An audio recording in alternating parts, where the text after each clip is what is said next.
Why, hello, everyone in the Twitch channel of the Duelist Event Network. My name is Sadia Moon, and I am joined by the illustrious It's Montage. Hello, how are you, sir?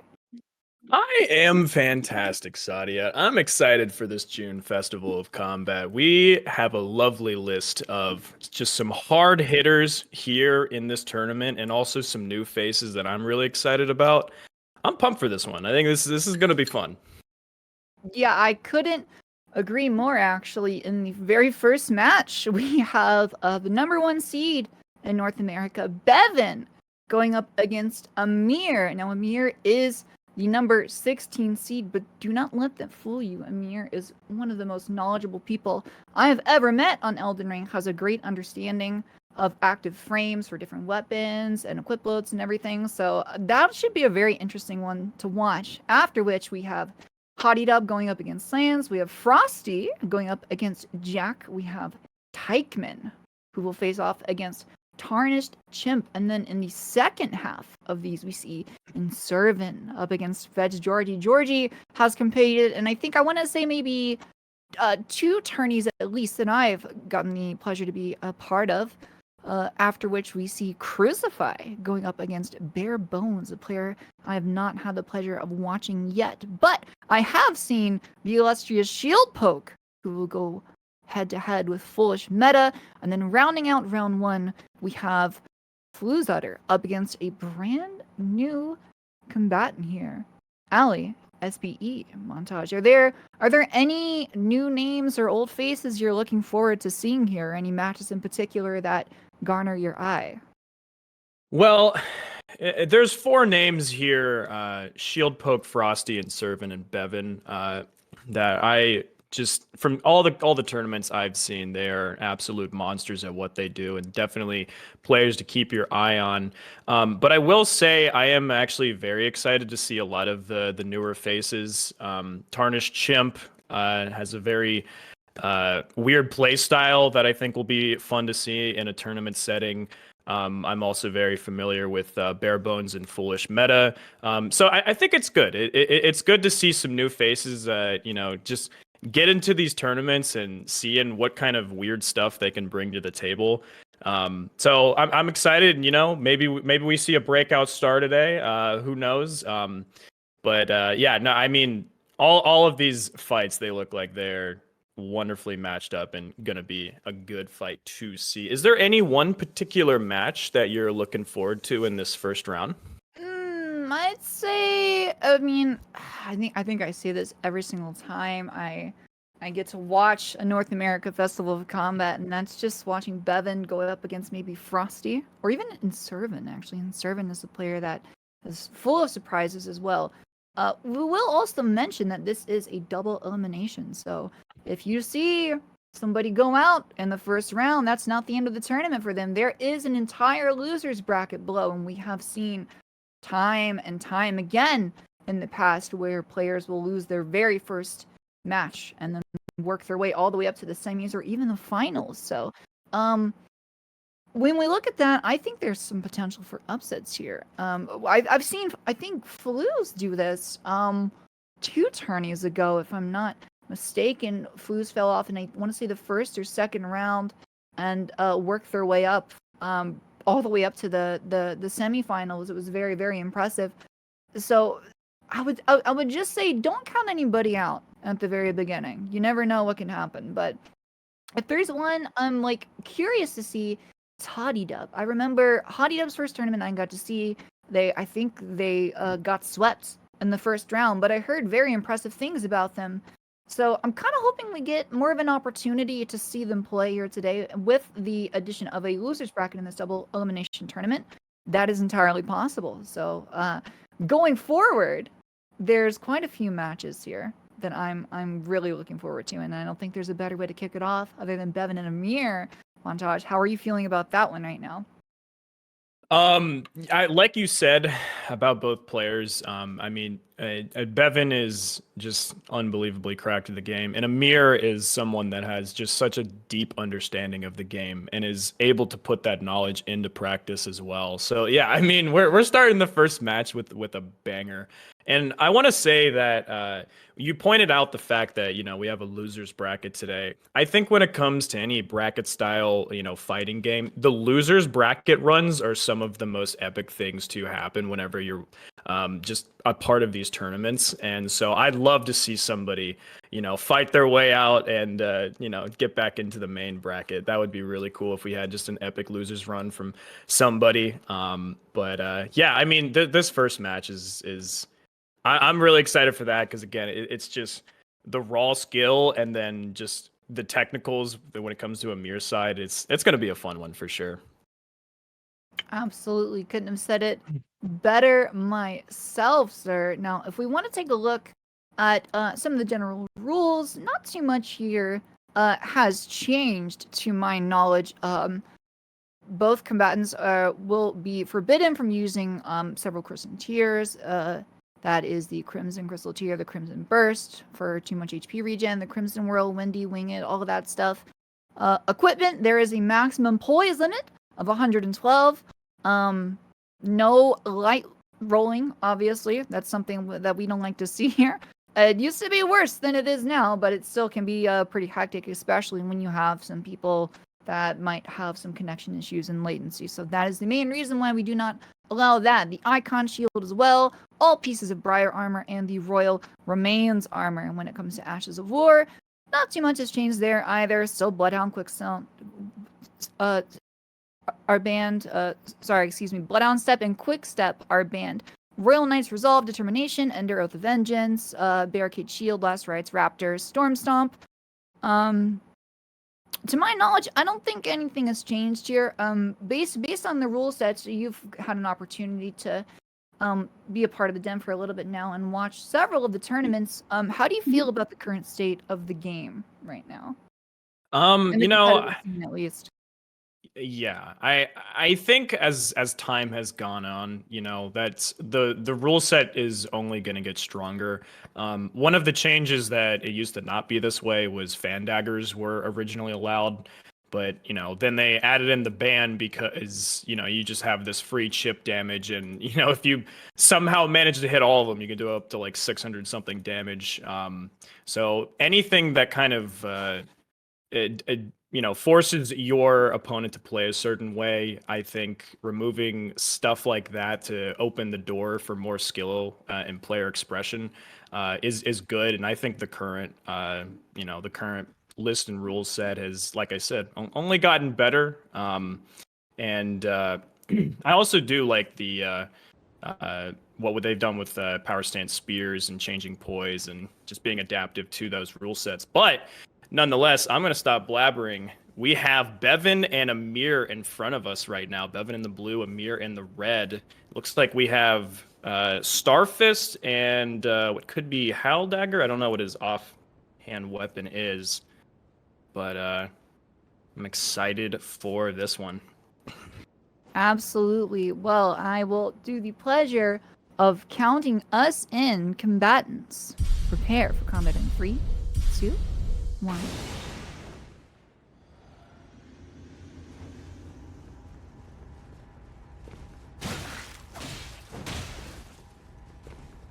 It looks like, hold on 1 second. Sorry about that. I had a little bit of technical difficulties here. It looks like, yes, Beven is on the Starfist and Amir is on the Howl Dagger. Just trying to do a little bit of chip damage here. He landed a few, I think, throwing daggers there early on. Now Beven has got him in the background, manages to get out of the way of the Flame Strike as well. Dodges in. Oh, that's a nice little neutral R1, but he pays a big price for it from Beven as well. They're about even right now. Actually, Amir is generating a little bit of HP right now. That is from the Blessed Dew Talisman, but Beven is really keeping up the pressure right now. Did he get Tear Proc? Not quite yet, but I do believe he got a Bleed Proc. Almost got a backstab. I think goes for the neutral R2 instead. Very interesting there. I think he probably would have been able to get a backstab if he went for it a little bit sooner. There is the Tear Proc as well. Out comes the Flaming Strike. That's a trade in Beven's favor. Amir is now on the back foot, but he's not giving up for free. It's a nice little R1 there on the roll catch. Backing up now, trying to create a little bit of space. Beven does still have his tier active, even after he takes that R1 poke at about 500 HP. There is the tier proc right now. So Beven still has a very, very comfortable lead. Amir doing a little bit of panic rolls, but managing to get out of the way each and every time. Very, very impressive. Tries to punish him there with the neutral R1, but Beven is well ready for it, actually. Manages to stay out of the way here. Backing up a little bit. Out come the buffs again. Amir's buff has ran out, looking for an opportunity to do so, and he can't really find it. Well, that's a nice little neutral R1 followed up with the L1 dagger follow. Amir is really doing a great job of staying in here. Almost gets roll cut. Oh, and there it is right there, actually. And Beven wins it, but not with too much ease there. Montage. Yeah, I mean, Beven definitely put on a show, and I mean, I think when you're taking these short-ranged weapons like Fist into something with, you know, a halberd, you're kind of playing with fire, because when you give your opponent like the reach advantage, you're relying on your ability to get inside. Now, that is one of the benefits to Fist weapons is once you're able to get inside, then you can really wreak havoc and just damage. And I mean, it was a close fight right now. I mean, it was, again, Beven's fundamentals versus, you know, Amir's knowledge, and just kind of seeing both of them put what they know into practice. I mean, yeah, it was a great one. I mean, just look at this rushdown right now coming from the side of Beven. He did exactly what he needed to do and keep the pressure on Amir. Did not let Amir reset to neutral and be able to use that halberd to play the poke game that would have been in his favor. But here we go. Beven takes it again, stuck to him, and that was exactly what they needed to do. Yeah, you couldn't have said it better. But it looks like they're both now in their respective sides of the arena. Beven is up 1-0. Amir needs to win 2 right now to advance to round 2 if he doesn't want to go in that loser's bracket. Montage, would you mind counting us in? I can. 3, 2, 1, and go. All right, so both players going for their flasks right now. Again, trying to feel each other out. Dagger coming out from the side of Beven. Here we have Amir trying to catch the jump. Doesn't land it right there. Fire Strike coming out from the side of Beven. And right now, both players playing that neutral footsies game, trying to feel each other out, where they're going to get in. Right now, Beven has Amir in a corner, and that is not where you want to be. You do not want to be pressured in with these fists to a corner like that. That is not the space where Amir is going to have their best option. But with the Flaming Strike, that is exactly what you need to do to relieve some of the pressure that is on you. And right now, I mean, it's just it's an all-out war from both of these players. They are both playing incredibly aggressive right now. Back to that neutral state. Jumping R1 coming in from the side of Beven. And Beven is still trying to get his way in, get their way in with these jump attacks. Right now, Amir is keeping that center of the map under their control. There we have a throwing dagger coming out. Does get Beven. Beven now has found their way in. Goes for the Flaming Strike. Amir does read it. Jumps out. And we have multiple buffs coming in on this halberd. And right now, both players are kind of playing this interesting stop-go, where they're just waiting for the other person to do that approach, to go in and be able to punish these attacks. Right now, the back, okay, there we go. All right. So Beven does come in. Amir tries to punish with the Flame Strike, and if this isn't fast enough, oh, it does catch, but does not get the follow-up on the halberd. Oh my gosh, Amir right now is so far up in HP. Right now, Beven cannot make one single mistake. Amir does finish it off with the dagger. Incredible work from Amir. Well done. Yeah, incredible work, actually. I mean, on paper, especially after the first stock there, I really expected Beven to kind of go 2-0 here, just because, you know, he kind of has the advantage on Amir when you look at the builds on paper, because to dodge the halberd, you really just need to, like, you know, strafe to their left, and you're kind of out of the way of those neutral and those running R1s. But Amir did a great job of utilizing that Flaming Strike. I think we're about to see it right here, right after that L1 that he misses here in the corner, I believe. Yeah, there it is right there. Gets one, and that's a big trade for him in his favor. And then he gets another one where he had to like turn around, like right here, gets him on the edge of it, like on the other side of him. That was very, very impressive. And now Beven is just immediately on the back foot, and Amir still had his tier active through that entire time. He did a great job of utilizing those L2s that we didn't see too much of in the first stock, but now it's like this could go either way going forward. And this is the #1 seed against Beven, so quite an upset, some would argue.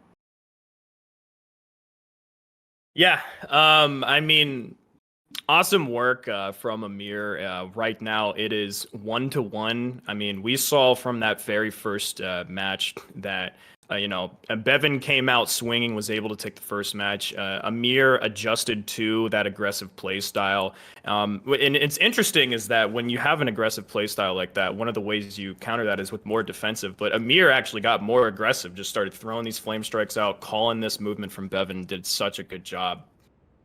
And we now have our third match coming in, and we'll count us down with 3, 2, 1. And the bolt is away. Both players pop their physics right at the start. Beven is moving quickly onto Amir's side. Already has him in a bit of a corner. He's trying to catch away. And Beven does do the first bit of damage here in this third stock of the first match of round 1 right now. Amir trying to get a little bit of chip damage in here with those L1s from the dagger. Just to do a little bit of chip damage to that poise counter, right? To kind of come out on top on some of these trades. He's going to need to be a little bit more aggressive, maybe. Then again, he is kind of playing passive, maybe on purpose, just waiting for Beven to get punished for his own aggressiveness. But he's not really doing a great job of it so far. Amir is below half HP already and has failed to get a single hit in since that first neutral L1 at the beginning. Already a major uphill battle for Amir.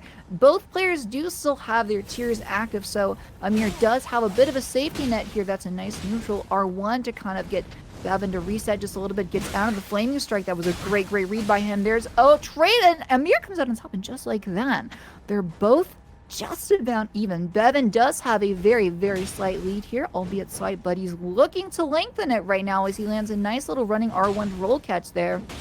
Amir barely getting out of the way of that one. Oh, that's not a great neutral R1. He's immediately on the back foot, and he gets punished for the panic rolling right now and gets his tier procced as well. Amir is really looking for any signs of life that they can scrounge up to kind of come back from the brink of defeat right now. Beven does still have their tier active right now, so Amir is working his way into a corner, but manages to get out of the way. Both players kind of resetting here, letting poise reset. Amir does get some talisman swaps. There's the red feather and blue feather branch sword to help give them a little bit of extra protection. They do still have the blessed dew talisman on as well for that HP regen. Out comes some more jumping attacks from Beven. There's a feint right there to get Amir to panic roll. Almost gets it there. A little bit of trades back and forth, but Beven does manage to pull the win. Montage. Beven had quite a substantial lead here through most of that. Yeah, that was, I mean, when you looked at how that match started, I mean, it looked like for a while that Amir just could not get anything going. And, it's funny, again, I talked about last match, how it was about adapting to the other person's play style. And I mean, this is exactly what you want to see in any type of competitive match. It is back and forth, making those micro adjustments to the other person's play style. And, I mean, it looked like for a while that Amir just did not have a prayer, but in this about the middle of the game, Amir was able to kind of claw their way back after one red move.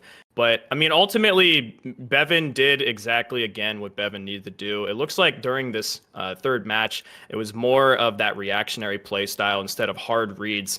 And well, except for that last move right there, sometimes just throwing out more R1s is the way to go. And I mean, great stuff to Beven for taking that. And 2-1, that's nothing to be upset about. Amir will go off to the losers. But next up, we have hadidub and Slandz. Tell me what you know about these two players. Well, I've gotten the opportunity to watch hadidub, I think in one, maybe two tournaments before, if I'm remembering correctly. I think I've seen them win, one round or one match, if I'm correct. Slandz is a player I have not yet seen before. I don't know, how long they've been in the Den community. I don't know their history. I don't know if they participated in the ladder. So when it comes to my outlook on this, this is an entirely new player to me. I'm very, very excited to see what they bring to the table, what type of build they're gonna come in with. Are we gonna see more Howl Dagger, which is seen more and more prominence lately? Are we gonna see maybe some CGS off dagger, off stock, or maybe Dante's favorite loadout, the Power Sand Straight Swords, dual coated? Who knows? But when it comes to hadidub, I think if I had to guess, maybe I'm gonna see some halberd. Maybe I'm gonna see some rod or poison. I'm not sure. If I had to guess, if anybody's gonna use stuff like that in this tourney, it's gonna be Frosty. Obviously, Frosty's a big fan of the bleed and poison builds, and the rot stuff. hadidub, I'm going to be interested to see if they've changed their build at all since the last few tournaments that they have participated in, though, Montage. But this is entirely new territory for me. I'm very excited to see this match. Yeah, I too have only really had the chance to watch hadidub play. I did commentate on one tournament with them in it, and I remember them just putting up a really great performance. So definitely am aware that they're a strong player. But Slandz, of course, yeah, that is someone that I don't have any familiarity with, but I think that's also kind of what makes it more fun. When you don't really know what's coming, when you have that bit of, ambiguity to what may or may not come in the next match because of, it's someone new to the block. And in a game like Elden Ring, anyone can just rise up out of nowhere. I'm excited to see what they bring to the table. And, you're talking earlier about just the different types of weapon setups that we can see. Yeah, in that first match, it was cool to see, the fist weapons still having a place in the meta. I mean, you can just pump out nuts amounts of damage with the Star Fist, so it was an understandable pick from Beven. But going forward, are we going to be able to see more of stuff that we're very used to, such as the power of Power Stand Straight Swords? Like you said, Dante is such a big fan of those, as aren't we all? Absolutely. And yeah, I'm excited to see kind of what everyone's bringing to the table. Maybe Slandz will bring something new and exciting, and do something like what Frosty does. I swear it feels like every single tournament he's just like, let's try this today and see how that works, and it ends up working for him. So anyone that does the off meta stuff, I love that. I love that. Yeah, Frosty is a bit of a little jokester, a bit of a little rascal. When it comes to the off meta stuff, I've seen them bring in. I remember him running the warped axe, and I want to say like the Reddit cord tourney, way back in I think November of last year, November or October. I've seen him run the Grave Scythe, which actually had great success with. I think he actually won a tournament with that one. I've seen him run all kinds of things. So you really never know what you're going to see with this. But it looks like, to my knowledge, we are going to run a quick ad break before the next match. So, unfortunately, not something we like to do, but we have to do it. It's a great opportunity to get water if you're thirsty, to go eat if you're hungry. Make sure you go to the bathroom, do all that good stuff so you're ready for the next match when we return. Well, welcome back, viewers. It looks like we have both of our combatants ready. Montage. Hadi in the blue on the left side with the halberd, and Slandz on the right with, I believe, curved greatsword at dismounter. Go ahead and count us in. Yes. Loving to see that CGS. 3, 2, 1, go. And both players Oh, another countdown. 3, 2, 1, and now we're off. We have the shot in. Both players going for their flask right now. It looks like Slandz has opted to do the Opaline bubble tier, which is an interesting option. You know, I haven't actually. Okay, never mind. Maybe it's not that. It could just be a visual thing. But either way, it looks like we have the Frost setup on the, looks like off stock into the CGS, which, like we talked about, you know, bringing something new to the table that you don't see very often. I'm very familiar when it comes to CGS and using a dagger as, you know, your off chosen weapon, but the stock, I mean, it makes a lot of sense. You know, you still have that extra range, that poke. When you have something like the CGS that has more forward momentum on their R1s than a halberd, you know, it's using that range while also being effective in the close battle. But I mean, right now, it's both players are just chipping away and opting for that frozen proc status. Right now, we have, looks like hadidub has switched over to the Godskin Swaddling Cloth as well as the Great Dragon Iron Shield. And yeah, you know, it's okay, all right. Bringing out some a couple swaps. I like that. I like that. Again, you know, it keep people on their toes. And right now, looks like okay. I mean, hadidub is again just trying to use their range to their benefit. Okay, bubble has been popped on the side of hadidub. Right now, both players. I mean, it is 1,000 to 1,124. You know, it's the health bars are so close right now.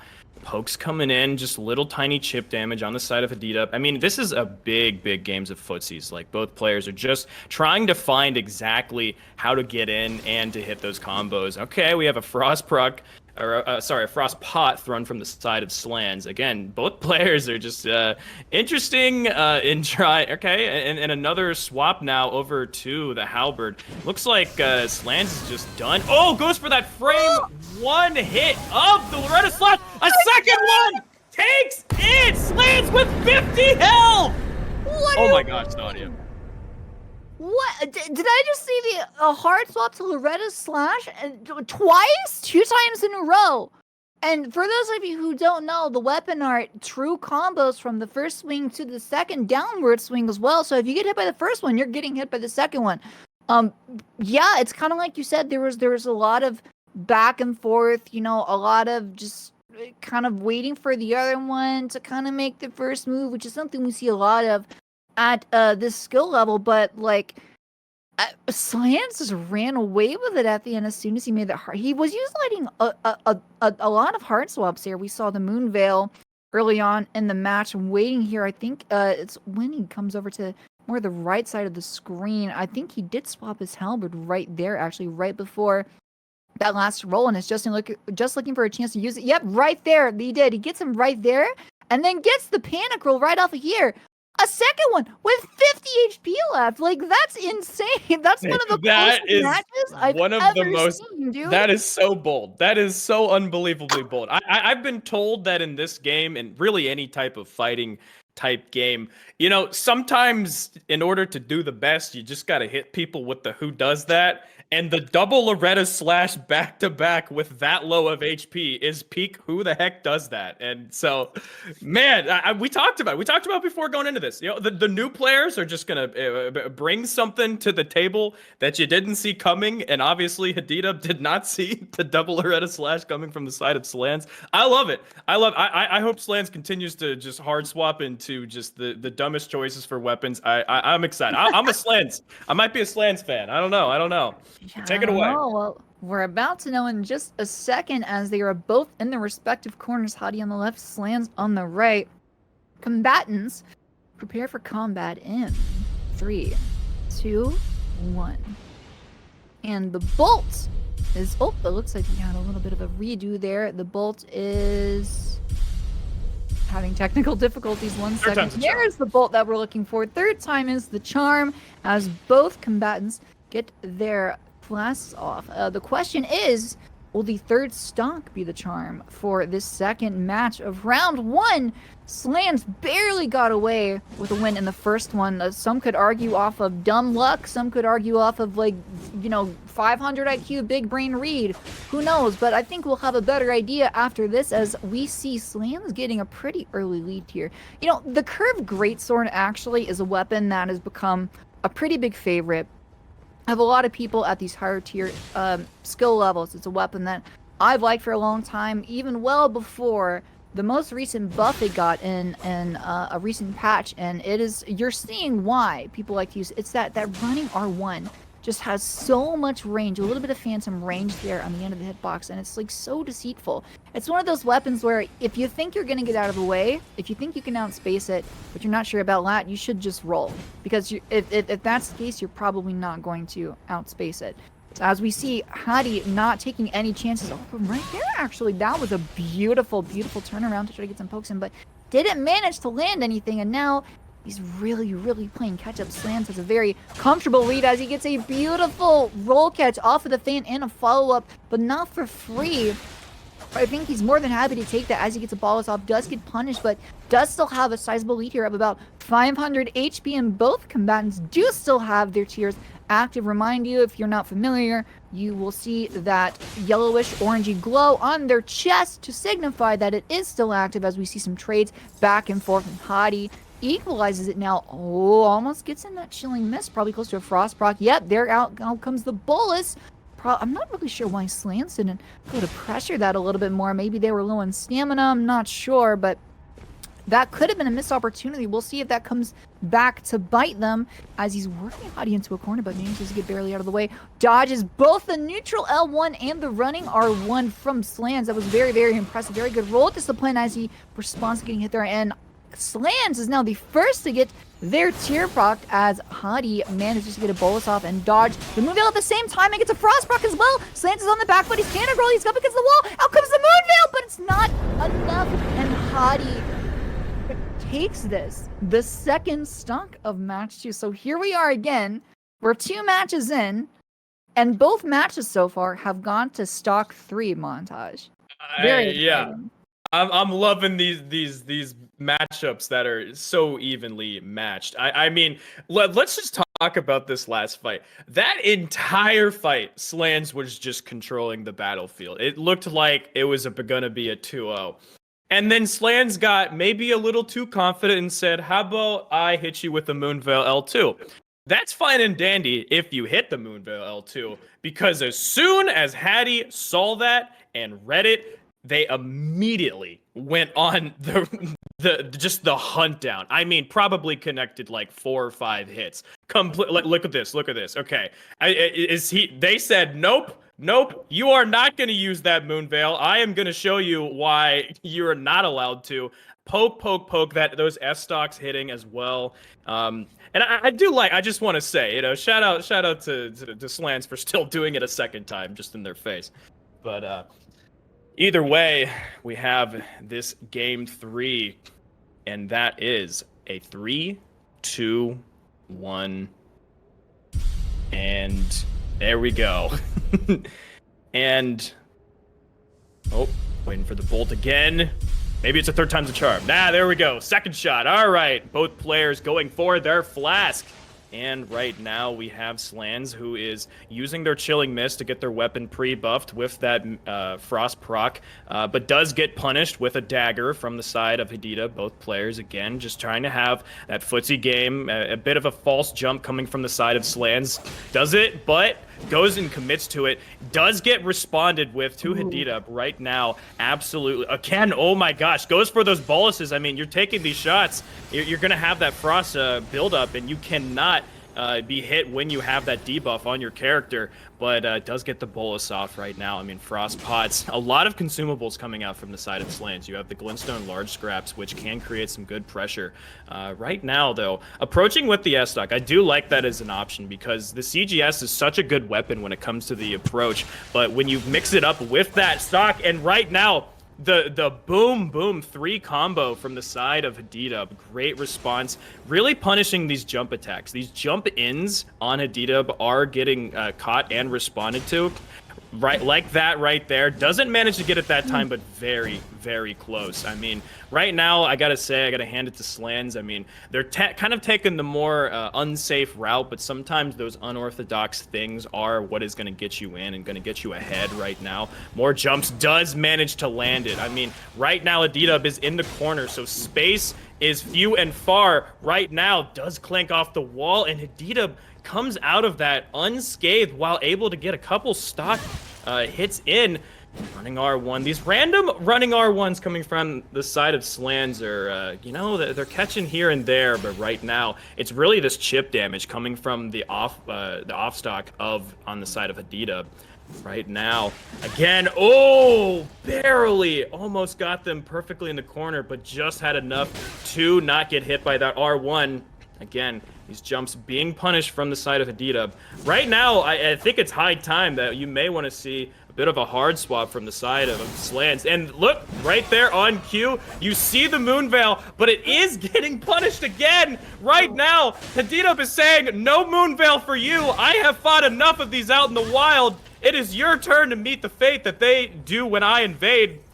And right there, more daggers trying to come out. Again, get this chip damage right now. I mean, Slandz is down to 200.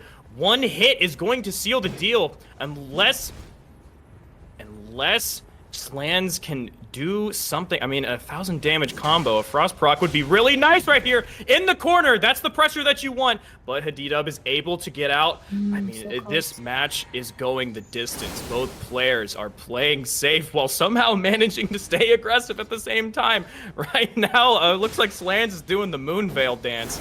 I love it. I love it. But the last two times Moonveil has been taken out, it had been punished. But Slandz says, "Nope, I'm gonna make this work." Back to the halberd, though. We're not gonna see the double Loretta's Ash Award, unless I mean, both players do not want to go in.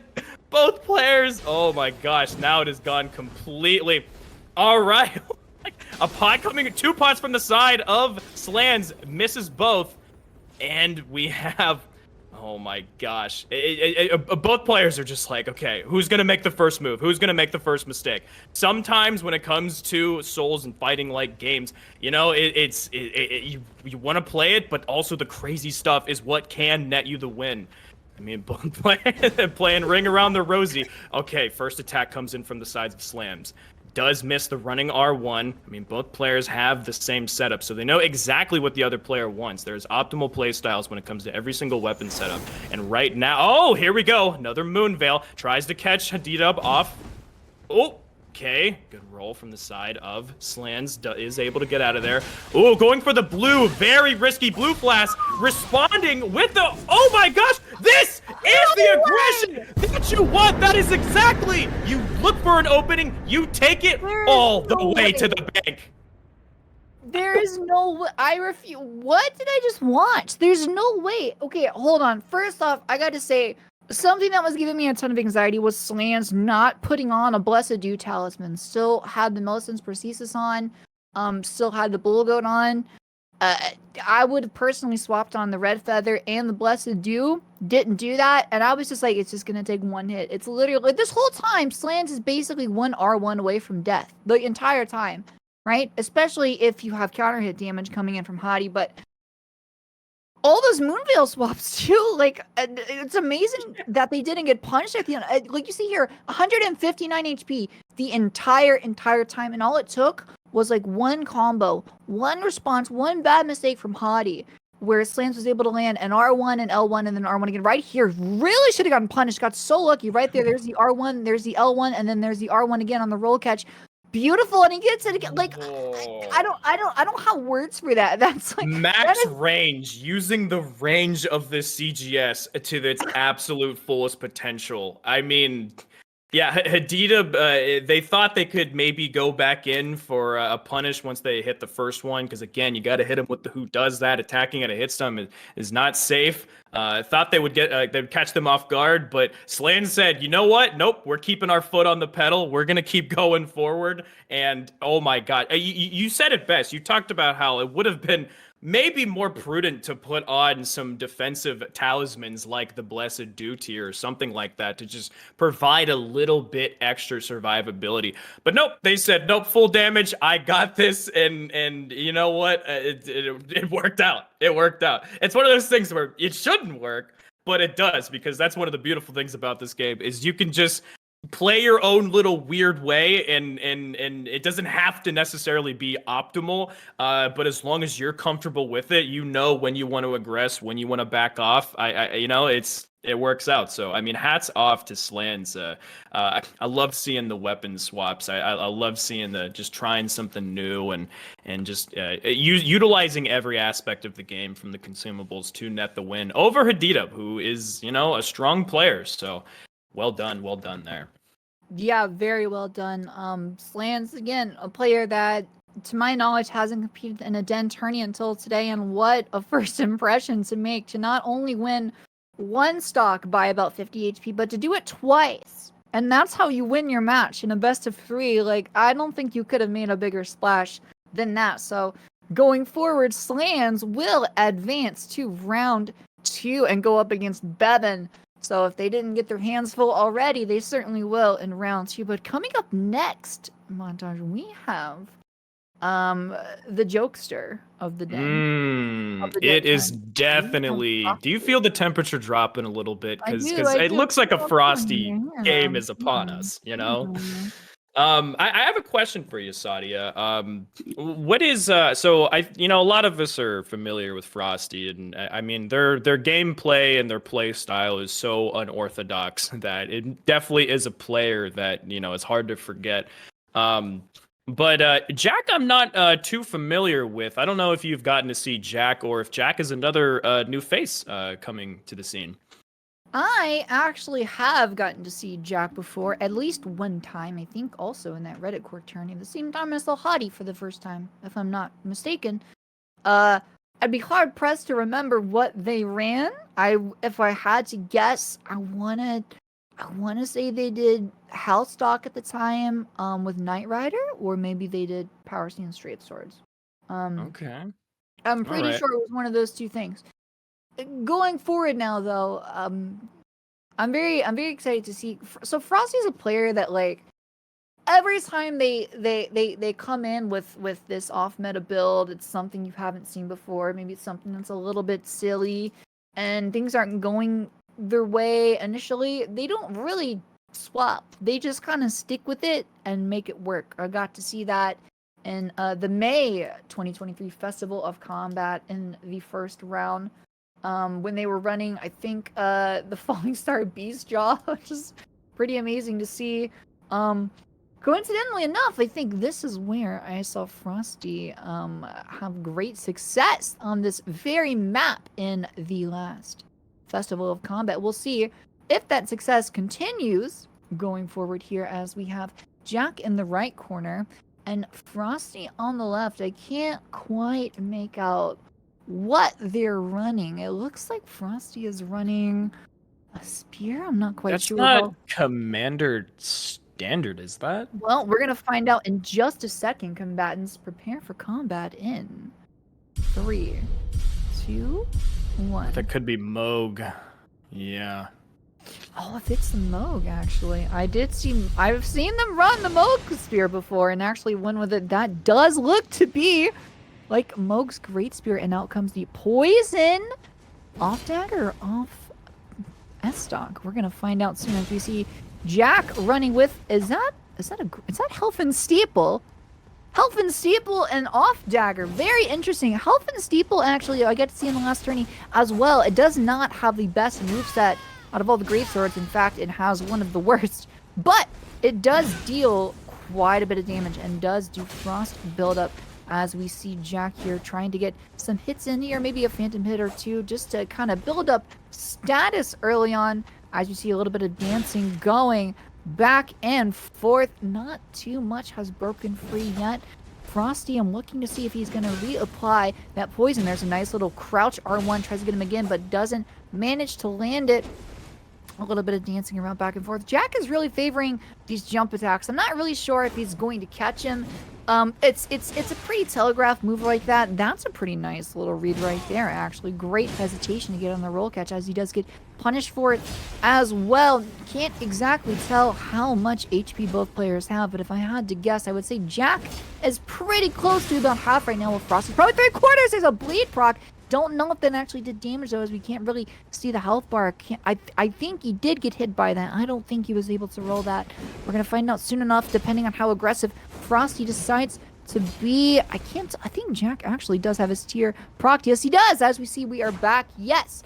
So about half HP for both, but Jack has had his tier procced, to my knowledge, really favoring these running R1s. So this is not really a great matchup for Jack, even though he's really holding his own very well, actually. Maybe I spoke too soon. Really not winning this matchup on paper, but holding his own very, very well against Frosty. Frosty does still have his tier active. I spoke too soon. He's really playing with the finesse weapon art on the Bloody Hellas right now. This is a pretty good matchup on paper for Frosty. It outspaces the health and steeple greatly. A great opportunity to punish, but he does opt to swap back to the Mogs. Great spear. Both players about even. Frosty is regenning HP, though, as he lands a nice little crouching R1 there. Frosty now has about a 500 HP lead. Out comes a sleep on, interestingly enough. I think he did that to make space to pop his blue flask, actually. So now he has FP. We'll see. I've seen Frosty want to finish these with weapon arts before. It'll be interesting to see if that's what he opts for as he tries to get another rolling R1. Jack is very, very low, about 30 HP now, and over, and Frosty wins it with a bestial sling. The first thing I'd like to say before I pass it over to you was that I'm surprised that Jack held his own for as well as he did with one of the worst greatswords in the game when it comes to movesets up against, like, you know, an HTS and a great spear, right?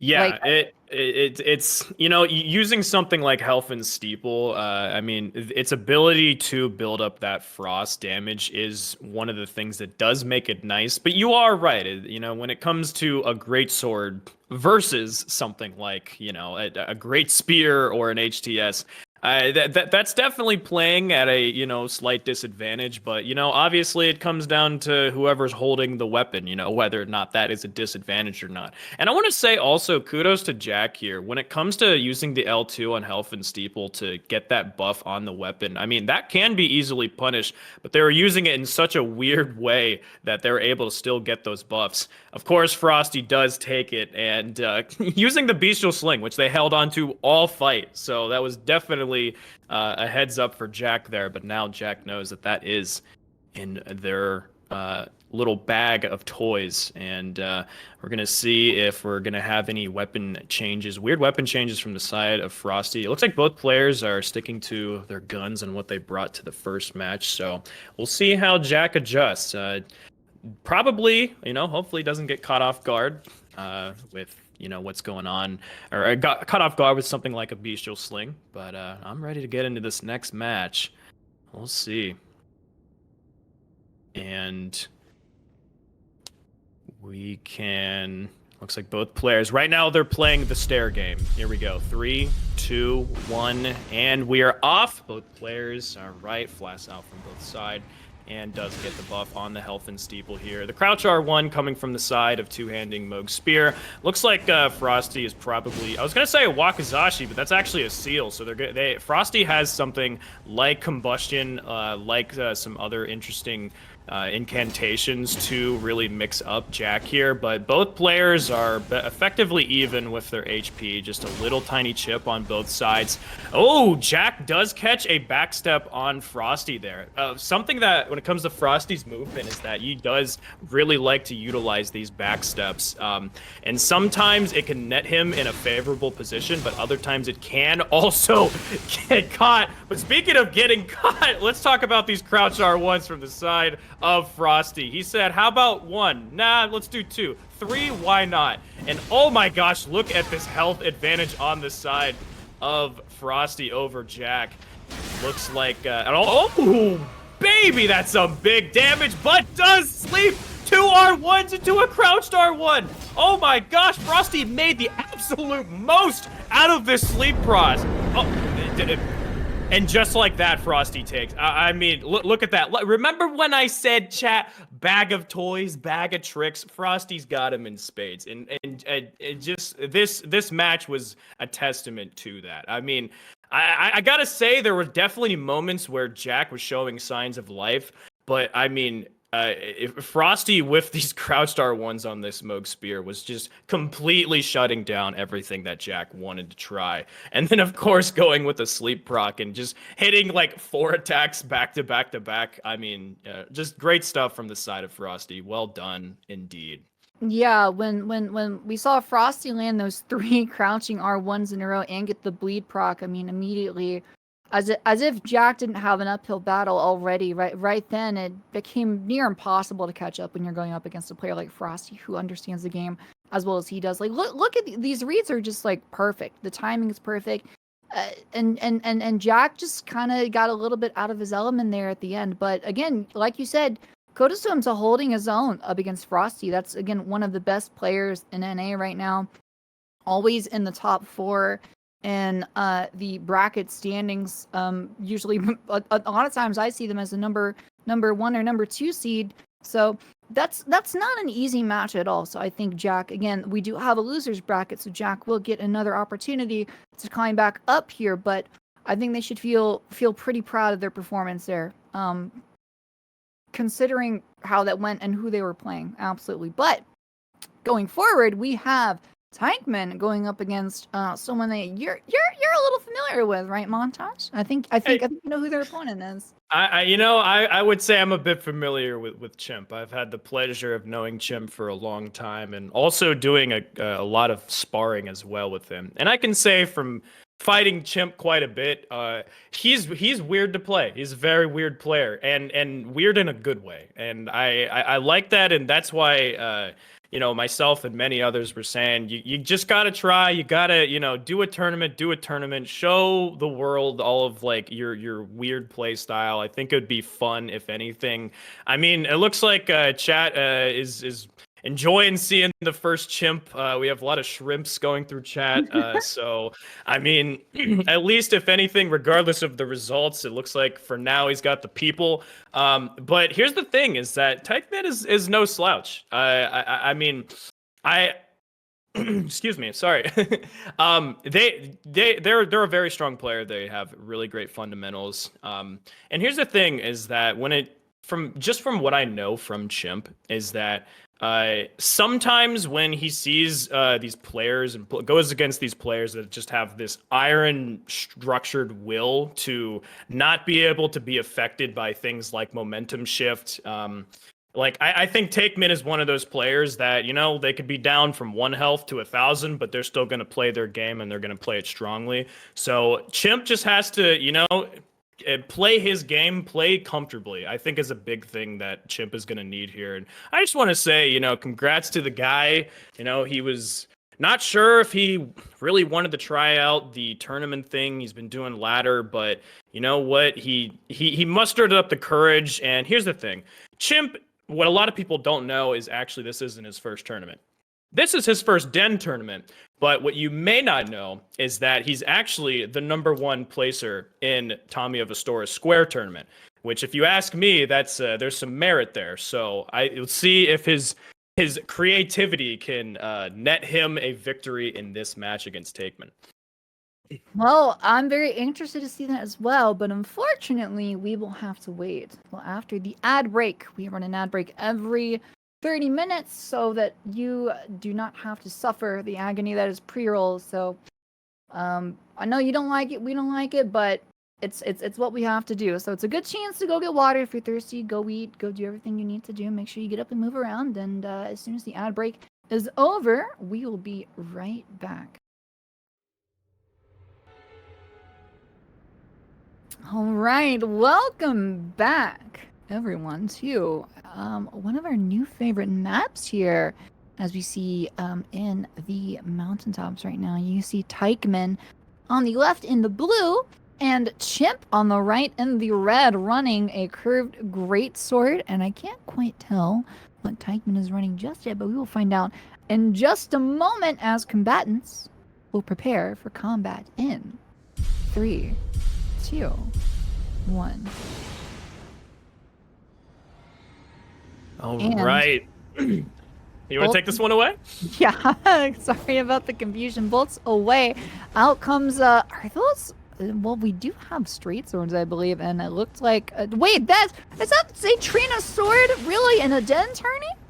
Unbelievable. I don't know if I've seen that before, at least not right out of the gate from the side of Tarkman. Did manage to get some damage on Chimp early on in the beginning, but there's a nice little crouch R1 roll catch from them to even it out a little bit here. It looks like Taikman's going to stay on the aggressive side here, and players aren't really backing up to reset just yet. There's a lot of, it looks like Chimp's trying to find some opportunity to pop a bolus, I believe, but Taikman's not giving him the chance at all. As he lands 3 L1s, and Chimp does respond, but it's not very much there. Oh, that's a beautiful jumping R1 to get him out to about half HP. Chimp does still have his tier active, tries to get him with the crouching R1 roll catch, doesn't get, but there's a neutral, there's another crouching one. He manages to barely get out of the way, about even on HP right now. Both players do still have their tiers active. It's about a 50 HP difference, a lot of back and forth here. Out comes the Frost Bullets on the side of Taikman to make sure he does not get that Frostbox boost. If he does, he will be in a massive amount of trouble.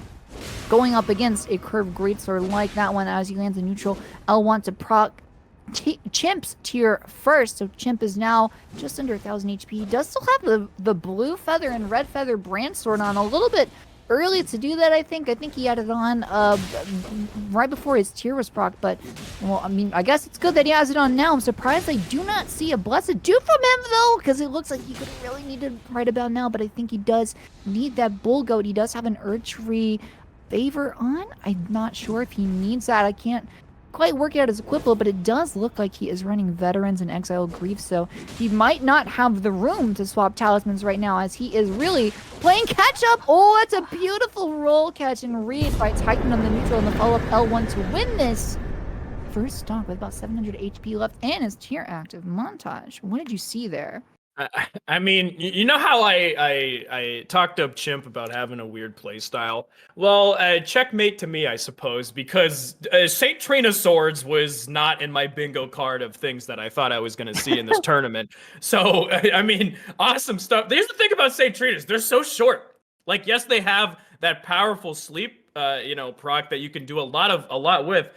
But if you're going to use the Power Stance Straight Swords, like, these are, at least for me, lower on the totem pole of ones that I would pick. So, I mean, to whip it out in a tournament with your goofy Lionels and Pothead, I mean, well done to Taikman. I mean, it truly, again, when it comes to having that crowd supported, the crowd always wants to see new things being labbed, Taikman did it here. But I do also want to say, hats off to Chimp. He definitely had some very good punishes when he needed it.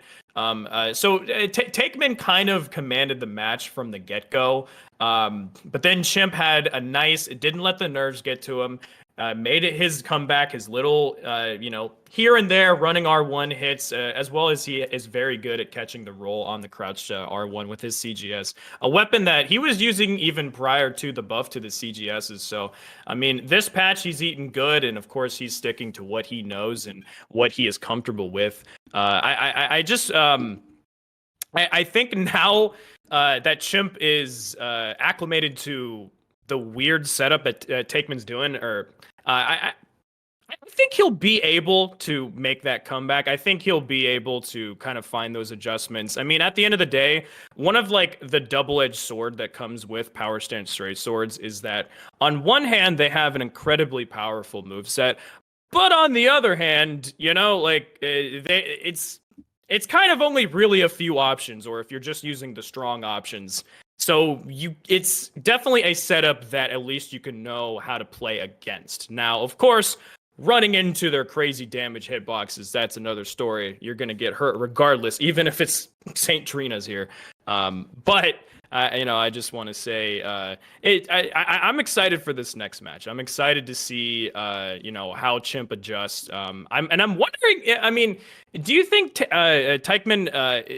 Do you think they're gonna stick on this weapon choice, or was that just kind of like a hey, let me surprise them game one choice and then whip out something else for the second? I think they're gonna stick with straight swords. I don't know if they're going to stick with the Trinas. They had great success right now. I mean, I, I don't like if you're winning comfortably without even your tier getting procced, I don't think there's a reason to change anything. So, are they still going to run Trinas? I don't know, maybe, but I think we're still definitely going to see some power stance straight swords on the side of taikman. Going forward, though, Chimp did pretty well there at about the halfway point, but as you saw, like right at the end, when he kind of did a little bit of panic rolling, that's when he really got into some trouble there. I think he's going to have to do a little bit better of a job of just having some general role discipline, right? Maybe you could have argued to do a different talisman swaps here or there, maybe change your equip load around a little bit so you have the opportunity to do that. I think not having the Blessed Dew kind of hurt him there at the end. If he had that on, for the last 20 seconds, that may have been different. I'm not quite sure exactly what the HP values were on the damage there at the end, but I don't think there's too much he needs to change. I think it's just have a little bit of role discipline here. Don't panic too hard. Trust yourself, and I think he's got a real shot here. But Montage, it looks like they're both ready, so go ahead. Yes, I'm ready for this next one to start. Looks like we have the countdown 3, 2, 1, and we are off. And that is a bolt of Grandsect to punish the flash from the side of Chimp. And I mean, we called it, right? taikman has a new setup. That's Bloodhound Fang that we see right there. Yes, but Chimp has also opted to change to a halberd. I just want to say, taikman is a good idea on that first punish, to get that flash. I mean, all players up until this point have done the double flash, but taikman has been the first person to say, nope, you're not allowed to do that on my watch. But right now, both players are trading. Right now, we have the Bleed Grease Bloodhound Fang on the side of taikman, and looks like a off dagger. I think that's the Bloodstained dagger. I could be wrong on that. But right now, Chimp is sticking to his Frost setup. He has the halberd, and both players just said, you know what? It's time to swing, and one of us is going out. Of course, in that match, that one of us was Chimp going out. Those bleed procs, I mean, just look, like the health bars were like, it was staying a little bit here and there. It was just slightly going down. Both players were getting their chip in. But then both players just decided to not only commit, but like full unga bunga commit. I mean, you gotta hand it to Bleed. Bleed is just such a huge portion of your health that is going to be gone if you let it do its thing. Of course, you get the debuff from the side of Frost, but that's kind of more of a war of attrition type stuff rather than let's just stop the halberd with my face. But I also love seeing that. I just want to say personally, I love seeing that in tournament. I love when people are just like, you know what? Let's just. Who cares? Who cares about just how the game is supposed to be played? Let's just race to the finish, Let's just absolutely go for it. And you're going to see that right about here. Both players swing. Chimp was going for it. Thought he would get his proc first. Doesn't, unfortunately, get it. Good stuff from taikman. I mean, wow. I just want to say, dual Trinas, first round. I mean, that was definitely you got to hit him with the who does that. Who does St. Trinas? I guess taikman does. And then switching more to a more meta. And honestly, I wonder, I'd love to pick taikman's brain about it to see if that was kind of something that was a mental game to play. Like, hey, I'm going to run this meme setup that it's still power stance straight swords at the end of the day. So it's not like it's the worst setup in the world. But I'm going to run this meme setup, and then I'm going to have you prepare for that, and then I'm going to switch over to the meta Bloodhound Fang CGS. I got to say, hats off. I don't know if that was planned or not to do it for that reason, but it was still worked out too well, so taikman takes it. We now have Inservin and Veggie Georgie. Yes, we do. Going for it, just like you said, Inservin and Veg Georgie. So Georgie, for those of you who don't know, though most of you I'm sure do, is a member of the Den staff, has just recently been getting into tourneys. I think had the pleasure of going up against, I want to say Frosty in the May 2023 Festival of Combat for NA. Held their own, actually. Did pretty well. Excited to see how they're going to go up against the number 2 seed, Veg Georgie, really, and and his first matches is really having his mettle tested going forward. Inservin is the player that a lot of people know as well. Another one of those that's always in the top 4 seeds, right? It's a player that we see time and time again have great success in the tourneys and like pretty regularly make it pretty deep into the brackets. When it comes to what they run, I got to be honest, I can't remember off the top of my head. I know that they're pretty proficient in just about any setup, Power String, Straight Swords, Hellstock, Helldag, you name it, they can run it. So what I'm interested to see is what is Georgie going to do? I think last time I want to say they did Power Stance Straight Swords. I don't think either player really knows what the other player is going to run. So we might be in for a surprise or two. But Shunter Mirror. Shunter Mirror. I would not have guessed this. All right. I'm kind of excited for it, actually. Combatants. Prepare for combat in 3, 2, 1. Well, we don't have the bolt. 2, 1. There is the bolt. That's what we wanted to see. Both players do get their physic off. You have Inservin on the left in the blue and Georgie on the right in the red. And Inservin lands the first bit of damage there. I think he got 2 hits in. I'm not 100% sure. Georgie is on the back foot early. Actually, he's staying in there. He's actually staying in the pocket and landing a nice little jumping R1 to just about equalize this. If anything, give him a slight lead here early on, as Inservin is not saying you're gonna get it for free and gets Georgie down to about half HP already. So this is gonna be a match of like, I think we're going to see a lot of trades in this. We're going to see a lot of crouch pokes. We're going to see a lot of neutral JR1s as we see another trade right there. Thing with, if you're Georgie though, right, you're already behind. You want to try to avoid these trades as much as you can. I mean, you're going up against a player like Inservin. It's going to be very, very difficult to wait for them to make a mistake for you to punish, as we see right there. He was expecting him to roll and didn't quite see that, as he actually manages to punish the backstab animation, although Georgie does still have his tier proc already. He's taking more damage right there. There's another roll catch, actually 3 in a row, faster than I can even speak. Right as soon as he had his tier proc, Inservin was, he smelled the blood in the water and he wanted that kill. He wanted that first win of the first stock here in this match in round 1 montage. What did you see there? Yeah, I mean, I love to watch weapon mirrors because, especially with something like a Shunter, I mean, it has one play style. It's just get your pokes out, whether that's a jump, whether that's a crouch. I think one of the things that makes Shunter so fun, though, is that it does have that interesting vortexing potential. And if you guys have ever fought anybody that knows how to vortex well in a Shunter, it makes this weapon look unbelievably stupid. Oh, God. But, yeah. I mean, when it comes to these mirror fights, again, it's just who's playing better that day. You know, it's there's no ifs, ands, or whats, you know, maybe this factor, whatever it is.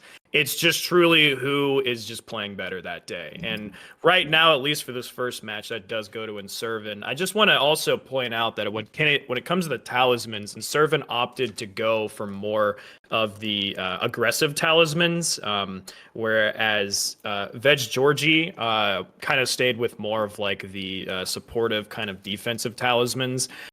So, I mean, that is one of the ways, again, when it comes down to player expression and just how you want to do things. Yeah, you can completely opt to go that full aggro route.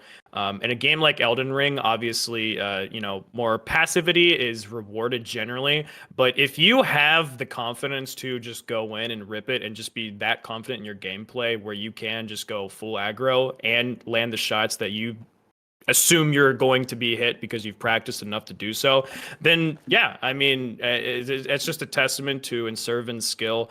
A very well-rounded and strong player. I was actually thinking that we were going to see the power stance straight swords today because I know Inservin is especially deadly on that. But I'm super happy to see this Shunter ditto. So we have both players ready to go again. Inservin up by 1, and I am ready to get this match going. 3, 2, 1, and both players are off. We have the flash from both sides, and again, both players feeling each other out right now, just trying to find. Oh, that was a good call out from Veg Georgie. You know, that's a cool thing about Shunters. Since it's such a long weapon, you can kind of just do hard reads on people's movement, especially when they're approaching you. But right now, Veg Georgie, again, both players sticking with the talismans that they do. We have both the jump talisman, which isn't the most helpful thing, and the spear talisman from the side of Inservin. So when it comes to a game of trades, Inservin is definitely going to be winning most of those in terms of damage, but we do have the spear talisman change on the side of Veg Georgie. And so yeah, I mean, it's the jumping R1's just coming out. I mean, it's such a weird goal. My God, I just want to say, Veg Georgie, look at that spacing. Just immediately saw the jump attack going right there and said, I'm going to stand still for a second. I know. But it doesn't matter, though, because Inservin says, I'm going to hit you once, and then, again, it's Vortex City. And look at that, Veg Georgie doing the same thing. Call-outs on call-outs on call-outs. That's what makes the Shunter so deadly. You hit one hit, and it could be life or death for you. These Vortex options, oh, so close. Good rollout from Veg Georgie. The jumping R1's coming again. All right, crouched R1, crouched R1. That is the name of the game with the Shunter. It's so powerful. The neutral jump from the side of Veg Georgie. Both players are down to 700 health. Oh my gosh, ladies and gentlemen. Oh, it's tense. Both players are just backing off a little bit. Okay, maybe that confidence is getting shaken a little bit. Never mind. Never mind. No, it is not. Inservin does land that hit. Neutral jumps coming from the side of Veggie George. Oh my gosh. Okay, all right. Crouched R1, crouched R1. That is the button we love best on this weapon. And gets the turnaround. Doesn't get the follow-up hit that could have finished the game on the side of Inservin. Veg Georgie, how are you going to respond? The jump doesn't die, though. He can Vortex, but Inservin gets out of it. Ooh! Almost got tapped with that jump attack. That could have sealed the deal as well. Both players are down to their feather talismans, although we have not the spear Oh! No! Yes! Oh, yes! A backstab to finish it? Excuse me? Uh-huh! Mm-hmm. Very, very interesting to see there. There was a lot of back and forth there. Actually, Veg Georgie had the lead for a good bit of it. For most of that, Georgie was either in the lead or neck and neck with Inservin. Did a great job of kind of adapting to the pace that Inservin was playing at and doing a great job at reading. I think the biggest mistake they made was a few times they were just a little bit too aggressive. They would get one hit in, they would go for another, and whether they got it or not, a lot of times they would go for a third, and that's where Georgie got punished a lot. I think his over aggression was his Achilles heel, so to speak, in that final stock. But man, you gotta give it to Inservin for like being either down or like neck and neck that entire match, and then like right here at the end just kind of running away with it and reading it really perfectly. I think it's right after here where he gets the backstab. Yeah, right there. Beautiful, beautiful. It's something you see from like from Sulu. That's some like Sulu play that I'm used to seeing. That was a very, very exciting match, which is, in my opinion, kind of difficult to make that exciting, because I'm gonna be honest with you, I'm not a fan of watching Shunter play. I don't think it's amazing, but when you see players like this, that I don't know, it changes it. When it's neck and neck like that, and you have the back and forth, here and there, it makes it a lot more engaging and a lot more fun to watch. So kudos to both players there. Kudos to Georgie for really staying neck and neck in there. They will have another chance as they go to the losers bracket. But going forward, we now have Crucify versus Barebones. Yeah, I could be wrong. I just have the memory of a goldfish, but I think this might be Barebones' first tournament appearance. I could be wrong on that, but I'm not super familiar with Crucify. Crucify is someone that I've heard really good things about, and I've heard that they're a very strong player. Of course, everyone in this tournament is a strong player, but Barebones is someone that I've had the pleasure as well to fight a lot with. I know that that's a player with good fundamentals. And Crucify, of course, I think if you're someone that you get here, it looks like there's a lot of love for Crucify in the chat, though. So clearly this is someone that has made waves and that they deserve the praise that they're getting. But of course, you know, it's double elimination. Anything can happen when you roll into the match, and it is just maybe you have a bad game, you know, maybe your mental isn't exactly where it needs to be, but taking that first loss and going down to losers and then allowing yourself to actually have a god tier losers bracket run, that can really change the momentum for you as a player. But right now, as the losers bracket does fill up, we're still carrying on with this this first round. I want to say Barebones, if I remember correctly, that's someone that really cares about.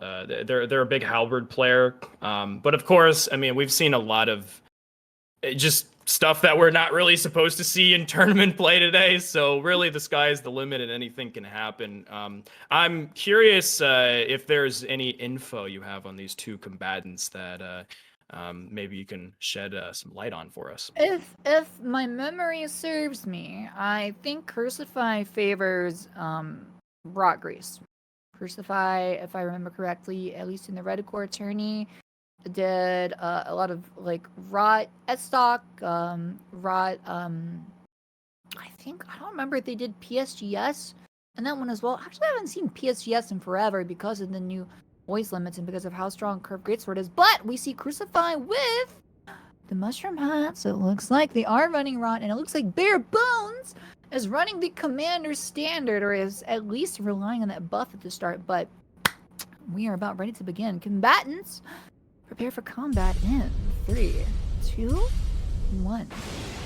And the bolt is away. Both players pop their physic. I do not see the buff coming out from Barebones yet. It looks like they're just gonna stick with Commander Standard and a dagger in the offhand. It looks like Crucify is running the Ripple Halberd, so a pure true and blue arcane build on the side of Crucify. Will be interesting to see if once they get that poison and or rot proc, if they decide to swap to something else. You know, there's a lot of different weapon choices for arcane builds. You have Moog Spear, you have the Bloody Hellas. There's a lot of other different weapons that have pretty decent arcane scaling as well, but I would imagine they're gonna try to stick with weapons that they can buff with like bleed, grease, and rot and poison. So as we see, he gets a poison proc. Was that sleep? Did he get slapped? Or I couldn't quite tell there actually. As we see, oh, there is sleep grease on there. I think that was a sleep that we saw. So the Barebones is already on the back foot here pretty early as he's landing some nice little R1s in retaliation, but gets left again. Out comes the catch flame, and out comes a madness spell, the frenzy. What on earth is this? Barebones is on their back foot, but they really need to pop a poison ball, so they're not going to get the chance because they tried to punish there. They're going to die to the poison. And there it is, just like that. They got a little bit too aggressive. They kind of forgot, like, something I got to say, playing these matches, it's one thing to kind of like keep an eye on your stamina, right? It's one thing to like keep an eye of where you are on the match in the arena, but like sometimes in the heat of the moment you have so much that you need to pay attention to, like your stamina, your positioning, your health, status build up, and of course where the other player is and what they're doing. So it's really easy to lose track of a lot of like all of these things, and I think that's what happened with Barebones there at the end. They just got really aggressive and wanted to get some momentum for themselves, but by the time they finished, they're like, oh crap, my HP, I have 10 left, I'm gonna die to poison. So going forward, now that they know how aggressive Crucify is going to be, do you think they're gonna stick with the Howl Dagger? Do you think they're gonna change? Because they didn't really get many opportunities to pop boluses there. Yeah, I'm not exactly sure what the response from Barebones will be. I do want to say it was good that they at least they threw on the talismans to make their resistances go up. Yeah, I mean, this build from the side of Crucify is a really strong one. That Rippled Halberd on an arcane build, you can put poison, you can put sleep, you can put bleed, anything you want. You have a treasure trove of problems that you can give to someone else. But let's see how Barebones responds in this next game. 3, 2, 1. Second time, we got this. Boom. There we go. All right. And oh my god, what? A frost breath from the get-go. Excuse me? Doesn't... Look, Crucify came out for the win. They said winning is a choice, and that is going to be my choice. Wow. But here's the thing. They do not have their Wondrous Physic on right now. I mean, well done on the side of Barebones to be able to pressure them. So they don't have their Physic. I mean, that's a lot of choice. That's a lot of damage negation potential that you can have. Oh my gosh. I mean. Okay, so it looks like Barebones is doing the right thing. I mean, right now they're getting aggressive. They're staying up in the face of Crucify, and just not letting them buff their Ripple Halberd. That's a big thing. And boom, R1, R1, R1. I'm not gonna let you play the game. How about that? Great response from Barebones. He said, look, hey, status buildup, that's some rough stuff, but status is absolutely nothing compared to a face full of halberds. So well done to the side of Barebones. They did great. I'm glad. I'm really glad to see this one go to a game 3. Again, it's so... I thought having the Frost Dragon Breath from the get-go was... I was like, oh no, this is really, really bad for Barebones. But they kept their cool, kept their composure, and just laid on that pedal. They said, nope, I'm not gonna let you breathe. I'm not gonna let you get out of this. You can keep trying to use things like your Frost Prot, and all of the consumables that you have, but as long as they are ready for the opportunity of them using, oh, okay, see right there, that was just one missed punish, and Barebones was on the attack, and did not let them go. Crucify, okay, had the R2 there, and it does get punished with the faster move on the side of Barebones. Game 3, Sadia! Yeah, game 3, it looks like we're going to have here right now between Crucify and Barebones. Combatants, prepare for combat in 3, 2, 1. And the bolt is away. Out come the physics on both players. Crucify is opting for the Frost Bonds here right at the start. I want to say at the end of the last stock, Barebones really did exactly what they had to do up against Crucify. They had to be very, very aggressive and not give Crucify the chance to get any status build up on you, just like they're doing right now. Immediately, Crucify is less than half HP, doing a fantastic job right here as they get Crucify back in the corner. Crucify is just in shambles right now as they manage to get the sleep buff on, but it looks like Barebones is like, okay, you know what, that's fine, I'm gonna let this wear off and then I'll come in and punish you. And now we see the catch flame right. No, that wasn't the catch flame, that was the more powerful version. The name escapes me, but Crucify is really paying the price here for not a lot of damage that they were able to do as both players look to reset here a little bit. They both do still have their tiers active. Out comes the neutral missed poke from the side of Barebones. Their buff has worn off from the Commander Standard. It would seem they still do have the Spirit Talisman on. I think they were trying to do a Gravity Stone Fan there for a second. It looked like the animation started up as they managed to pop Crucify's tier. Crucify is now really, really on the back foot one already, but now they're really managing to catch up. They're so close to popping Bones' tier. Just under 1200 HP, but that's a massive neutral R1. Big damage there. Crucify is under 700 HP right now as they get the Sleep Grease back on, but they pay the price for it. They're really being a little bit too aggressive and not respecting Barebones' base at all. Barebones is running the Commander Standard, which has great range on these neutral R1s, actually. Which Crucify is underestimated, but gets a nice sleep there. Now comes the flame and wins it for stock 3. What? Are you kidding me? Are you kidding me? What a comeback! I mean, like, hold on.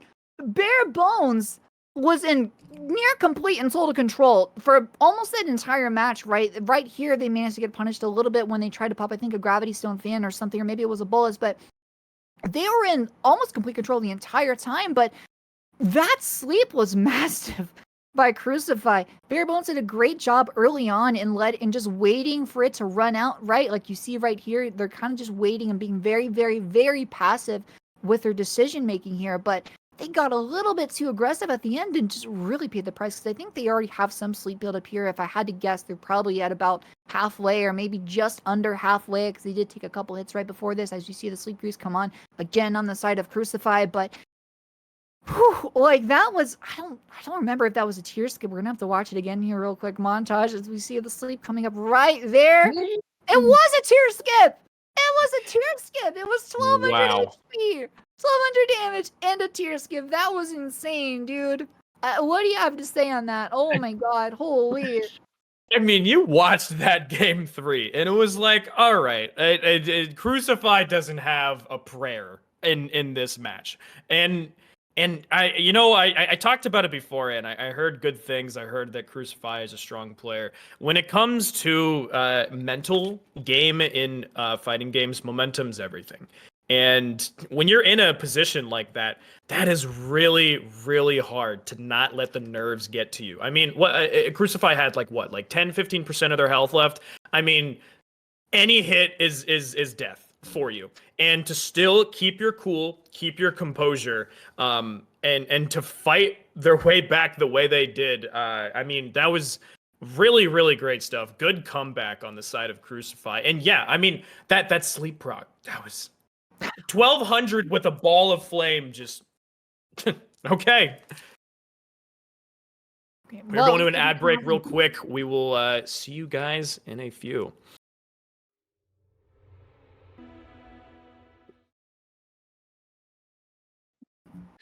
Welcome hello, back. Welcome back. Sorry everyone. about speaking over you, Montage there. Go ahead.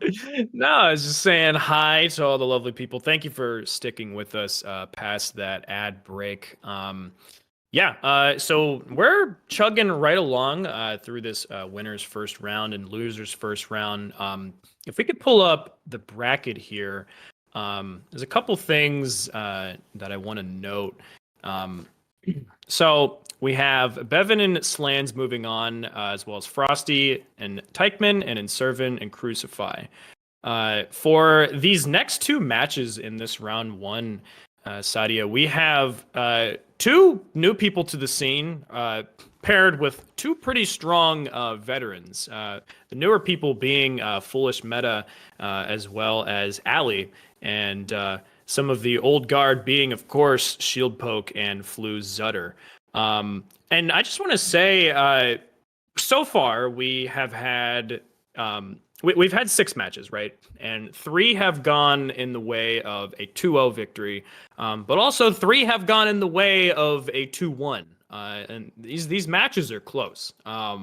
So I just want to say congrats to all the players, and thank you for just coming out and just really kicking some butt today. I mean, look, you can definitely tell all the players in this tournament are really just putting their all into it right now. The losers bracket is on its way right now. It looks like we have Amir and jackk moving forward, waiting on the next match results of Veg Georgie and Barebones to see who gets to that round 2 in losers. What are your thoughts on these upcoming matches there, Sadia? I'm really excited to see Shieldpoke go up against FoolishMeta. So I don't really get, at least with the tourney's ICAST, it seems like Shieldpoke doesn't seem to compete on the tourneys at ICAST and like vice versa, right? So I'm really excited to finally get to see them for the first time in like months. Going up against FoolishMeta, I've seen FoolishMeta in, I think, Steel's chat before when he does those fight clubs with his chat. So really excited to see him play in a tourney setting now, as we have Shieldpoke on the left and FoolishMeta on the right. Combatants, prepare for combat in 3, 2, 1. And the bolt is away. Both players pop their physic. It looks like Shieldpoke is running, I believe, an S-stock there with Sacred Blade on it. FoolishMeta is opting for the Bloody Hellas HTS. The favorite moveset of this is the jumping R1s. He's doing a great job. Actually managed to use the Dynas Finesse, but Shieldpoke barely gets out of the way. There's a lot of damage here done early on. If you were just paying the attention to FoolishMeta, you would think that they had the lead, but it's a lot of back and forth as we see Blade procs go left and right. What on earth just happened? FoolishMeta! In one instant, we see both go from half HP down to 1. Like, it looked like both were running bleed builds, and that was just like 20 pounds of damage in a 10-pound bucket. Like, that happened so quickly. It started out really slow here as we see, like, the Sacred Blade. Okay, all right, we get buffs going on. There's a little running R1 poke. There's a jumping R1. Okay, at some point, they're going to back up and reset. Right. We think the reset's going to happen there, and it doesn't. They just both stand in the pocket there and just go for R1. That's the only reset we see right there this whole time. As we see the Rejuvia come out with the Blood Blades and that bleed proc, man, it was just back and forth and just R1 spam on both. L2 gaming, baby! Let's go, Foolish! I mean, hey, I'm gonna keep it a buck with you, okay? I do a lot of invasions. I see a lot of new people that don't know what PvP is do this Reduvia L2 in my face, and it always hits me. It truly is the who does that. You're not joking. Pressed until they keep pressing until. Oh, all right. Next match. I'm sorry. Well done, FoolishMeta. Let's see how this next one goes. Gosh, I want to see more of that. And here we have both players ready to go. 3, 2, 1, and they're off. All right. So I just want to say, I mean, Shieldpoke has an incredibly strong build. With this clean rot, you're using the holy buff on it. That's so much damage. All right. So now this time, it looks like we are sticking to this bleed build from the side of FoolishMeta. I mean, hey, still sticking to that L2 gaming. I mean, let's go. Weapon arts galore. Ooh, tries to do like a reverse catch and a roll in. But I mean, hats off to Shieldpoke. Shieldpoke is an incredibly strong player. They do very well in a lot of the tournaments that they enter in. So I look at that, just the damage. Just come in, poke, boom. There's a quarter of your health gone. But there we go. More L2, rivers of blood. Gosh, I hope we see Moonveil. Just bring it all out. All right, we have a sleep halberd, or sorry, I forget the name of this, sorry, my apologies. But, I mean, right now, the speed and range of this clean rot compared to the sleep grease setup of this Albinauric sword. Dagger coming out from the side of Foolish right now, utilizing all of their pots, all of their inventory. He is everything Miyazaki gave us to play with. He's using it right now, and that is a wild strike with the sleep. Oh, my God. All right, so Shieldpoke said, all right, I am going to press the R1 button. That's what you do when you clean rot. You press the R1 button and you win. Whereas FoolishMeta's gameplay here was, I'm going to press the L2 button because that one's more fun. And, I mean, it worked the first round, but it's more of like a surprise catch, especially in a player against a player like Shieldpoke. I don't think that's gonna work twice. And you know what? Kudos to him for trying it. I mean, he's clearly like pumping Max Arcane, and he just said, "Yep. I am going to just put the whole entire trunk of toys at you. I don't care. I'm gonna just see what sticks, what works. Throw in a bunch of pots, rope pots. I mean, shout out to FoolishMeta. I mean, if anything, if you guys are in chat watching this, I hope you are just at the very least enjoying yourselves, because not every day do you get to see wild strikes on a sleep Albinauric sword. So amazing stuff.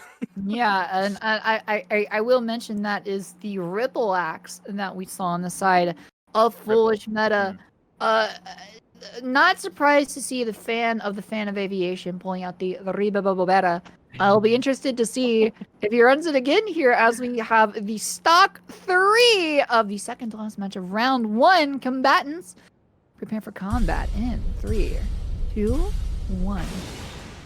The bolt is away. Both of them up to pop their physics. Out comes the Sacred Blade again on the side of Shieldpoke, and FoolishMeta has opted back to the Bloody Hellas, a weapon he found much more success with in the first stock that we saw here. And right now it's just about even. There's a giant ass finesse right now. I don't see legs here. I'm not sure if this is a desync or what.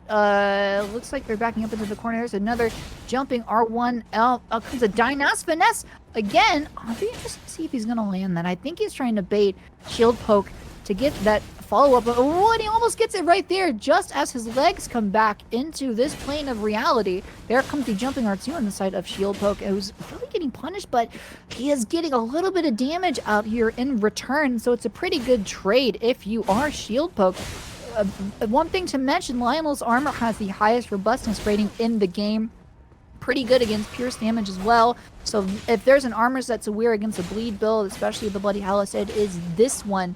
As we take a look at the talismans as well, we see the Claw Talisman on the side of FoolishMeta along with the Spear Talisman. This is a great option for him. It's the only thing really keeping him in this match right now because there are so many traits. He's really going to have to start sacrificing them soon, although we do still have the tier prog. Whoa, excuse me. In the middle of a sentence, we see FoolishMeta just get bled out of nowhere. Wow. Like, basically the same thing we saw in the first stock, but the other way around this time, Montage. I want to say hats off to FoolishMeta in this fight. One does not simply take a game off of Shieldpoke. Shieldpoke is an incredibly strong player. And even more impressive, one does not simply take a game off of Shieldpoke by just L2ing Reduvia in their face and not stop pressing the button. That is magical. I just want to say Elden Ring is such a sick game.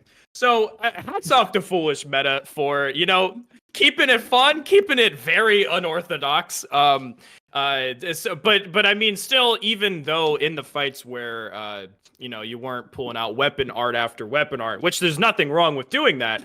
But it maybe not the most optimal play style, especially against someone that can easily punish these things like Shieldpoke. In every single fight, FoolishMeta kept it really close. Like that, actually came to play today. Had great roll discipline. I mean, of course, we have to say well played to Shieldpoke. Shieldpoke again, just reminding us why they're such a strong player. And Shieldpoke has the skill level to just completely stomp anyone in this tournament on any given day, depending on how they're feeling. So again, I just can't say enough good things about FoolishMeta. Hey, you took your game. You almost won that set, which is no small feat. So I'm curious to see how you do in that losers bracket. But of course, next up we have Floozutter against Ali-SBE. What do you know about these players, Sadia? Well, Flooz, I know, is able to play with a few different things. I know they favor Halberd. Haldag, I think, is what they've been running a little bit more as of late. I've seen them run Commander Standard. I've seen them run, Poison Rot builds before, the Mushroom Hat. I've seen them do all kinds of things. But it seemed like the Halberd is kind of their comfort zone. I think the last time I saw them compete, they were opting for Dismounter and S-Stock, I believe, and they made it, I think, climbed their way up through the losers bracket and got all the way up to the semis, if not the finals, in one of those. Very, very impressive stuff. Ali is a player I have not seen before. This, I believe, is their first Den tournament as a combatant. I have no idea what to expect here. All I know is that I hope they have a good understanding of the game, because Flooz certainly does. And she's not going to give up a win for free. Not even close. Going forward after this, though, we can take a moment to think about what we have in round 2. After this, we look forward to Beven going up against Slandz. Slandz won their first ever match here and their first ever Den tourney. Very excited to see how they do against Beven. They won a 2-1 against Hadi. After which it will be Frosty and taikman. That will be a fun one to watch as well. Followed up by Inservin and Crucify, and then rounded up with Shieldpoke and the winner of this match. So, Montage, have you had the pleasure of watching Flooz never lose before? Well, I've had the pleasure of 5-0ing Flooz in Enda's Swiss League, which clearly makes me the better player. Don't look at the VOD. They weren't chainsawing the whole time. Doesn't matter. I still got it. So, that might be a blight on Flooz's record here, but I think they're probably going to maybe give us a little bit better of a show here today. So we have Flooz on the left, Ali on the right, and combatants, get ready. 3, 2, 1, and they are off. Floozutter, of course, known as a very strong player, versus Ali's first appearance, if I'm not mistaken. I could be wrong on that, but it looks like we have... Flouz has really been liking this Health and Steeple. That's a pick that I've seen them use a lot lately. I mean, the Frost proc, that the potential that this weapon has is very, very good. But we have a tried and true and very powerful setup coming from the side of Ali with the Power Stand Straight Swords. Looks like they're using both Noble Slender Swords for that range, but also having the opportunity to infuse it. So a very scary setup on both sides if in the hands of the right person. I mean, Flouz is definitely a very strong player with a lot of practice under their belt. So let's see if that extra practice is going to pay off today. A rebuffing on the Health and Steeple. Right now, Flouz hasn't taken a hit. I was joking about my 5-0 victory, but that was a little bit differently. But Flouz, when they're actually trying, is a monster to fight. Has not taken a hit. Are we going to see a flawless? I think, I mean, right now, 400 health. That's one more hit. That's one more hit. And Flouz smells blood in the water. Right now, it looks like Ali, if they can get some hits with those talismans that I see, it's going to be a lot of damage. But it doesn't matter. Flouz does it. Flawless, the newcomer. First flawless so far. Wow. Okay. Flouz never lose. It looks like the legends are true. Oh my gosh. Wow. Very, very impressive work there with the side of Flouz on the Health and Steeple. I will stand beside. I think the Banished Knight's Greatsword is still better. I don't care what you say. Fight me. I will stand by that. But they're proving that the Health and Steeple is still a viable weapon. You have to give it to him. Regardless of anyone's experience in this tourney, it's not like it's not just like random people, right? So everybody here has a pretty solid understanding of the game, right, and kind of knows how to play it. To see our first flawless, this might be the first one I've ever seen, actually. If I have to guess. First, maybe second one I've ever seen. So that was really, really impressive. They did a great job of utilizing those neutral R2s and the roll catches here. Like the main thing I've noticed was the neutral R1s from the Wake Ups montage. But what does Ali need to do to come back here in the second stock? I think Ali is... I'm not the expert here, but I would say slow down their gameplay and just take a breath. They're kind of running around trying to search for a game plan, whereas they just need to stick to what they're comfortable with. But you know what? It doesn't matter what I say because we have a complete new weapon setup from both players. Oh, looks like Flouz is... Okay, we have a bit of a stall here. So I just want to say, going back to that first round here, Flouz clearly saw me or heard me say that I 5-0'd them, and they were clearly not happy about that. So please don't take it out too much on Ali. It's jokes aside, though. Looks like we have double Nagakiba.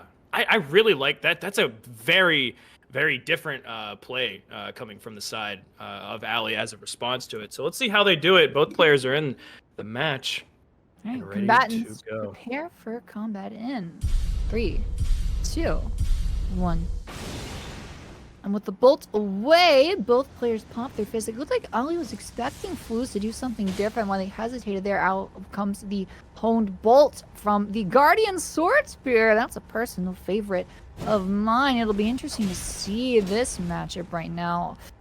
Ali's doing a little bit of panic rolling here early on. They have a ton of respect for Flouz after what we saw there in the first stock of the final match of round 1. And Ali does have a big hill to climb. Out comes the Chilly Mist at the beginning of Frost. Probably really close to building up. That's why Flouz is just running away, trying not to get the build up. Oh, it's a beautiful roll catch though. Ali is already at half HP and is now giving Flouz the opportunity to back up and let that Frost build up slow down a little bit and creep all the way back down so she can be more aggressive. As she is right there, gets a Frost proc from the L1 dagger and a Tear proc as well. Still is yet to take damage and get the backstab as well. Are you kidding me? The style points as well.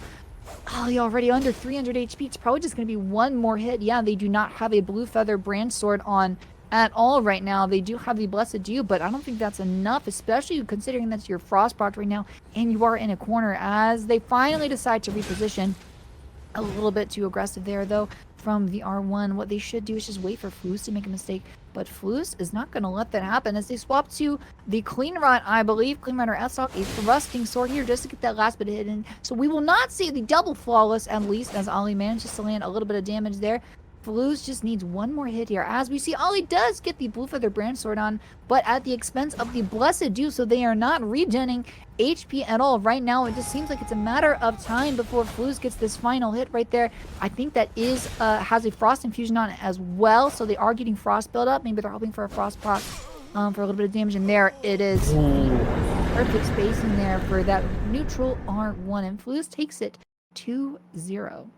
I don't know if Ali owed money to Flooz or something, but that was a very strong and surgical game from the side of Floozutter. She was not accepting losses in no way, shape, or form, and also was constantly switching up the gear and everything like that. I want to tip my hat to the Rat Head. Great choice.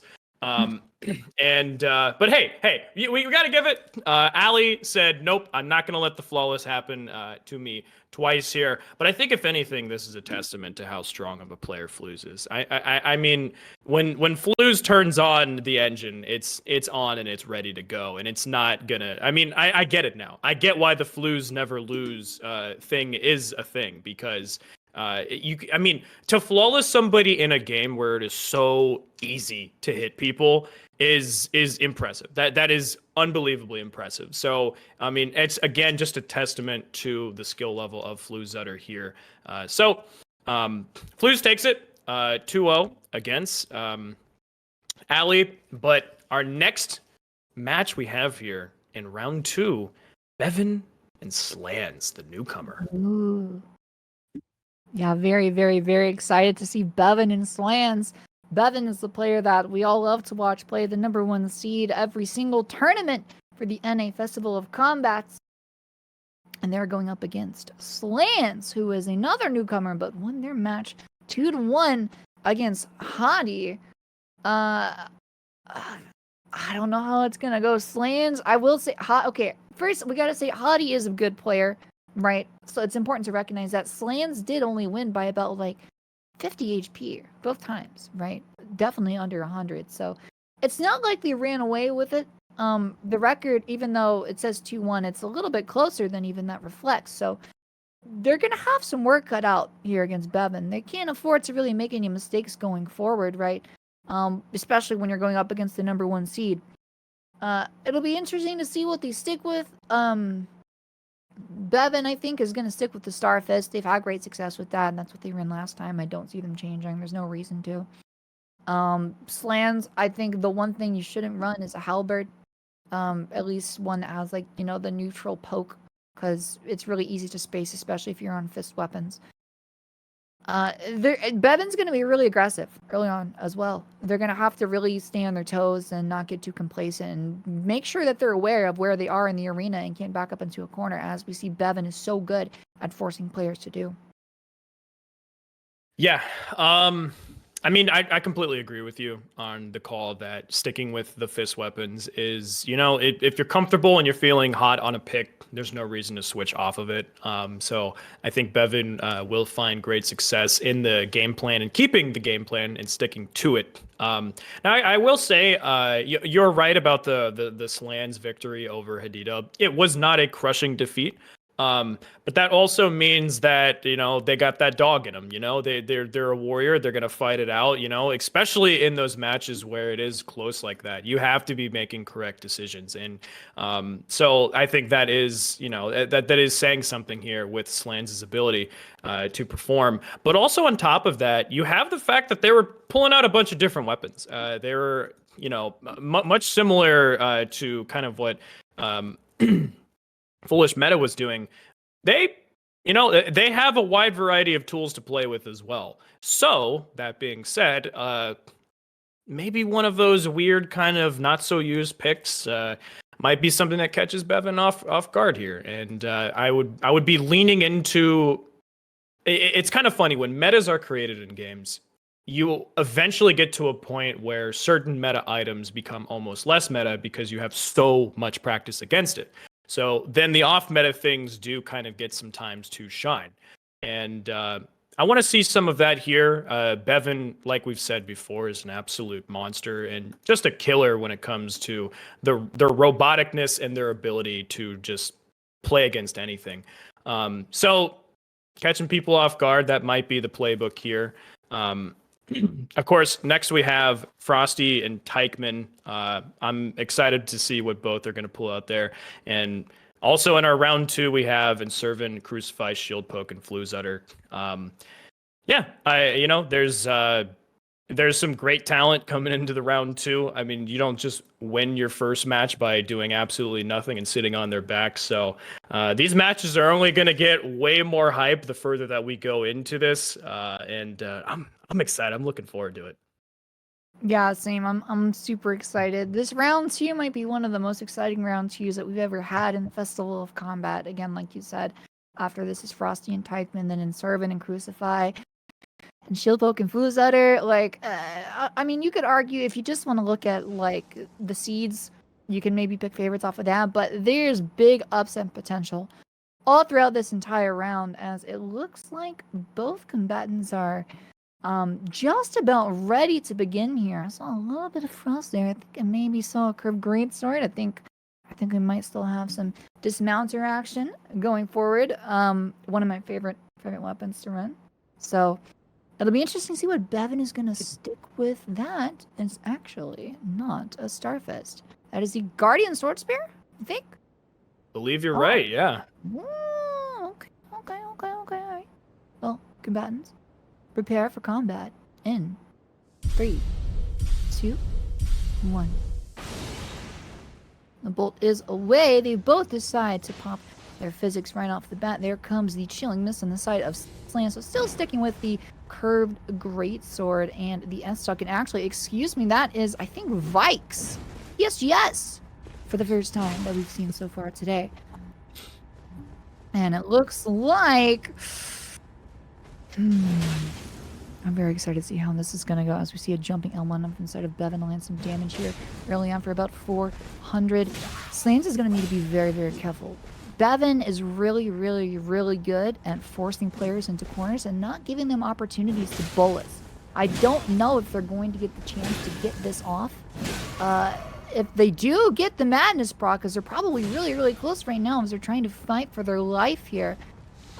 They do get a bolus off, but in a corner. That's not what you want to do. It's not where you want to be. He's trying to fight his way back here. Has he had his tier proc? I believe so. There is a Frost proc on him. I think that Beven may have rolled it there. Out comes the Frost bolus as well as both players kind of reset for a little bit. Beven's building up that madness again on Slandz, so he needs to be careful and fight back a little bit here as he does. And there is another change. Kind of Frost proc as well. Beven did manage to roll it, but it doesn't matter for Slandz. Beven takes this 1-0 in the first match of round 2.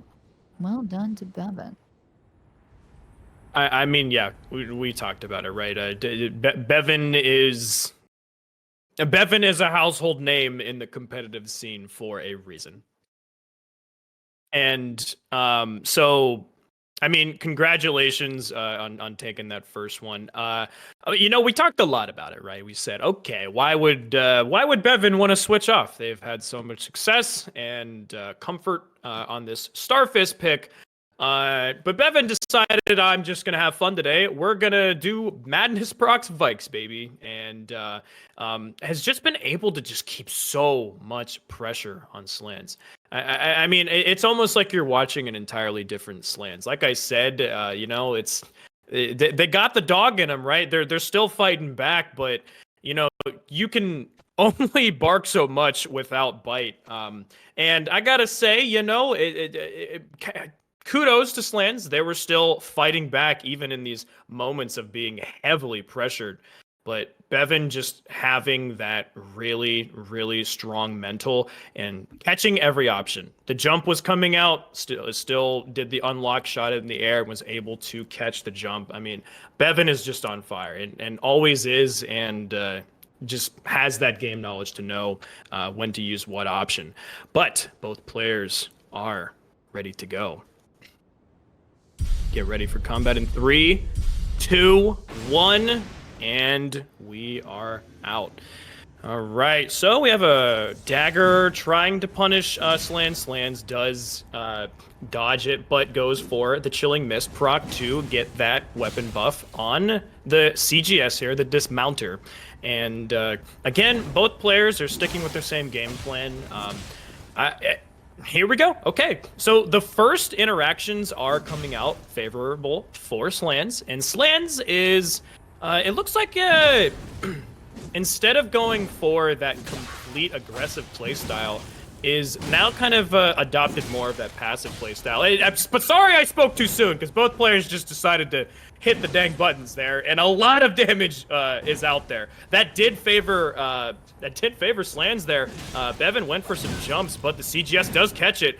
Ooh, right now that reactionary gameplay, right now, baiting out those attacks, the crouch L1s on these Vikes. I mean, you hit the Madness proc, and that is big damage is coming your way. But like I said, Slandz is a warrior. Slandz is not afraid, doesn't matter, you know, if they're doing well, they're doing good, bad, whatever it is, they're still gonna try their game plan. And it looks like right now, Beven was able to even the matchup, catches it, gets the Madness jumping L1. Man, Vikes is, whew, that Madness proc that you can get from these dual Vike spears. I mean, that's a look. I mean, I am wild, right? That Beven would be playing the weapon exactly how they needed to be played. I know in Crazy, no one would see that coming.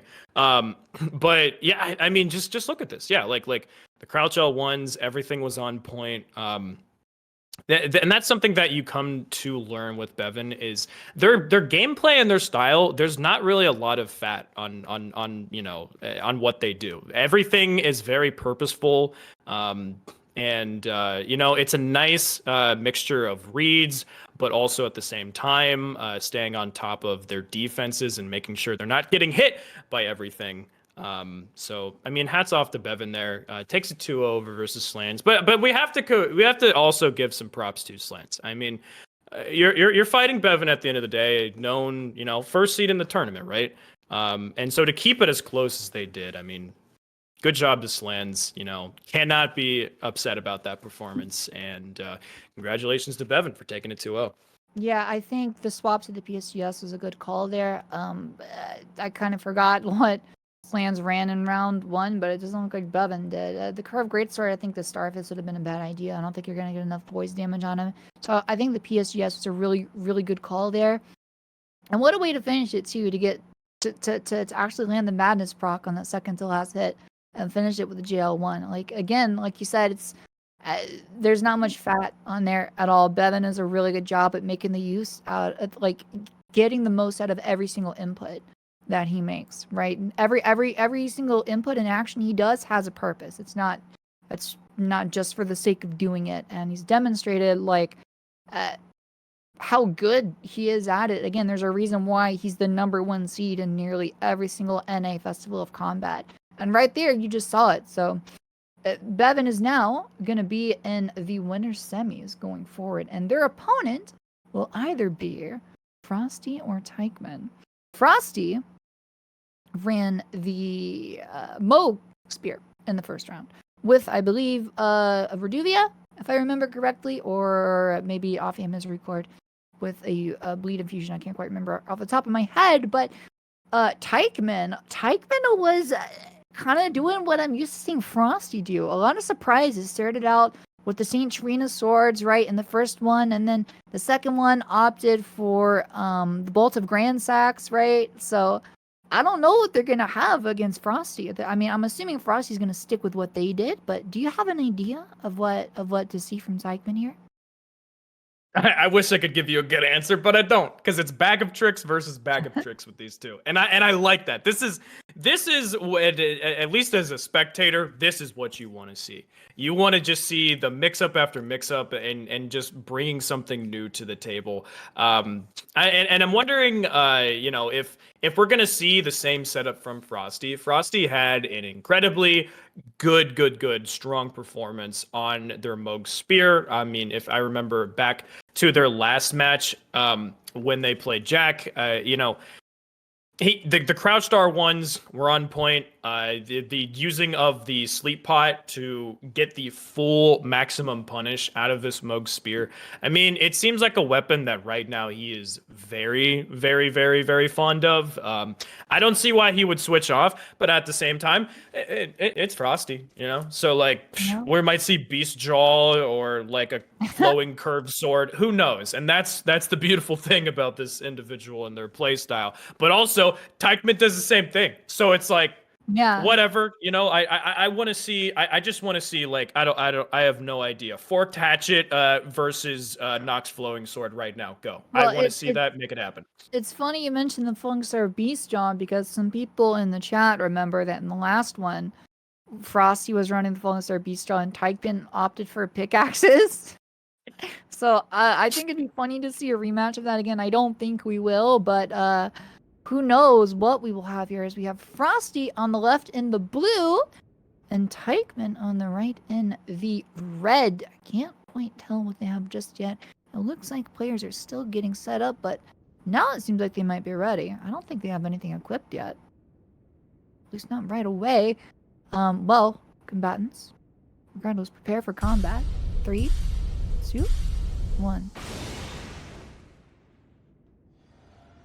There's the crouching flask that we see. Oh, out comes the Moogwin spear. There it is. And taikman is running. Is that the spiked spears? I think it is. It is, with poison as well. So very interesting. Both are running status, just different types of status. As taikman manages to land the first bit of damage. There's I think what was it, jumping L1 the first time, gets 2 hits in there, 1 from each spear, I believe. So taikman actually does have some bleed buildup. Again, for those of you who do not know, the spike spears do have innate bleed buildup. So that poison miss on top of that means that Frosty's going to need to be careful, and he's really letting taikman know you're not going to get anything for free. Although he is poison procced right now, Frosty has an uphill battle here early on. Not exactly what I expected to see, but and in the middle of that, we see taikman just run away with it. Again, just as I was saying, that innate blood buildup, man, that was insanely quick. Frosty, I don't think I've ever... first off, I rarely see Frosty lose. I don't think I've ever seen Frosty lose a stock that quickly, ever. I don't know if that's ever happened before. Yeah, I thought this whole time that we were seeing exclusively poison spike spears, but was completely wrong on that, actually. They were bloody, and that seems to be clearly the right choice here. And also a good pick into Frosty here. One thing that you notice that taikman was doing was constantly pushing Frosty into the corners of the map. Now, here's the thing with Frosty is when it comes to spacing and pressure, that's something that they have. I just feels like they've figured out the issue with that and how to, decompress situations. I mean, even right here into the corner, still fighting back. But when you stay into the corner here, and it looks like, the Kiss of Death here was trying to use the Catch Flame as the way to stop the aggression of taikman, but taikman did not get their poise broken, and they're able to just keep attacking. We have both players ready for this. taikman up 1-0 against Frosty. Get ready to fight. 3, 2, 1, go. All right, looks like I think both players, never mind, I was going to say same weapons, but here we go. Frosty, if the Moog isn't the answer, maybe it's the two-handed Nagakiba, and 3 hits just like that right from the get-go. These jumping R1s really clipping taikman in a way that they're not expected, but that poison is actually so important. Because it looks like Frosty is like trying to get that space in order to deal with it. But actually, does get the bolus there. The jumping L1 doesn't land on the side of taikman. And right now, Frosty is just swinging and swinging and swinging. You'd think the dual spears, that's the name of the game. Nope. I'm just gonna take out my katana. I am going to press the R1 button. And if you want to hold forward, guess what? You're gonna get a face full of blade. And I mean, it's working out for Frosty right now. Look at him with his classic, just weird movement, staying crouched a lot of it, jumping away. Those reverse jump R1s, really good stuff right now. And I like what taikman's going for there. Just, said, you know what? I'm trying to understand this new pick, but they said, you know what? It doesn't matter. I'm just going to go on the aggressive here. And a from the side of Frosty. Doesn't get the full capitalization off of it that they did in their match against Jack. But I mean, still, look at this health deficit right now. That's about 2 R1s, I would say. But these bleed spears, I mean, they can do anything. At any point, Frosty could just pop like a balloon. But still, hitting these jump R1s, got him in the corner, and that is where this Nagakiba is going to be most dangerous. Good idea there with the R2. I mean, Frosty keeps landing these jump R1s. And there again, I mean, this is a move that clearly taikman is not respecting enough. And it is down 1 shot. What is taikman gonna do? Whoa! Oh my gosh! Well done on getting the blessed do tier right now. I mean, looks like taikman's figured out the gameplay, knows the jump, and this time punishes it. He says, Frosty, do it again and see what happens. Oh my gosh, it's so tense! But Frosty takes it. Frosty takes it 1-1 both players. Oh, tell me what you saw there, Sadia. Yeah, the first thing I noticed there was the use of the sleep pots defensively. So a lot of people think that consumables like that, throwing daggers, sleep pots, or whatever, are only used to kind of push people into corners. It can also push people away from you. And we saw Frosty use it a couple times to make sure he had space to pop a bolus in case he had a status proc, and it gave him just the space he needs. He's really good at just not understanding the weapon he's using, but literally all the tools that you have, and he comes up with real creative, interesting ways to use them and incorporate them into his playstyle. I think that, combined with his aggressiveness with the Nagakiba as well, like, the biggest way to counter status builds is to stay aggressive, or run a status build of your own as well. Regardless, you need to stay on top of them and not let them build up the status proc on you. That's your number 1 goal. And Frosty did a great job of doing that there, Montage. Yeah, I mean, Frosty definitely showed, I mean, taikman takes the first game, right? And he simply just said, you know what, Moog Spear is not the solution. Two-handing Nagakiba. I did not expect that to be the solution, but hey, we'll see what happens in this third match. On to you, Sadia. Combatants, prepare for combat in 3, 2, 1. With the bolus away, both players pop their physics. I said bolus, I meant bolt. Excuse me. Out comes the poison mist on the side of taikman, sticking with the spiked spears. Don't really see much of a reason for him to change. He had great success with it in the first stock and still held his own very well in the second, so could still go either way. Frosty, of course, sticking with the two-handed Nagakiba. He also found success with that. I'll be interested to see how this goes, because when it comes to pure range, I think Frosty wins on the jumping attacks here, but those running L1s can be very, very dangerous on the side of taikman. But Frosty's doing a great job of keeping up the pressure here. taikman did roll that bleed proc, so it didn't stick. That's great for him, because if it did, he would be in massive, massive trouble and have a huge hill to climb up right now. Out comes the poison proc on the side of taikman onto Frosty. We'll see if he tries to use those pots again to create space to use a bolus.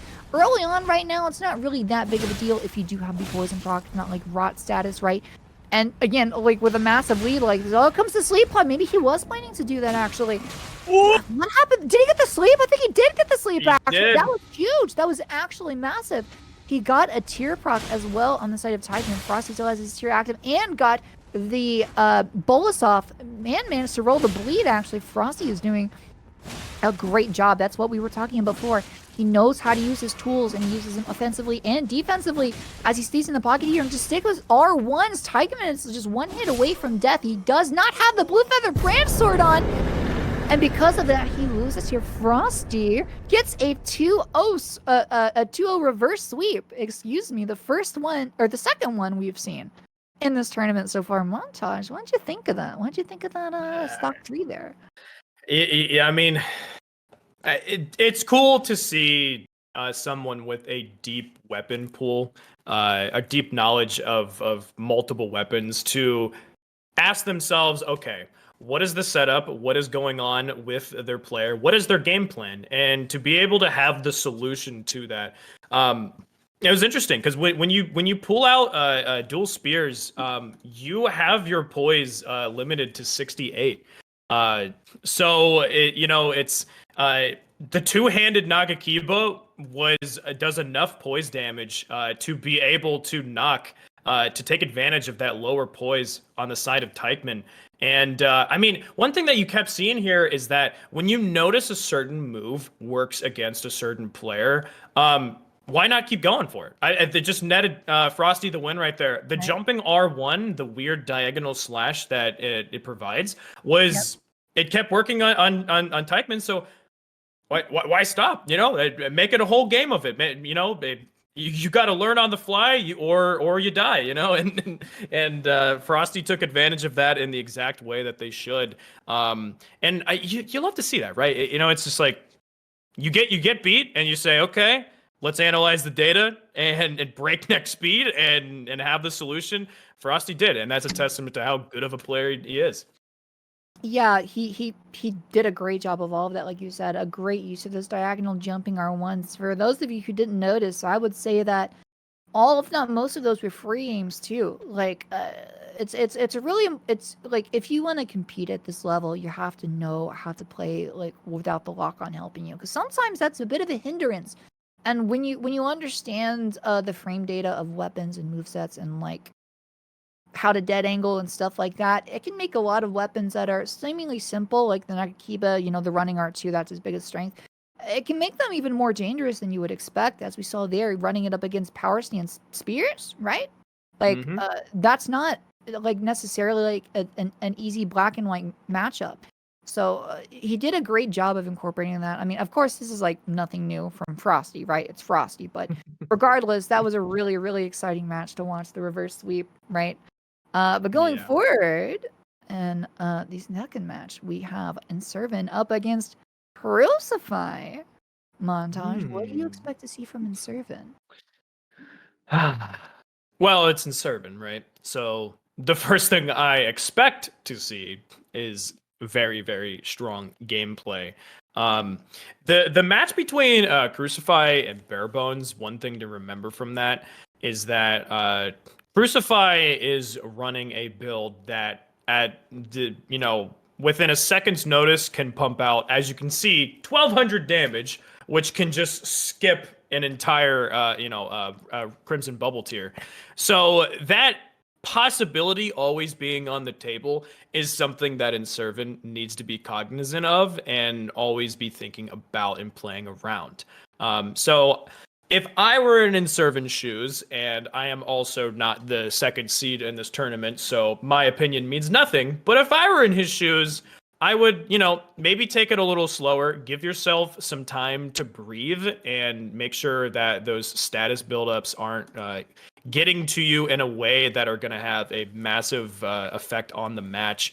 Now, of course, we're talking about Ripple Halberd here, right? And Sleep Grease, 2 hits, you're asleep. So maybe actually what might be the way to go is the inverse of that, and do not let Crucify breathe a single breath the entire match. Because if you do that and you let Crucify top things on like poison, maybe even rot, bleed, sleep, whatever it is, whatever is in your bag of tricks, that could be detrimental as well. I think there's a couple ways that you can solve the issue, but Inservin is a player that is good enough to solve the issue. Much like Frosty in that last match, Inservin is a player that can see the issue and the problem in front of them and say, all right, here is how I am going to solve this Rubik's Cube.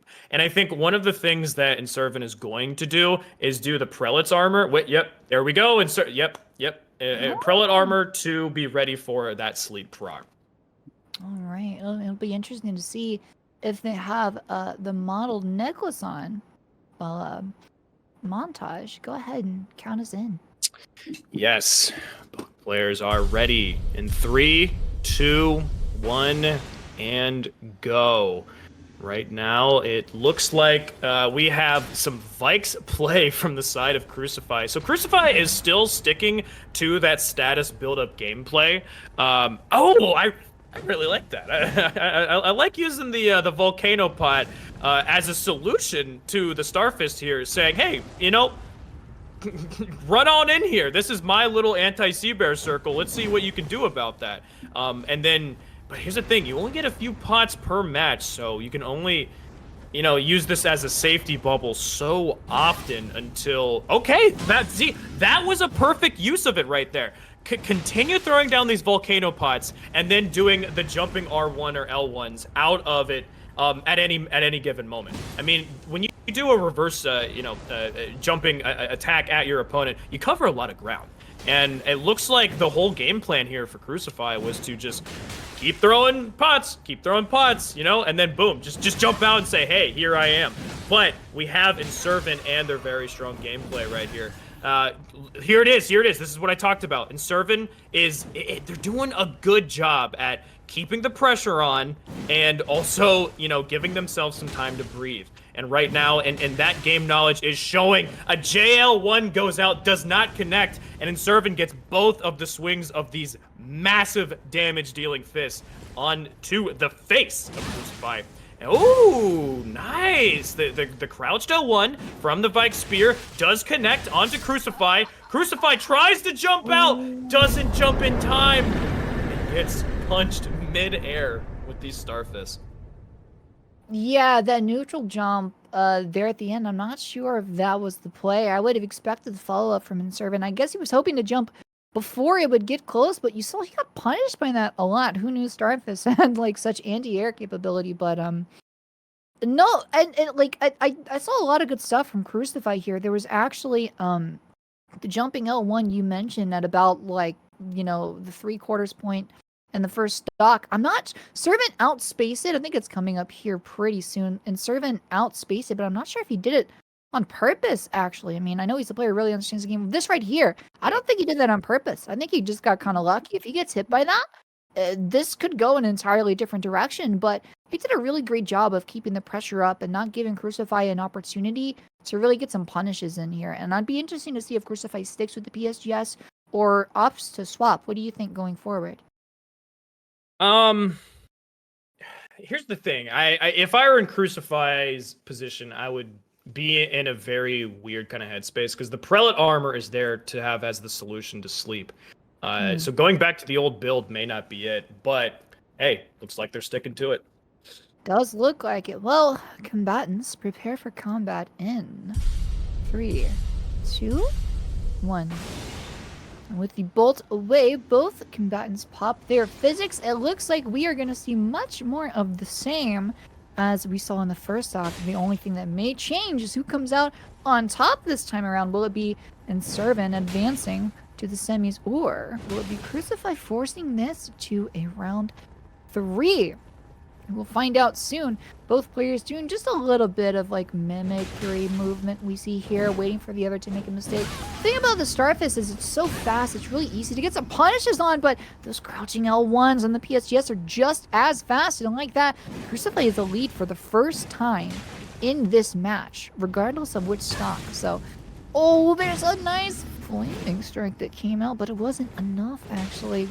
Inservin got punished for it big time, but he does get Crucify on his back foot. A lot of back and forth. Just about even. That's a beautiful flaming strike to roll catch him and get the tier proc as well, actually. So just like that, Crucify being in the lead for most of the stock is now on the back foot. Inservin does still have his tier active and does have the fire buff now on that Starfist. He's going to put out a lot of damage now. So really, Crucify needs to be very tactical and precise in how he wants to engage. You cannot leave yourself open to get punished here. Those Starfists are really, really quickly, and there will be some bleed buildup. I'm not sure how much, because it looks like it's been a while since it got hit. I spoke too soon, though, as we see 2 R1s. Is he going to get punished there? No, not yet. Not yet. Rolls out of both of them. That's insane. He's honestly 1 hit away from death. Crucify is about to get sent to the loser's bracket. Will he pull this one out? It's too soon to tell, honestly. Oh, there it is. Just like that. All it took was one roll because the Starfists are so dirty. The fist weapons are so good at roll catching because, you know, on those running L1s, you get 2 punches in. montage. I don't know if there's much more Crucify could have done, right? Yeah, I mean, the thing about fist weapons is they're so fast, and if you're a master of spacing and you know how to bait out attacks and then reap the full benefits of like punishing a JL1 or anything like that. I mean, they're Starfists. They have ridiculously good AR.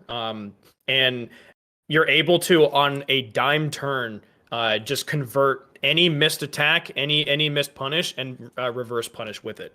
That's what makes them so good, and then being so oppressive. Now, here's the thing: I think it's so interesting the running of Flame Strike on a fist weapon. I mean, the idea of Flame Strike is it's very useful on things like a halberd because while you can keep someone at bay, you have Flame Strike in case they get like a little too close.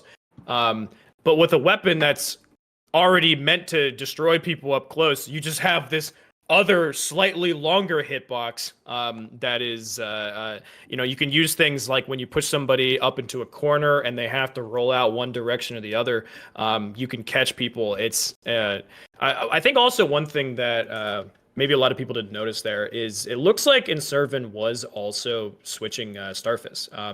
I'm pretty sure I saw at the beginning of that second match, he threw Barbaric Roar on, and then of course we saw the okay.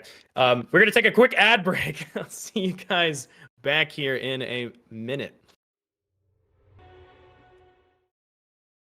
All right.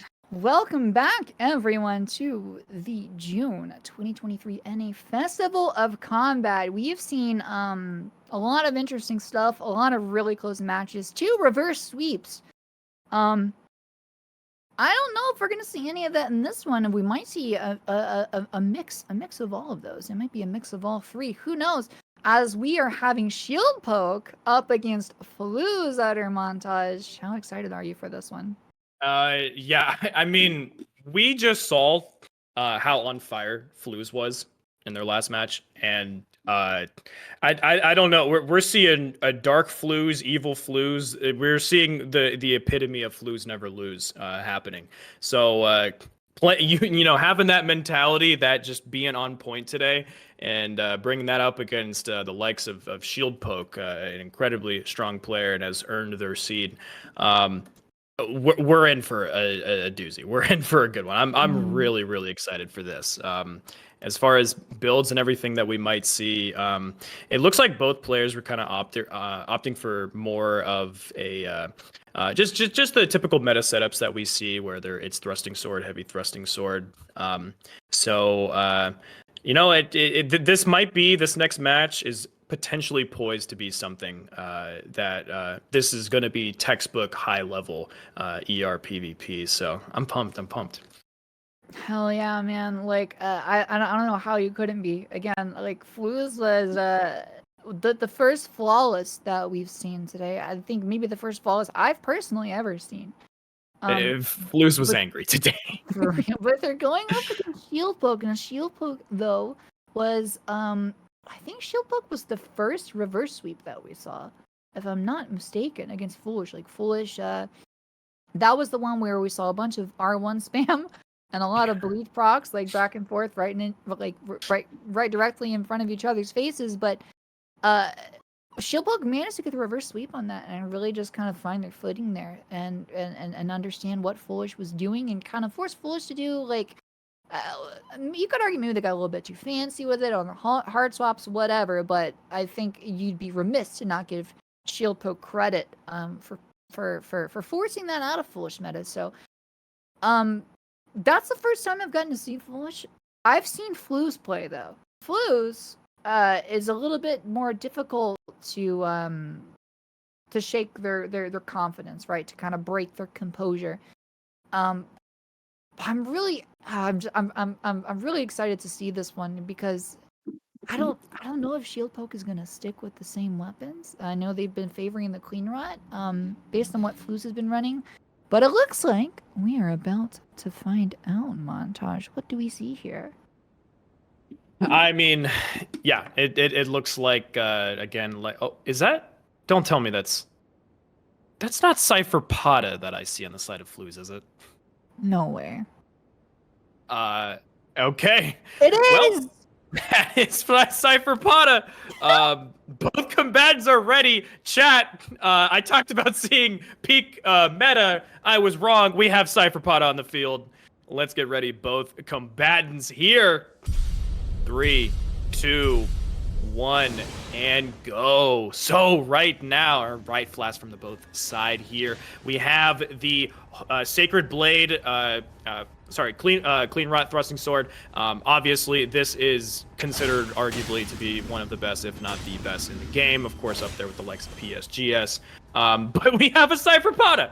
And if it's anything like Cypher Potta with what we know with coated swords, is that this is going to be 100% holy damage. So that means the damage you can push these things like that. A running R1, a little tiny flurry, and boom, look at that. Shieldpoke is down to a quarter health right now.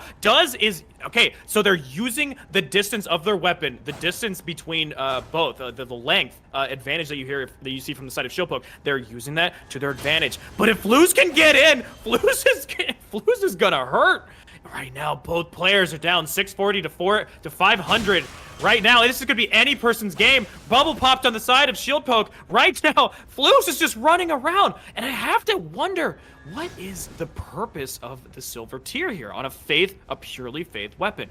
Maybe there might be some dragon incantations or something that we could see coming from the side of Flooz. We're not sure, but both players are playing that Spacies game. Right now, running R1 coming from the side of Flooz. A good roll dodge from the side of Shieldpoke. And it is punch. Both players are looking for trades. It is down 358, 352, 360. Oh my gosh! Wow! How is both of them not dead right now? Oh my gosh, in the corner! The pressure is being put on by Floozutter right now. This is what you want to see, ladies and gentlemen. Look at this. Right now, they're all over each other. This can go either way. Oh my gosh, how is Flooz not dead after that attack? This is insane. This is actually crazy. I feel like if Shieldpoke had the red feathered talisman, they would have taken that. But right now, the game is within inches. It is waiting on Flooz to attack, and is the reverse punish from Shieldpoke is the game plan from both. I'm at a loss for words. This is, oh my gosh, 16 health, 18 health. What are you going to do? How are you going to bring this back? You could breathe on them and they would die. Both players are dodging attacks left and right. How? And Shieldpoke takes it with 10 health.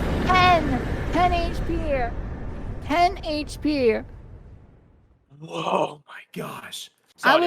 I was gonna say, like, if Flooz were to win that would have been because of the swaddling cloth. She did swap to the swaddling cloth at one point and got it to proc and got like an extra 250 HP out of it. Like, that's kind of what kept her in, but my god, like, there are so many times where I really thought she was gonna get punished on those running R2s, like that one right there. Just look at that, barely gets out in the nick of time. I was kind of waiting to see if Shieldpoke would be a little bit aggressive, but he wasn't. He was incredibly patient and did a great job, and that patience paid off, albeit barely. But we see here in the final match of round 2, Shieldpoke barely scrapes away by the skin of his teeth montage with 10 HP. 10 HP.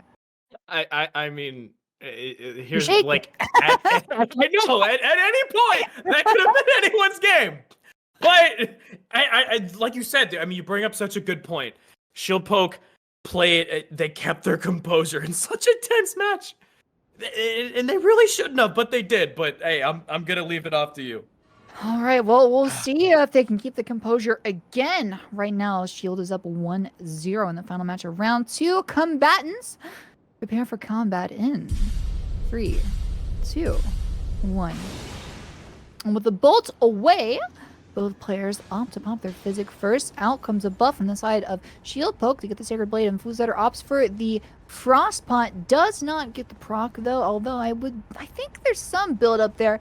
Not like she's going to be able to build on top of it, as she is sticking with the Cypher Potta, going up against the Clean Run Knight Sword with the Sacred Blade buff. Oh, there's a little bit of trade there, and it looks like Shieldpoke just barely wins out.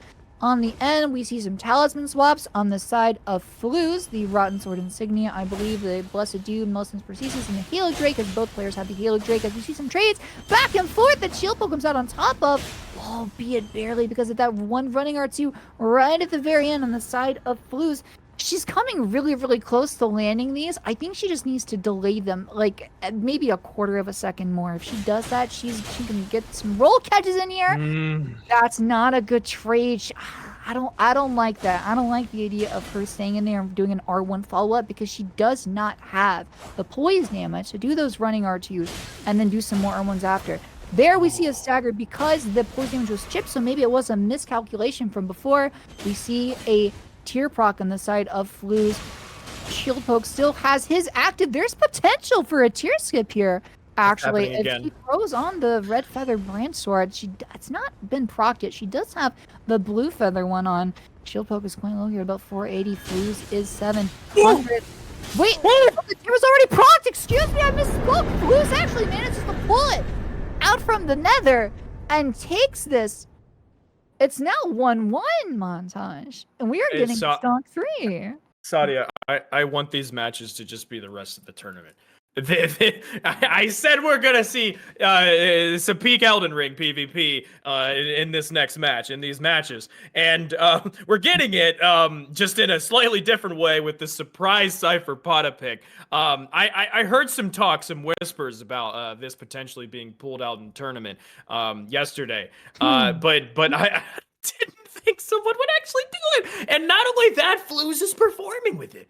Absolutely performing with this weird pick. I mean, I guess it's a fist weapon at the end of the day, but my gosh, I mean, to make it work against Clean Rot. I mean, it's Clean Rot. This is the trading weapon. Yeah, and against Shieldpoke, no less. Again, like, I mean, Faith is pretty strong in this game for a lot of the weapons. Obviously, it's the reason why dual code is like the best power stance straight swords you can do. The next closest is Carrions, but because of the split damage isn't as strong, the Cypher Potta can do some pretty nasty damage because it's the fist weapon, because it's so fast, and because it has that thrusting running R2 that you also see on the Qatar. And does the Venom's Fang have that? I don't quite remember. I don't think the Venom's Fang has it. I think it's just the Qatar and Cypher Potta. There might be one more I'm leaving out. Regardless, that's the biggest strength, that and the roll catch potential. But Montage, would you do us the honor of calling this final stock? I can. Both players are ready. And with the countdown of 3, 2, 1. Gosh, inject these fights in my veins. Let's see what they have to bring for this third and final match. Oh my gosh, what a way to end out this round 2 with these two fighting. Okay, so right now both players are in that footsies game right now. Both players have understood the strengths and weaknesses of the other. They both have had 2 games to figure it out. And you know what? It's a matter of Flooz is knowing what is coming in. Flooz knows, okay, I know that Shieldpoke wants to play passive. So Flooz needs to find the optimal punish and run in attack onto Shieldpoke. Whereas this time it looks like Shieldpoke knows that game plan is coming, knows that these running attacks can be lethal, but if you keep yourself... Oh my gosh, it's just attacks. It's just attacks running wild. Right now, Flooz has their bubble popped right now, whereas Shieldpoke does not have their bubble popped. But I mean, hey, it's Floozutter. We have seen her keep these things honest and run them back. I mean, right now, though, Shieldpoke is doing exactly what they need to do. And they are playing patient, they're playing confident, and they are doing the optimal punishes here. So we have, okay, those run attacks, 2 punishes. Right now, Flooz is on the back end. This looks like the lights is out. Floozutter is panic rolling right now. And Shieldpoke takes it. Gosh. Oh, man, that was, I mean, Shieldpoke had the answers that they needed to right there. It took 2 games to, you know, kind of solve the puzzle here of this weird pick. But I kind of talked about that earlier with, you know, the matches with like Frosty and Taikman, where it's like, if you bring something weird out, it might just work. And Floozutter fought arguably one of the strongest weapons in the entire game with this weird pick and almost won. Hats off to Flooz. Yeah, for real. I mean, like that, that was pretty impressive to still stick with the Cypher Pata even after like how the first two stocks went. I mean, personally, I would have opted for a swap, just something that could trade a little bit better, right? Maybe something with just a little bit of hyper armor too would have been better.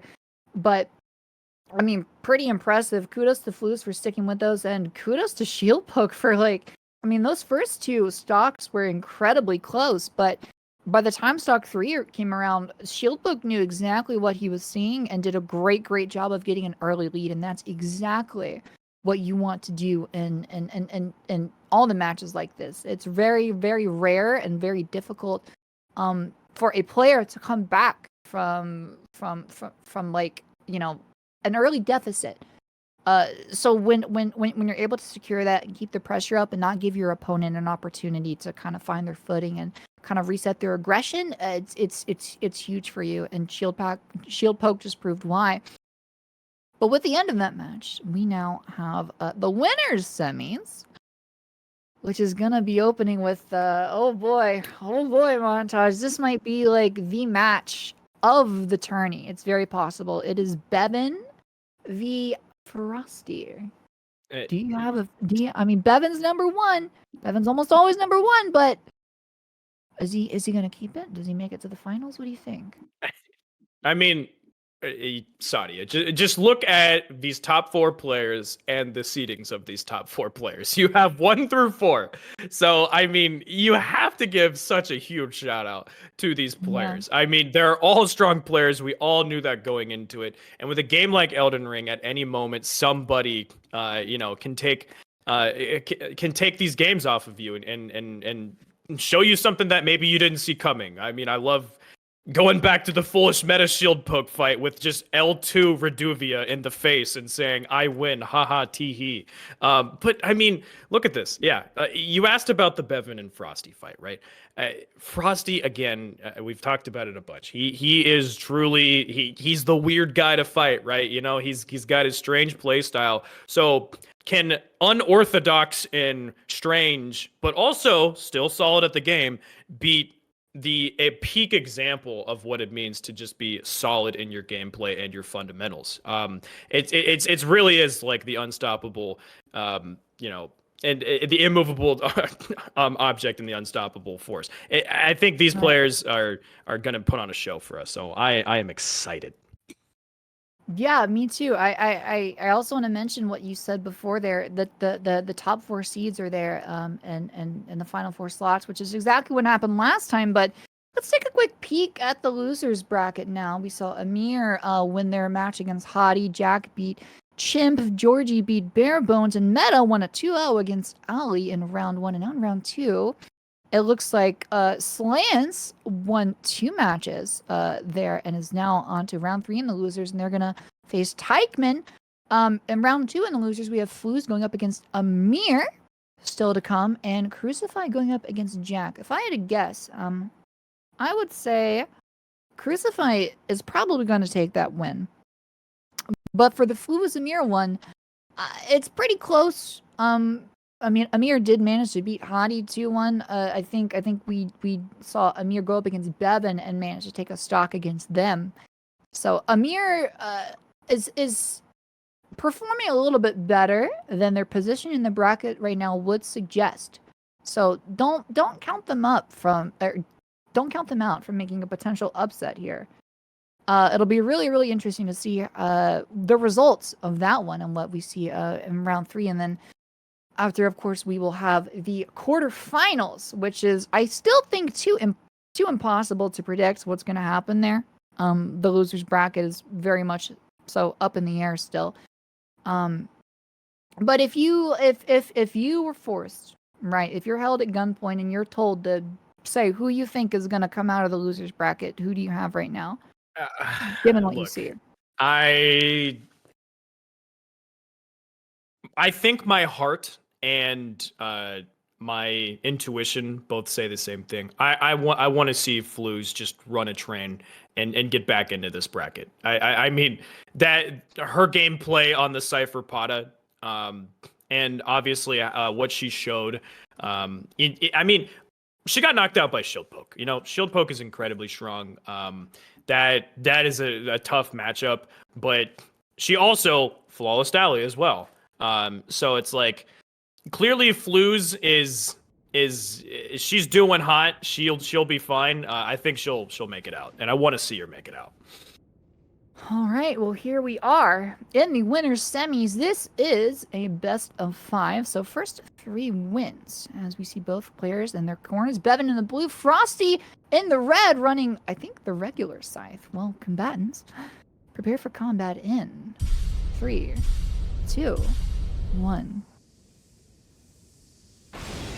And the bolt is now away. The physics have been popped, and we see Beven still on the Starfist, and Frosty opting for a poison scythe build. Not even the grave scythe, actually. I think that's just the regular scythe, if I'm not mistaken, as he gets a couple hits in here, but not for free, as Beven takes an early lead, doing a great job of dodging all those hits, but does get poison proc. Has the chance to pop the bolus. Is he going to turn around and retaliate? He tries to, but Frosty predicts it.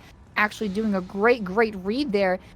Beven does manage to get a blood bolus off and punish Frosty for popping a blood bolus of his own, but Frosty has a beautiful roll catch there on the one-handed R1, not for free, as we see. Oh man, the back and forth in this right now. Beven does still have a lead, albeit barely, only by about 350 HP, but I think he's looking to extend that lead just a little bit. We're really close to a tier proc on both combatants right now. Frosty doing a great job of playing against Starfist right now. This is the first Flaming Strike we see come out just to kind of create some space. Frosty is now about 300 HP, and we see Beven having opportunity after opportunity to pop these boluses. Frosty kind of unable to keep the pressure up afterwards, but I don't blame him, because each time he manages to get a proc here, he's taking trades that he doesn't want to take. Look up there.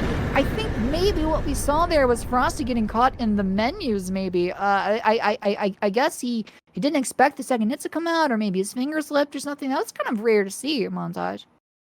Yeah, I think if it's one thing that we can definitely say that is a strength of Frosty, it is his ability to space. So I think your call out on that potentially being a menu check might be the one.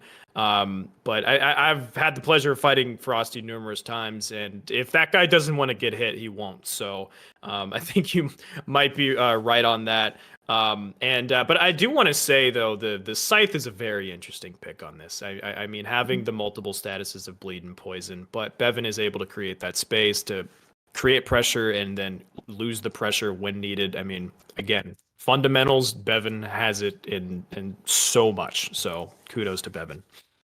Yeah, absolutely. I mean, I talked a lot about Frosty, but didn't really mention Beven. Like you said, did a great job of just chasing down and finding opportunities to punish Frosty's mistakes. We'll see if he can do it 2 times in a row, Montage, if you would do the honor of counting us in. Can do. Both players are ready in 3, 2, and 1. And the bolt is away. Both players flashed out. Frosty is crouching towards Beven to create fear, clearly. But Beven is able to get those tiny little taps. And that's the thing about these fists, is maybe you don't get the full combo punish. Good response from Frosty, though.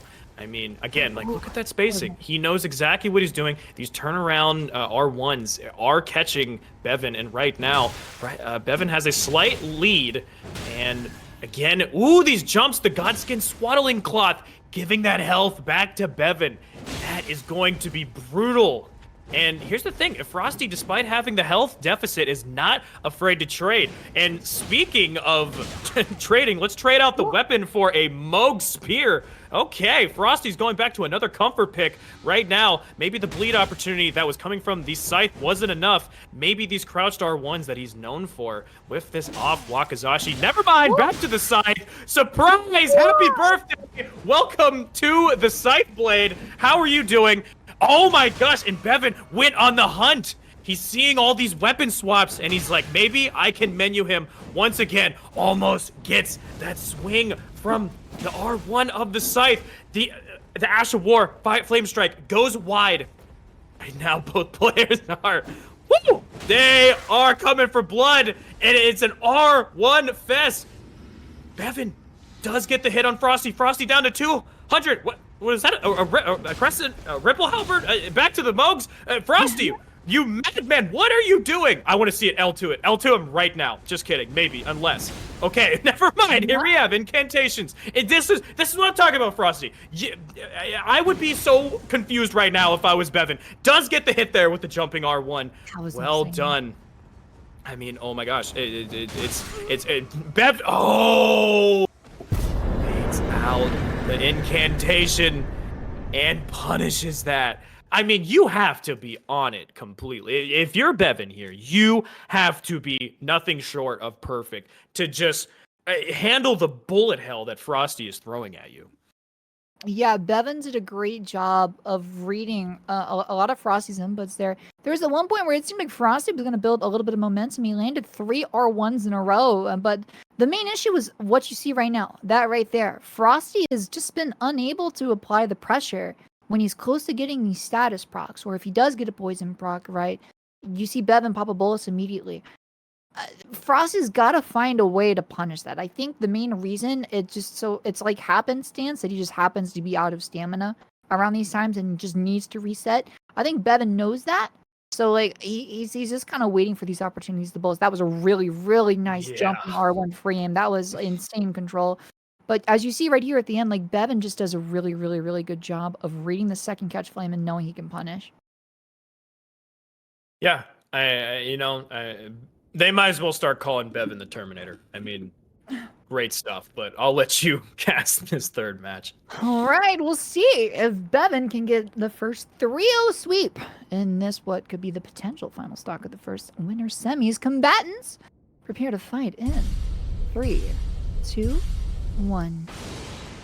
And with the bolts away, out come the physics, and Frosty is running a twin blade with chilling miss and gets frost rocked by the pot. There's probably some more build up there, gets hit by the jumping R2, and Frosty already is playing catch up. It's not where you want to be when you're 2-0 down right now. We see the talisman swaps. Again, a jumping R2. He's got to be caught in the menus here. Maybe he thinks he's outspacing. That's like really uncharacteristic of him to get caught by that 2 times in a row. Already he gets hit again on that nasty trade, and he does. Oh, there is the tier proc. I was just going to say he still has the tier active, but not anymore. There's another trade right there. He does get a frost proc, though, so maybe there's a potential to come back as we see the spinning slash come out.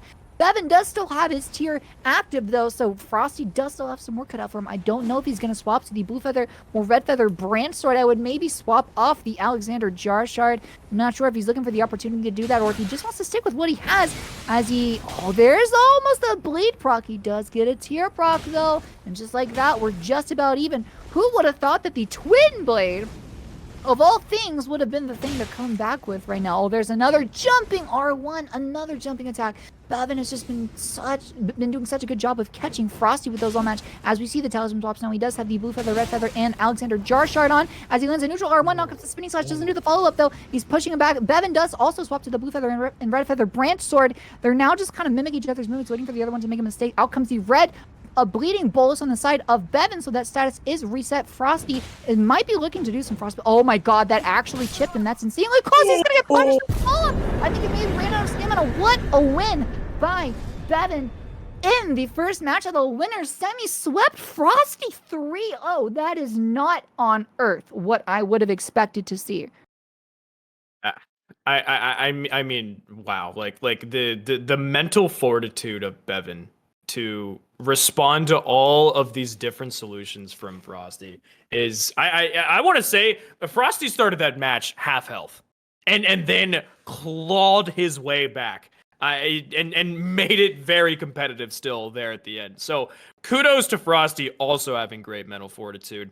I mean, it just looks like Beven is 100% on the ball here. Knows that the game plan of the Twin Blade is that the running R2 is very good at roll catching and is very good at just getting those quick hits, especially with the running R1. But had a solution every time. Again, these reaction, I see your move, go in with the fist. That is a strong setup. And I mean, again, hats a 3-0. That's one does not simply 3-0 Frosty. So that is crazy. Yeah, that was a weird jumping attack we saw right there too. I think Frosty thought he outspaced it.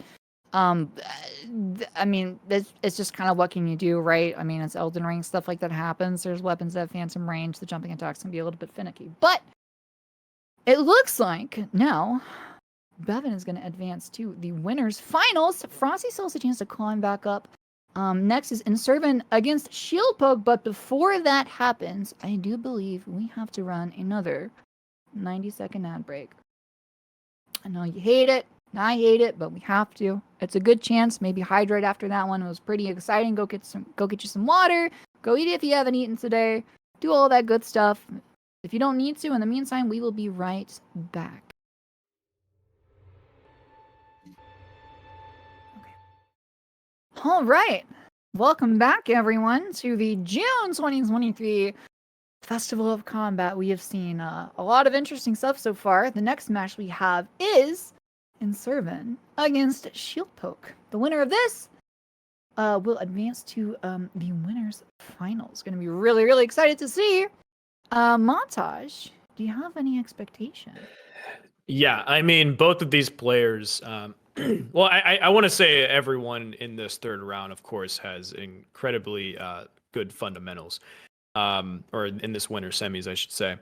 And Inservin and Shieldpoke are no different. So I mean, you're gonna see exact like precision decisions, just correct. It's gonna be someone that understands the game and plays it extremely well versus the exact same thing. So if you were to ask me to make a prediction on this next game, I could not give you one. This is anyone's game. Shieldpoke is looking hot. But Inservin has a 2-0'd both of their previous opponents, so maybe Inservin's doing a little bit better today. I don't know, but it can really go both ways. Yeah, like again, I said this going into the winter semis, even before Beven and Frosty played.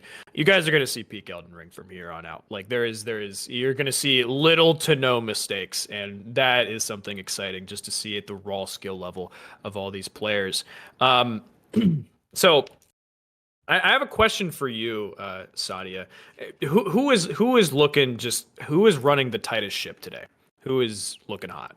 I mean, after the last match we saw, I think it'd be foolish to not give it to Beven. I mean, on like they have dropped only one stock the entire tourney. It was to Amir in the first round. I think the second stock of that. But like they just 3-0'd Frosty. Like I don't know if they've done that before in a tourney. Certainly not since my time with the Den. That's not easy to do, no matter what Frosty is running, especially like when they're running status, which is kind of like their bread and butter, right? I think excuse me. I think Beven is definitely the one making the least amount of mistakes, but it looks like we are ready for the next Speaking of which, we have Inservin on the left, Shieldpoke on the right. Let's get this winners semis match going. Combatants are ready. 3, 2, 1, and here we have both players buffing up. We have the Sacred Blade on the thrusting sword from Shieldpoke. Looks like the health bars are a little... they need to be refreshed. No worries, though. There we go. We are back online. Right now, I mean, okay. It's just damage. Damage straight in the face. Both players are... look, okay, it's just attack, attack, attack. I said you're going to see no mistakes, but how about just R1? That is peak Elden Ring, ladies and gentlemen. Just stand right in their face and say, mine does the bigger number. And Shieldpoke catches Inservin with that jumping R2. Okay, that was over in breakneck speed. So what do you have to say about that, Sadia? What did you just see? What do I have to say? R1 go burr? Is that what you want to say? Like, I feel like I'm watching Dark Souls 3 right now. Like, it was R1, R1, R1, R1. That's all I saw there. I mean, like, but hey, it's working, right? Isn't that basically what we saw from Shieldpoke in the first round too? Like, what is it with Shieldpoke and their opponents that just love to R1 so much? Like, I don't know if this is destiny or what, but like, or curse maybe, but it was just standing in there and just like poise checking each other. That's honestly all that happened there. It was just R1, R1, R1. There was 4 R1s, 4 in a row that he was able to get away with. That's crazy, man. I love it. I absolutely love it when I said that you guys are going to see perfection incarnate, and I can't really tell you if I was right or wrong on that assumption after that fight. But we are back, Sadia, so take it away. All right, combatants, prepare to fight in 3, 2, 1. And with the bolt away, of course, they pump their physics. Shieldpoke going for the Sacred Blade buff that he does each time. And Inservin opts for the Lightning Grease as we see more R1s. Instead, this time, Inservin comes out on the top of it. A first to see Shieldpoke not win the R1 match. He's now less than half HP, trying to get some roll catches here. I want to say Shieldpoke is having great success with the two-handed thrusting sword. It's something that, like, is pretty good, but it's kind of underrated. A lot of people just kind of forget about it. As we see again, like as I'm in the middle of that fight, we just have more R1, R1, R1 spam as we see some tier procs, but this time Inservin is coming out on top again. So it looks like we might be heading to a 1-1 after the first 2 stocks as we see a beautiful flaming strike. Oh my god, the spacing on that. It's like he knew, like, frame perfect exactly where Shieldpoke was going to land and landed like right behind him to hit him with that flaming strike. That was just beautiful. Contrary to the R1 spam. Elden Ring truly is a game of all time. I mean, let me just say that. So I gotta say, I thought Shieldpoke was the R1 master here, but clearly Inservin says no, I can play as well. No big deal. What's funny is, like, as much as we joke about the R1 bullet hell here, the slower weapon with the halberd here on the side of Inservin really should not be winning the trades, especially since Shieldpoke is also running the Lionel's armor, which is really good at that pierce and slash defense. It really seems like Shieldpoke is poised more to win these fights, but Inservin still has that damage output, and then of course ends this game with the flaming strike. I mean, yeah, that was again a beautiful read and beautiful spacing right there. But now that we have this, will we get R1 spam 3 times in a row? I don't know. I hope we do. I hope it goes to the last game and we just get that. All right, both combatants are ready to go. Let's have a wild game. 3, 2, 1. All right, buffs are up. Buffs are on. Lightning versus Holy. Let's see what we get from both sides. Never mind. Sorry, lightning on both here. Okay. And right. Okay. We're not getting R1 this time. We're getting, hey, you make the first R1 and I shall then do the second one. There it is. Yep. Trades into each other. Both decided that they would be confident and hit their R1 button there. All right, well done. Good catches from the side of Shieldpoke. And oh, that's a big flame strike. You do not want to get hit by both of those. But never mind, a jump in R1 and we're back in business, baby. Into the flame strike. Oh my gosh. Both players are down 500 to 300 right now. Shieldpoke cannot make one more mistake and gets caught. Kata dagger. Thing is so fast. Up 2-1. Yeah, he is. Again, there's a lot of really nice looking flaming strikes we saw there, just like you said. Man, flaming. Can we just mention real quick? Like, I don't think it really like needs to be said for too many people here, but for those of you who don't know, flaming strike is just it's such a good Ash of War. It's one of the best in the game easily, just because of the radius of it. Is first of all, it's conical and it's so wide. You're able to cover so much space with it. And like when you're in the middle of these trades here like this, and you're doing a bunch of poise chip damage, you can really set up some nice little pseudo combos with it. As we see, like right there. Oh, look, the follow up too. My God, just insane damage. And like I don't really know what else to say. I mean, outside of the R1 spam that we see from both players, that flaming strike is really coming in crucial for Inservin montage. I gotta tell you, Sadia, when I look at players like Shieldpoke and Inservin and Frosty, and when I look at these players play the game, I pay attention. I'm like, I can learn something from these individuals. So R1 is the play from here on out, and I'll let you. Well, we'll see what you learn from this one. Combatants, prepare to fight in 3, 2, 1.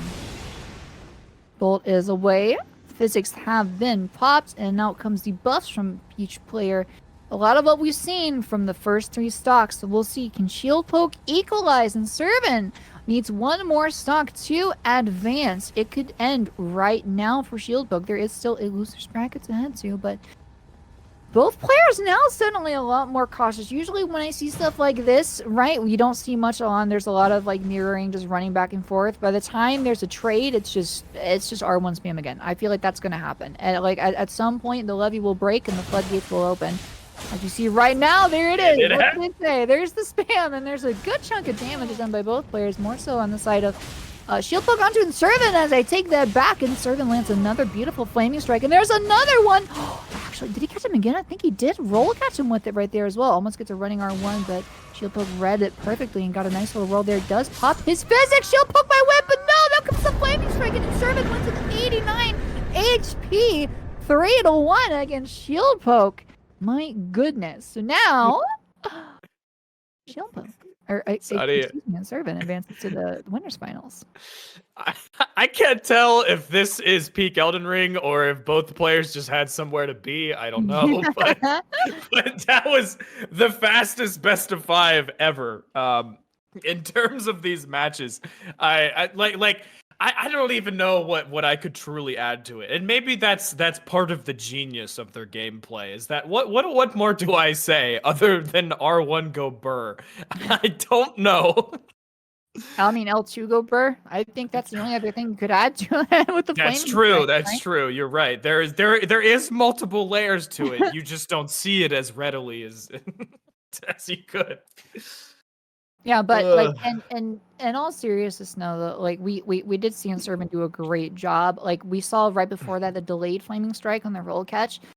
It might look kind of simplistic sometimes, but like what they're doing right, the point as well. What we're doing right now, or seeing right now, is poise checking, and it's like at that point, both players kind of know how much poise the other one has after 3 stocks. You kind of know how much you're able to trade with them, and it's kind of just a bit of ego checking right there. And Inservin came out on top. You add that combined with the beautiful roll catches he did and the good spacing on the flaming strikes, and that's a recipe for success, and it worked for him.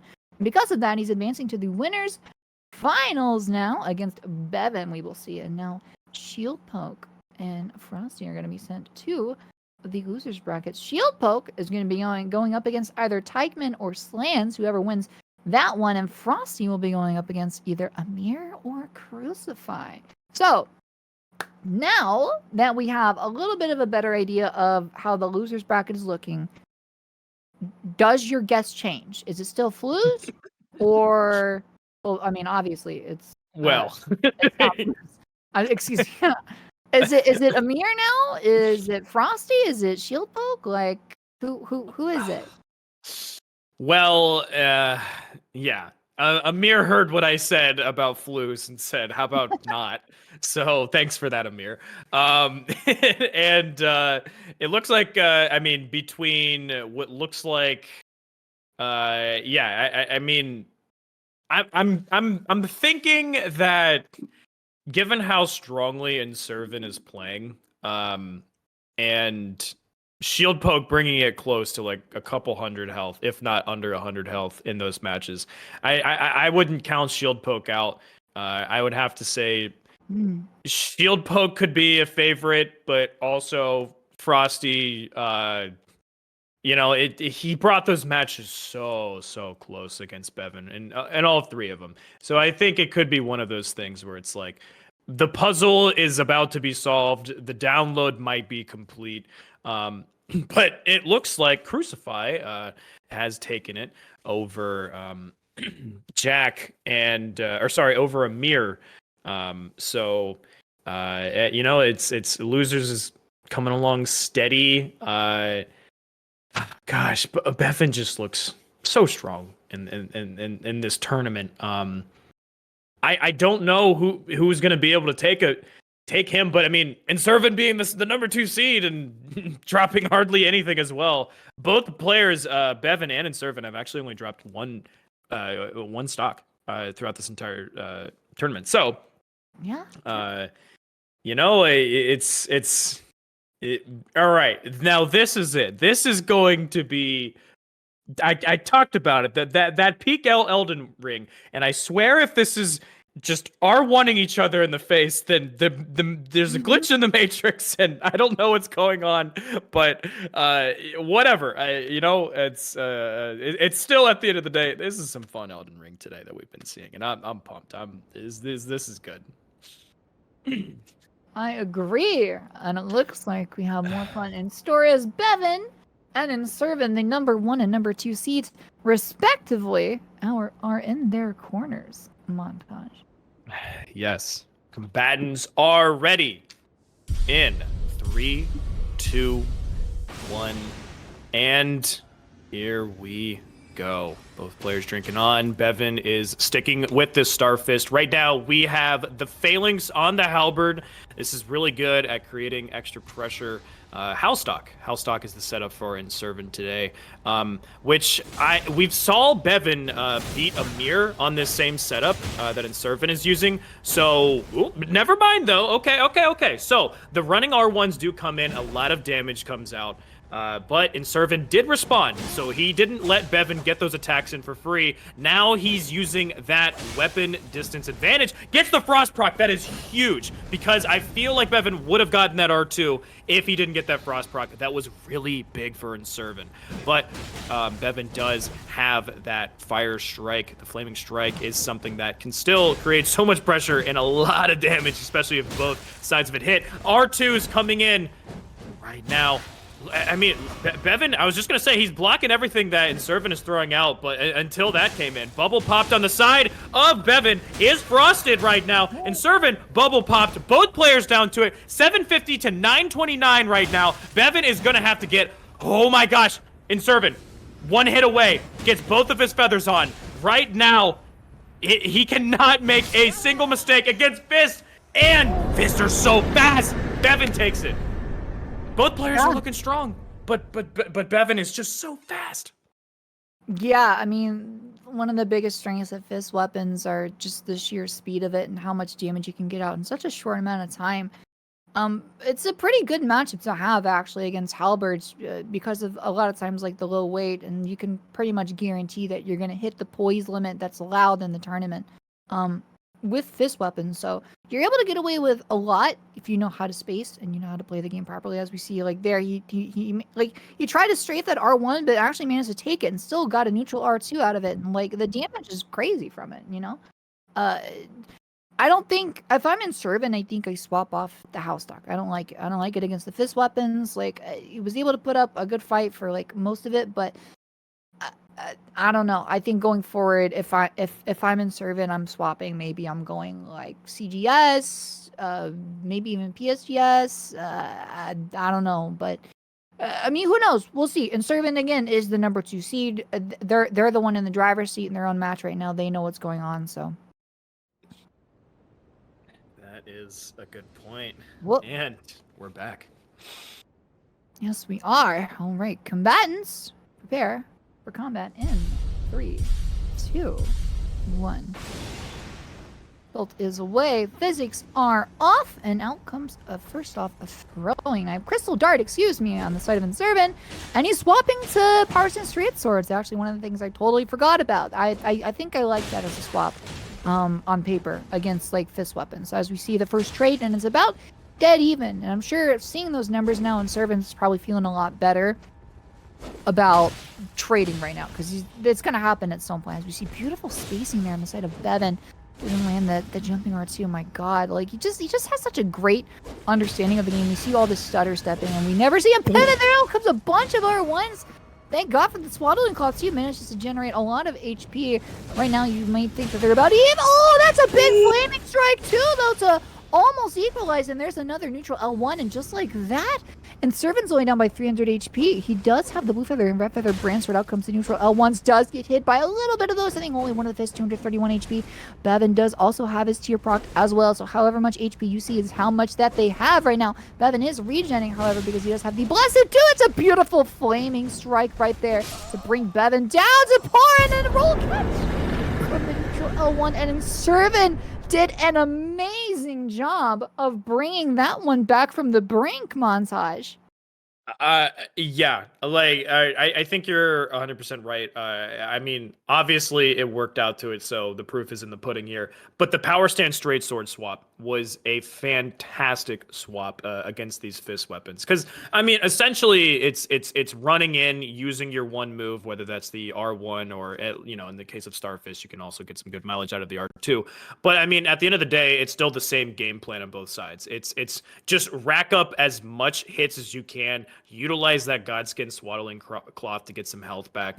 I mean, the game plan effectively on paper is the same game plan. And we know Inservin has a really strong power stance straight sword pick. So, I mean, I don't know if I would go as far to say that this is the counter pick, but I think this is a much stronger setup than the house stock. And we've seen Beven, beat the house stock against multiple players, also on Inservin himself. So, I mean, that was the right call, and we can see it there, 1-1 each. So we have both players in the ring ready to go. Combats ready to ensue. We have Inservin on the right and Beven on the left. Right now, we have, of course, Inservin is sticking on this power stance straight sword pick. The dagger goes flying and a jumping R2. That's big damage on the side of Beven. Beven right now switching off of his dueling talismans right now, putting the empty hop in with the run back R1. I mean, Beven right now is just playing textbook. I am going to react to everything that you're doing, and I am going to absolutely space the heck out of this game, for I am Elden Ring PvP, man. I know what I'm doing. Okay, well, a lot of damage is coming out from both sides right here, but both players do have their tiers unpopped, so a bit more gaming to ensue. Jumping R1 almost gets punished by Inservin, very close to that hitbox, and the running R1. I mean, look at it, bubble popped. Both players, it's R1 fest, or in the case of Inservin, L1 fest. But either way, like I said, game plan is the same. This is such a hyper aggressive match. I mean, both players are just constantly running at each other, jumping at each other. JL1 coming in from the side, gets the follow-up L1. Both players down into this 400 to 500 health range. Big hit coming from the side, Inservin. And 7 health! With 7 health, Sonia! Inservin says, this is my game to take. Are you kidding me? Are you joking right now? Excuse me, like, so remember when we said, R1 spam, what else is there to do? And then we said, oh, well, there's L2, I guess. I think we forgot about the L1 spam. Holy, the ability to just kind of stand there and just literally just L1 out of hit stun is just, like, one of the big reasons why power stance straight swords are so powerful. As we see, like, again, I think the swap to the Carrions was a great pick for Inservin. There's a lot of trades here back and forth. That definitely could have gone either way. Especially, like, the thing that makes me nervous with Inservin as well is him not swapping to the Blessed Dew talisman, but I guess he needs that Bulga for the extra poise, man, because, like, I mean, it worked. Holy, so now Inservin is up, it should be 2-1, that says 3-1, please be aware. But Inservin can now win, right now, with a final win, so combatants, prepare for combat in 3, 2, 1. And Bolt is away, and again, the winner of this advances to the finals. So Inservin is really looking to do that here as he gets hit first. All he needs is one more win, one more stock, and he advances and is guaranteed at the minimum second place. But Beven is not going to give it up for free as he lands a nice little running R1 there. Comes a jumping L1 from Inservin, but Beven is able to respond so quickly, and before he can even finish the thought, Inservin is below 500 HP. He does still have his tier his tier active though. Excuse me. Out comes another jumping R2. A big friend of Beven so far. He's been like relying on those jumping R2s a lot. Really, really, really good at forcing people on the back foot and roll catching with them. Actually, even from neutral. Out comes the flaming strike, but Inservin outspaces it, but does get punished after that neutral L1. Inservin is now at about 530 HP. Is now regenning. His tier has been propped. Beven as well over 1400, sitting very, very comfortably right now. He can afford to be a little bit aggressive here, although Inservin does have power stance straight swords. Those Kyrians can put out a lot of damage, and Inservin does still have his tier active. Is another jumping R2 and the following up running R1. My god. It's so disgusting, Montage. It's so gross how good Inservin is with that jumping R2. Like we've seen him use it against sorry, excuse me, I said Inservin, I meant Beven. We've seen him not only use it against Amir, but we saw him catch it with Frosty, and now like in Inservin, like the technical skill on the side of Beven is like he's showing why he's the #1 seed every tourney. Game 5. This is what you want to see. You're 1 and 2 seed. Game 5. Both players making those adjustments on the fly. It's a game of reads, and it's a game of slow downloading on both players' sides. I mean, that fight, just Beven, no pun intended, literally came out swinging and just laying it down on Inservin. Inservin had to play on the back foot for the most of that match. And I think that just comes down to Beven's just in this game when it comes to power stance straight swords, and it also comes into Starfist. It really is a big game of reads. Both players know exactly perfectly what the other wants to do. It's a matter of just reading those inputs. And they both did a great job. But of course, Game 5, hey. Yeah, Game 5, just like you said, Beven did a really, really good job of just adapting to Inservin's aggressiveness, which is, I mean, if there's a weapon set to do it with, it's the Starfist. I mean, this like fist weapons they're still so good, man. I know they did have a little bit of a nerf in the last patch after they got like, they were super strong in the months of December and January. I think it was 1.06 or 7. But like if you're not gonna mirror, Beven's showing like what you can do against power stance straight swords. As we see, it's forcing Inservin to swap again. He is now, I think, on the PSGS running the Vikes. Combatants. I think those are partisans, actually. Are they partisans? So look. Well, we're about to find out in a second. I'll get a closer look. Combatants, prepare for combat in 3, 2, 1. And the bolt is away. Out comes the Physic. And out comes the Frostbite and the Gunblade Phalanx. You are right. It is Power Stance Spears. Excuse me. It is the Partisans. So no PSGS this time going up against the fist weapons. Beven is, excuse me, Inservin is opting for the Power Stance Spears. There's big trades there early on. Inservin barely comes out on top of it, but I don't know. I'm not sure how I feel about the swap. I think you're doing fine with the Power Stance straight swords, but maybe losing that one match has made him a little bit nervous. Maybe he's more comfortable with the Power Stance spears. This might be more of a comfort pick for him. As he almost gets roll cut there. There's oh my god, a bunch of damage from Beven onto Inservin. Inservin's got to be really close to getting a blood loss on him right now, as we see another neutral R1 outcomes. Did he get the bleed proc? I can't tell if he did. We might see it. Oh no, there is the tier proc right now. My god, it's just R1 spam. Inservin just tried to, I don't like that. I don't like that at all. I don't know why he didn't just try to back up and reset. Like, I know you're running power stance spears, but like the fist weapons are so fast. I don't think you're gonna have enough time to kind of like set up a vortex for yourself. I mean, especially up against like, Beven, right? Yeah. I mean, I think you're right. I think letting the power stand straight. There's a couple things that could have been going on in the mind of Inservin here. It could have been that he felt like his power stand straight swords were figured out, or it could have been just that he wanted to hit Beven with a surprise pick because he got used to his power stand straight swords. I'm not exactly sure what was going through his head there. Not to say it was the right or wrong decision. Of course, he didn't net the win, and it did go down. But yeah, I think when you look at power stand spears, it's very similar to like Howlstock in that I think Beven just had these poke weapons kind of figured out at this point and knew the game plan around it. So wasn't the right decision, but I mean, he still put up a good fight. I mean, he had to add him down to 600 health. But I mean, Beven just did not let up. He did not give him the distance that that Inservin wanted, and of course, played it perfectly and the way that he needed to. So in a 3-2 victory, Beven is, hey, going to the finals. Beven is going to the finals. And before that, we will have some losers bracket matches coming up for you. In the meantime, we are going to run a quick ad break, quick 90-second ad break. So it's your opportunity to go get water, to go eat, to get up, stretch, move around if you haven't done that stuff. Take medicine if you need to. Don't forget that. It's very important. Because you're not going to want to miss what we have coming up. So sit tight, and we will be right back. Hello and welcome back. I am Sadia Moon, joined by the eccentric, the amazing It's Montage. I've been having so much time casting with in this tournament. How are you finding it so far? I mean, this tournament, I want to say, has been going really sick.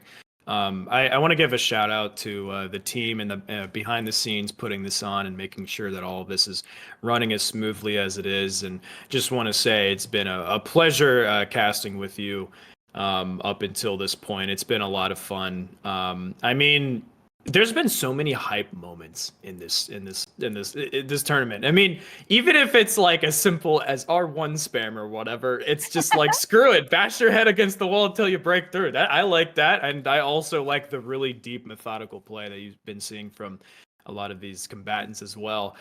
Just good stuff from everyone here, and I hope you, the viewers, have been enjoying this tournament. It's been a really fun one.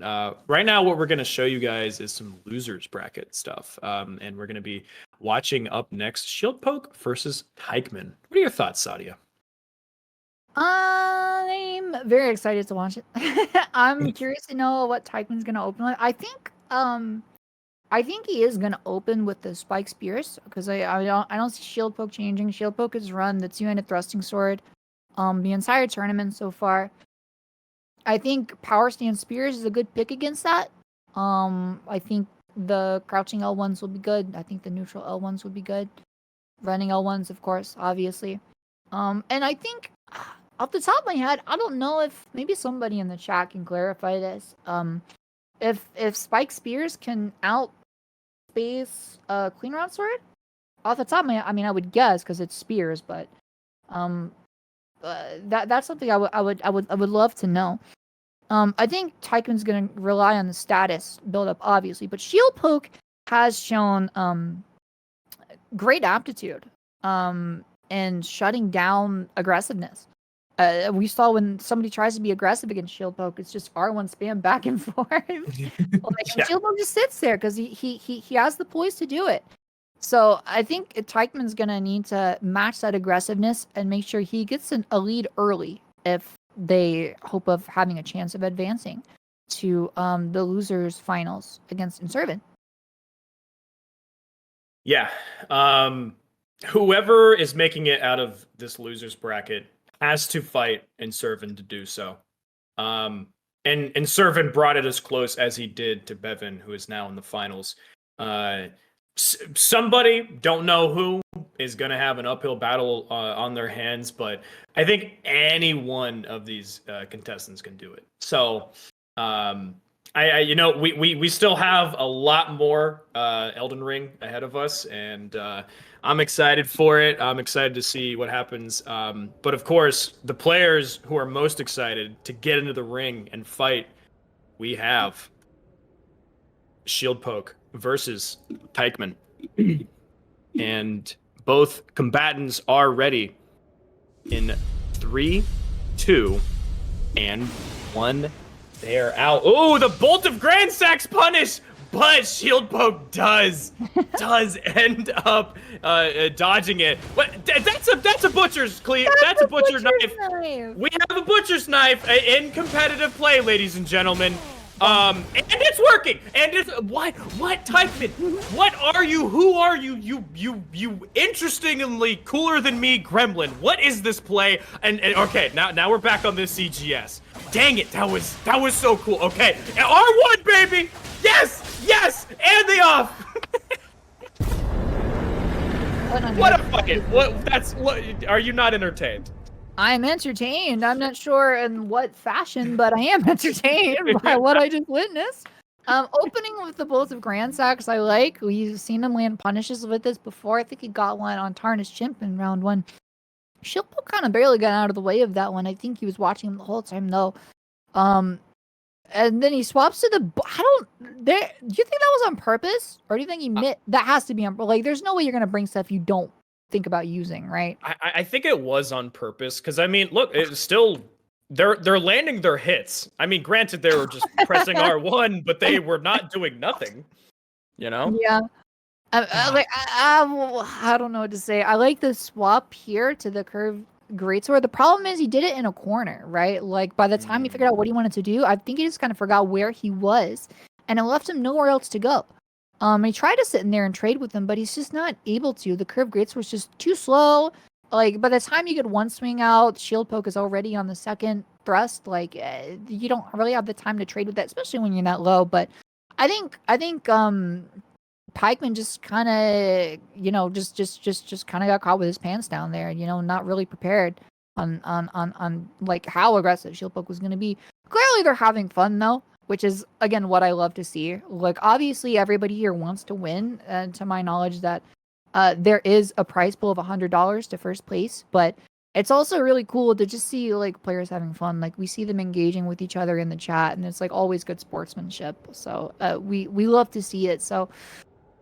But what I really would love to see is if Taikman's going to stick with that Great Butchering Knife or something else. But we're about to find out. Combatants, prepare for combat in 3, 2, 1.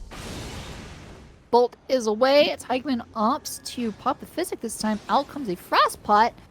A little bit too slow on it, but just making sure to keep Shieldpoke on his toes. He's swapping to a thrusting sword of his own. So we have a bit of a mirror match right now. The only thing different is the armor choices, where Shieldpoke lands a nice jumping R2, but Taikman responding with the R1 spam of his own. Gets like 3 or 4 hits in there almost for free. I think he just got it like once, maybe twice there in the midst of all of that.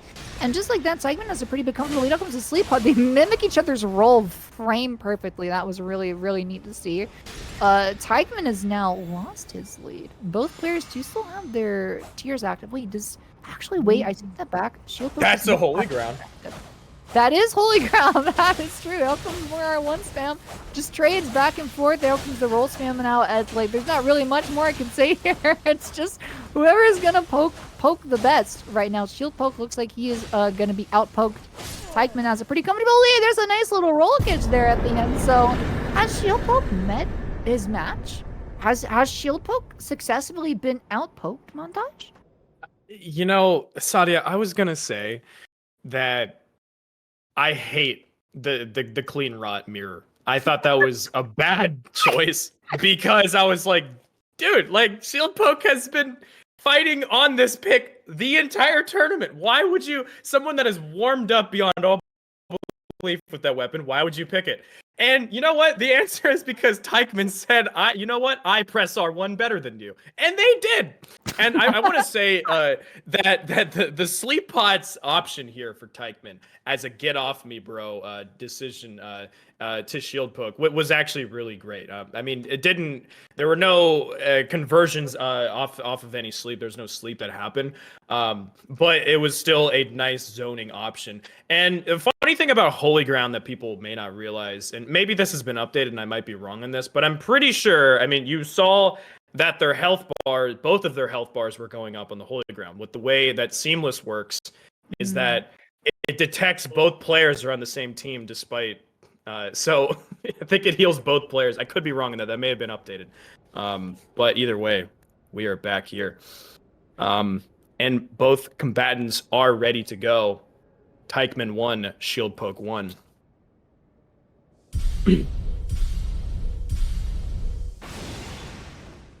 All right. Both players are off right now. Both buffing their weapons. And yes, baby, it is a clean rot mirror once again. Taikman says, I pressed the button better than you. Let's see how well you press the button. But it looks like Shieldpoke was kind of going for more of just their game plan fundamentals, whereas taikman had a few tricks in their bag. So it looks like he's also opted for the Ritual Sword, trying to get a big hit for that first hit. And looks like both Ritual Sword and Spear are taken out for the Blessed Defense and the Swaddling Cloth. But as we can see, it is the game of the R1 poke. And taikman is pressing the R1 very good right now. But can Shieldpoke press R1 button gooder? And we see now that a bubble has been popped on the side of Shieldpoke. taikman is pressing the button a slightly more gooder. Very well done, taikman. And here we go. One is buffed, one is not. They're playing the footsies games. Shieldpoke is trying. There we go. Both bubbles popped. Now it is just the battle of these two titans. Just a colossal booming of R1. You could probably hear them from countries away, the R1s being hidden on the side of both of these players. But in a serious sense, though, yeah, both players are looking for an opening in on it. And the running R2 breaks the poise of Shieldpoke. Again, I think Shieldpoke does have the slightly better armor. It's not going to make a massive difference, but a difference nonetheless. And the pokes are coming out! Poke him! You poke him! Poke the other guy! Someone's gonna get the golden poke. Who is it gonna be? Right now, Shieldpoke looks like they can take one more hit. Whereas taikman with the blue feather, I'm not exactly sure that they can, but either way, they're both looking for that last final finish off. Oh, and the Oh! Shieldpoke. Shieldpoke is still the supreme poker. Actually managed to win that. That was you know what? I want to say something real quick. You mentioned when you commentated that running R2. How many running R2s did we see in this? Like maybe 2, maybe 3. It was almost all just neutral R1s this entire time. Oh, but like this was like this is part of the reason why I love being a part of these, because like this was like far from like a super sweaty match. Like obviously, again, both players wanted to win, but clearly they are just having fun and ego checking each other, and it's like it's so fun to watch because you can tell that they're having fun doing it. Would you say the running R1 is like breaking the Geneva Convention? I feel like a war crime was done with that. So running R1. Yeah, so a dirty play coming in from the side of taikman, but Shieldpoke still manages to persevere. Just so you guys know, these are, I believe they're best of 3, if I'm not mistaken. Correct. Yes, so that means that Shieldpoke moves on, and Shieldpoke is going to stay in the match. So if you guys haven't had enough of R1 button pressing, get ready for more, because Crucify is now going to have to figure out how to R1 get hit by R1. Only the best commentary here. What are your thoughts, Sadia? My thoughts on that is like it's crazy how simple Shieldpoke strat is. Like it's crazy how successful it is for how simple it is, right? Like because it's so fast and because of the poise limit, you can be over 100. There's not really much you can do outside of like, you know, unless you're matching the poise and you're running something just as fast, like a thrusting sword or maybe even fist weapons, or you're like running something that does over 112 poise, like if you're running a Reaper or like a great sword, like two-handed. I don't remember the one-handed poise damage on the great sword. I can't remember if it's over 100 or not, but like there's only so much you can do. So like I think that was the closest we've seen, like, I mean, outside of like the winners bracket match that they lost, like the closest like we've seen like Shieldpoke like you know, like really having a run for their money, right? But so now going forward, we are gonna see Crucify going up against Shieldpoke. Yeah, I don't know what Crucify is gonna do in this situation. I mean, Shieldpoke has poke in his name, so that gives him at least a +10 buff to something. I don't know what. But I mean, real talk though. Yeah, I mean, Shieldpoke is. obviously you can look at the gameplay and say, oh, it's just R1 spam, but it's still calculated. They're still playing a defensive game. If someone's up in their face, yeah, they're going to tear them to shreds.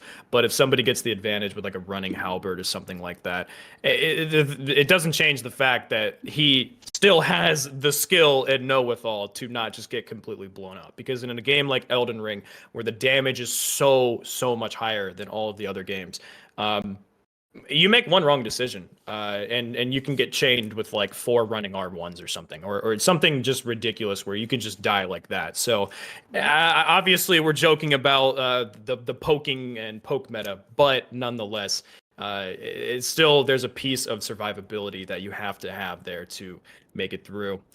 Sadia. Yeah, here we are. Shieldpoke in the left in the blue, and Crucify on the right in the red. This is a best of 5, so first of 3. Crucify is opting for the Howl Dag. We'll see how that works for them. Combatants, prepare for combat in 3, 2, 1. Bolt is away. Physics are away. Out comes the crystal darts on the side of Crucify. Shieldpoke does get the buff off. Crucify lived up. Wait, did he pop a rock grease? He may have. I can't quite tell because I don't think so actually. Whoa! That was a parry. It's possible. Crucify has parried before. It can be done. I've seen them do it. They really want that parry, and I love to see it. He's whipped 3 parries, and they're still just about even. Well, not so much anymore. As a nice little, ooh, is a nice little running guard. But he gets backstabbed. That's the price he has to pay, and he gets his tear pocked as well, about half HP. Shieldpoke still sitting comfortably. Almost gets the second one. There's another backstab and follow-up. What do you mean? Crucify says, okay, here, I've got one for you too. And now comes the hard swap Moonveil. Doesn't see if there's a jumping R2. Doesn't land that either. Manages to roll away from a lot of the running R1s. Out comes the Moonveil Weapon Art again. As he backs away and both players kind of reset a little bit. Actually, Shieldpoke is staying on the aggressive right now. There comes the jumping R1. Shieldpoke gets out of the way comfortably. And Crucify gets chased down by the R1s. That was very exciting to not see just one, but 2 backstabs and back to back. No pun intended, excuse me. But they were like one after another. I want to see Crucify land a parry now montage. I want to see it. Yeah, I love it. I mean, you said this last game, and you're 100% right. The players are just having fun.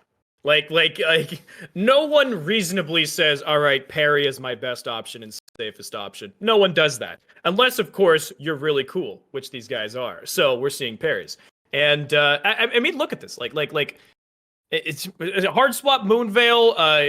They're both basically just 2 old men on a pier fishing for each other's backs. It's just this is what you want to see in a fight. It's just fun. You guys got Moonveil L1. You know what more, or sorry, L2. What more could you ask for in this world? I think this is just a fun match. And of course, Shieldpoke does take it again. I talked about it earlier. You still have to be a strong player. Just because you use clean rot doesn't mean that you're just automatically allotted the win. But both players are ready to go, and we have Shieldpoke up by 1 and Crucify on the right side here. Combatters are ready to go in 3, 2, 1.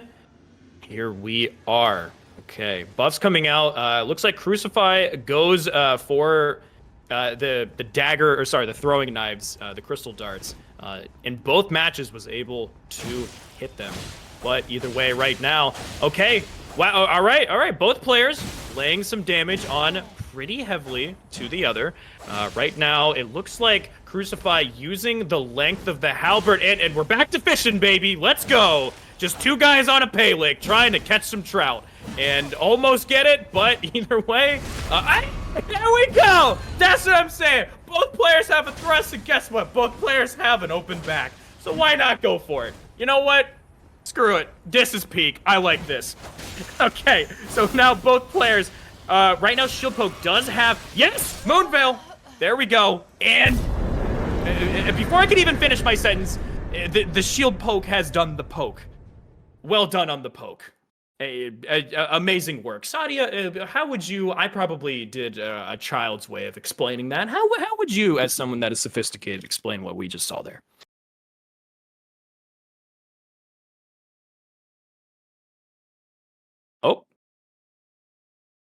All right. It may just be me right now. I don't know. Maybe we lost Sadia or something like that. Yeah, Sadia's camera has frozen, so we may have lost her. Either way, though, we'll be waiting for her to come back. Chat, just look at this, right? You know, it's you love to see it. You love it when your tournament players, the peak of Elden Ring PvP, are watching Rust Bucket videos and backstab fishing. I love that. That's exactly what... It's obviously you want to see some of the best gameplay that players can have, and to really push the skill level. And to really push this... Hi, guys. Hello. How are you all doing right now? My name's Nick. Yeah, we're gonna get our UI fixed right here. No worries. Oh, okay. It looks like Sadia's power went out. Very good. Okay. Well, she'll be back, guys. Just give us a short minute right here. All right. Well, hey, I'm gonna take this one as well. We're going right now. Shieldpoke, Crucify, Shieldpoke up by 2. And looking for that third one. I wonder how Crucify is going to do this. I'm going to see right now. In 3, 2, and 1. All right. Both players are out and ready. And again, these throwing knives, they have been connecting. I think that's something that other players may want to consider. Any little bit of extra damage. Yeah, there you go. Yeah, throw out that golden parry. Your back is definitely not safe, but dang it, if you hit the parry, oh, life is good, and history will remember your name. Oh, protects the back twice. Okay, right now Shieldpoke is they're saying, I want the back. I don't care about hitting the R1 button. I can hit the R1 button in different ways. Different cool, neat things will happen for I, an Elden Ring PvP player. All right, right. Oh, he's still going. Shieldpoke doesn't even want to win. Shieldpoke wants the stab. Almost gets it. Both players are literally just playing rock, paper, scissors. Who will parry? Who will back? Stab. Crucify, baby. Let's go. Not bad. Okay. The back has been slain.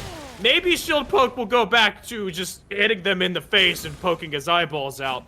But also Crucify has that parry, at their disposal. So, really it's anyone's game. A jumping R1 coming from with the Moonveil L2, but oh my gosh, Shieldpoke lives the L2. That did not that much damage as I thought it would. At least not what we're used to. Right now, both players. Crucify does it. Crucify does it with the off-halberd Moonveil pick. You know what? We've seen it all. We have truly seen it all. Nothing makes sense. Whatever. Gosh. Man, this game is great.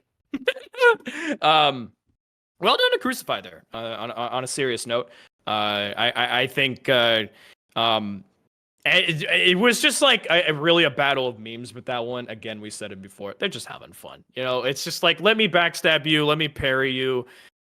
Let's just play the ultimate game of rock, paper, scissors and see who takes it. And of course, Crucify does it. So well done. Shieldpoke still up by 1 match, being 2-1 to Crucify.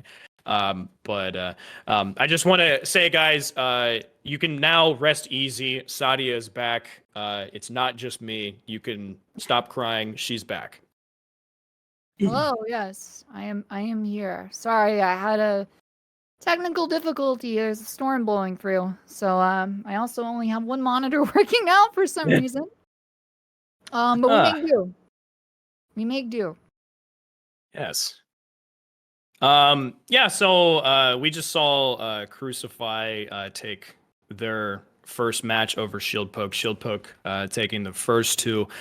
What's fun, unfortunately, you couldn't see it, but both players were just having themselves a good time. I don't know if you want me to take this one, Sadia, or if you're back in action. I am back. I'm here. I'm ready for it. I see Shieldpoke in the left and Crucify on the right. Shieldpoke needs 1 more stock to advance. Combatants, prepare for combat in 3, 2, 1. And the bolt is away. The physics have been popped. Out come the throwing daggers on the side of Crucify. Really needs to do a lot here to climb back up, and Shieldpoke is not going to make it easy for them. The R1 champion that we've seen so far of this tournament. Crucify waiting for Shieldpoke to make the first move, and he does, and actually just manages to get out of the way. Out comes the bit of a roll spam here. Excuse me, I'm having a mild technical difficulty right now. As we see both players kind of resetting, Shieldpoke keeping the aggression on. There comes the Moon Veil and actually hits Shieldpoke. He's about half HP now, but so is Crucify. It wasn't for free. Both players are still kind of resetting right now, waiting for an opportunity to strike. Waiting for that window, and now comes one for Crucify. Doing a pretty good job here. Does still have his tier active, but now he gets procced as well. He does proc Shieldpokes. Shieldpoke is pretty low like that. Crucify is now back in, and Shieldpoke backs up to a corner to get that blue feather branch sword on and gets roll caught by the Moonveil weapon art. So Crucify is gonna make this a match 5. Very impressive montage. Okay, so it went from just meme fight to like, okay, both players decided, all right, I'm playing for the win. Crucify got their hit. Well, I take that back. You could see Shieldpoke has the the dagger talisman on, so maybe still shenanigans were about. But nonetheless, I mean, you could tell both players were still putting their heart into it, and awesome stuff from Crucify. You know what's funny is we always talk about like Moonveil in an invasion sense, in a multiplayer sense, you know, with more than just 1v1, is a pretty annoying weapon to deal with. But when it comes to you know, the 1v1s, it's a lot of people don't really fear it as much because we only think about just dodging the L2. But these competitive scene players have found a way to make this weapon and the weapon art on it that we're so used to dodging actually something to be unpredictable and really good. I mean, right here, waiting for it. Oh, wait, never mind. Sorry, we had a fat roll, so I don't think that's what Shieldpoke intended, but nonetheless, still a great catch. All right, so we have both players in, ready. Combatants prepare for combat in 3, 2, 1. And okay, 3, 2, 1. Sorry. And now we have our bolt out. Very good. Okay. Drinks coming in from both sides, and we have a sacred sword that just smacks Crucify right in the face. Always love to see that. But here we go. It looks like Crucify is, I believe, with the Wakizashi offhand. So Howl Dagger right here looks like going for, and we're back to fishing. Heck yeah! Just, you know what? Sick. I love it though. Again, when the players are having fun, that's always great to see. But I will say, Shieldpoke is pressing that R1 button in a mighty fierce way. Yeah, okay, there it is. The R1s are happening. Tries to go for the parry, but it is red and immediately backstabbed. Right. Wow. Amazing stuff. Yeah, amazing. Is a word you could use. The period. Okay, you gotta respect the period, Sem, though. Come on, you love to see it. You've seen it happen before. If there was one that was gonna land, that was the one. So yeah. That's also kind of impressive. Shieldpoke read that, you know. Well, I think if I remember correctly, I've seen. I bring this up every tournament, and he's gonna hate me for it. But I've seen a certain fan of aviation get parried before. I think it was either by Crucify or Crispy. I want to say it was Crucify actually. So resident parry champion. If there's someone who was going to be able to do it, it was him. But I think Shieldpoke saw it coming from a mile away. I mean, even if he did land it, it wouldn't have been enough at that point. But still, regardless, such a fun match to watch, and you have to give it to Crucify for how far they've made it in the tournament so far, and how fun they've made it for everybody else here. So. Kudos to them, but kudos to Shieldpoke for sticking in there and now solidifying his position in this tournament. Yeah, I mean, Shieldpoke advances. Up next, we're going to have Inservin versus Shieldpoke. Now, Inservin, last time they played, took a 3-1. Now, and it was a lot of, it was a lot of pushing the button of the R1. I'm wondering if Inservin, recognizing that they've had some really strong play on the power stance straight swords, I'm wondering if that's going to be their solution to this clean rot. You know, maybe PSGS is a good solution as well. I mean, the damage output that you can have on that, while being also in some ways safer.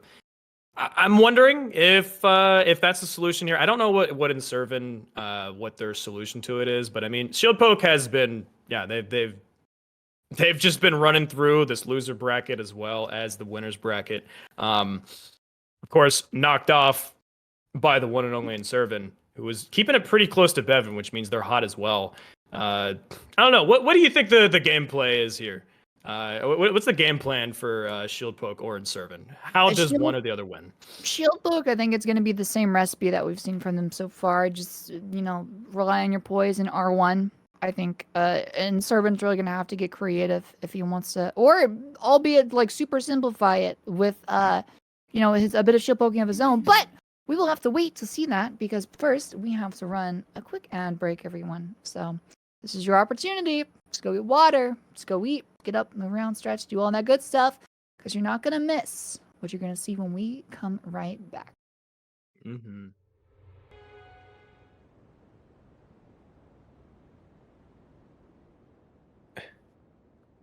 Shieldpoke and Inservin, everybody.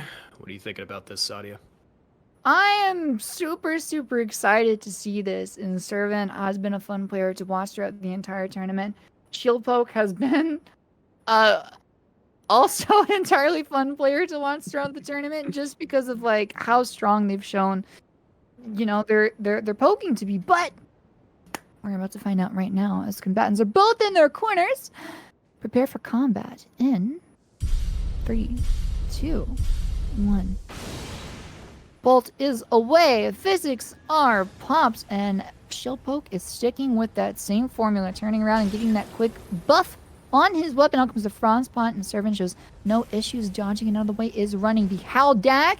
It would seem kind of waiting for Shieldpoke to be the aggressor, it looks like. I don't know if that's going to happen. Oh, it does! He lands a jumping R2 actually for some damage. Does get punished though, and now Inservin just like that has a teensy-weensy little lead on top of Shieldpoke. That's a beautiful Flaming Strike in the follow-up as well. Shieldpoke responds with a couple R1s of his own. There's another Flaming Strike, but he misses, but Shieldpoke is now desperate to climb back up. He does still have his tier active, however, there's potential for a tier skip, actually.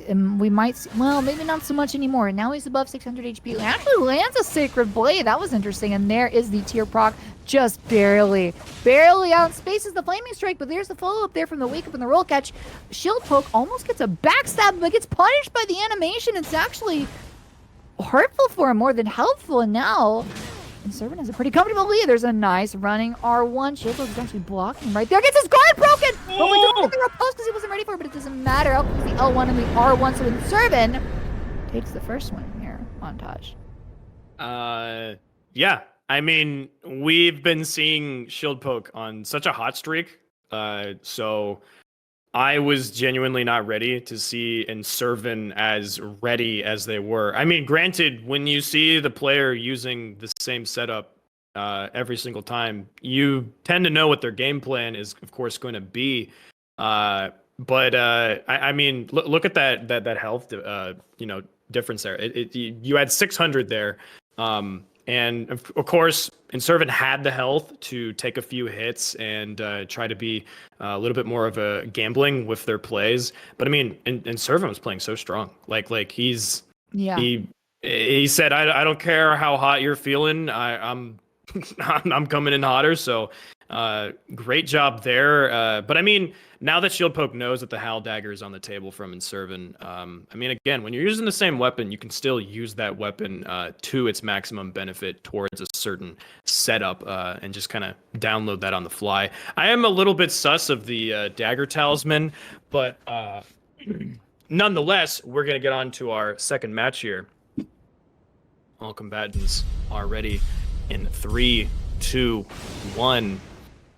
And buffs away right now. Again, Shieldpoke is again using the build that is tried and true. Ooh, nice. It looks like a crouched R1 from the side of Inservin does manage to smack Shieldpoke right now. Inservin not taking any damage. Shieldpoke is still going for these backstabs. Shieldpoke genuinely in this high level third place match is trying to go for the backs, and Inservin is reading this. So kudos to him. Does get a jumping R1 there.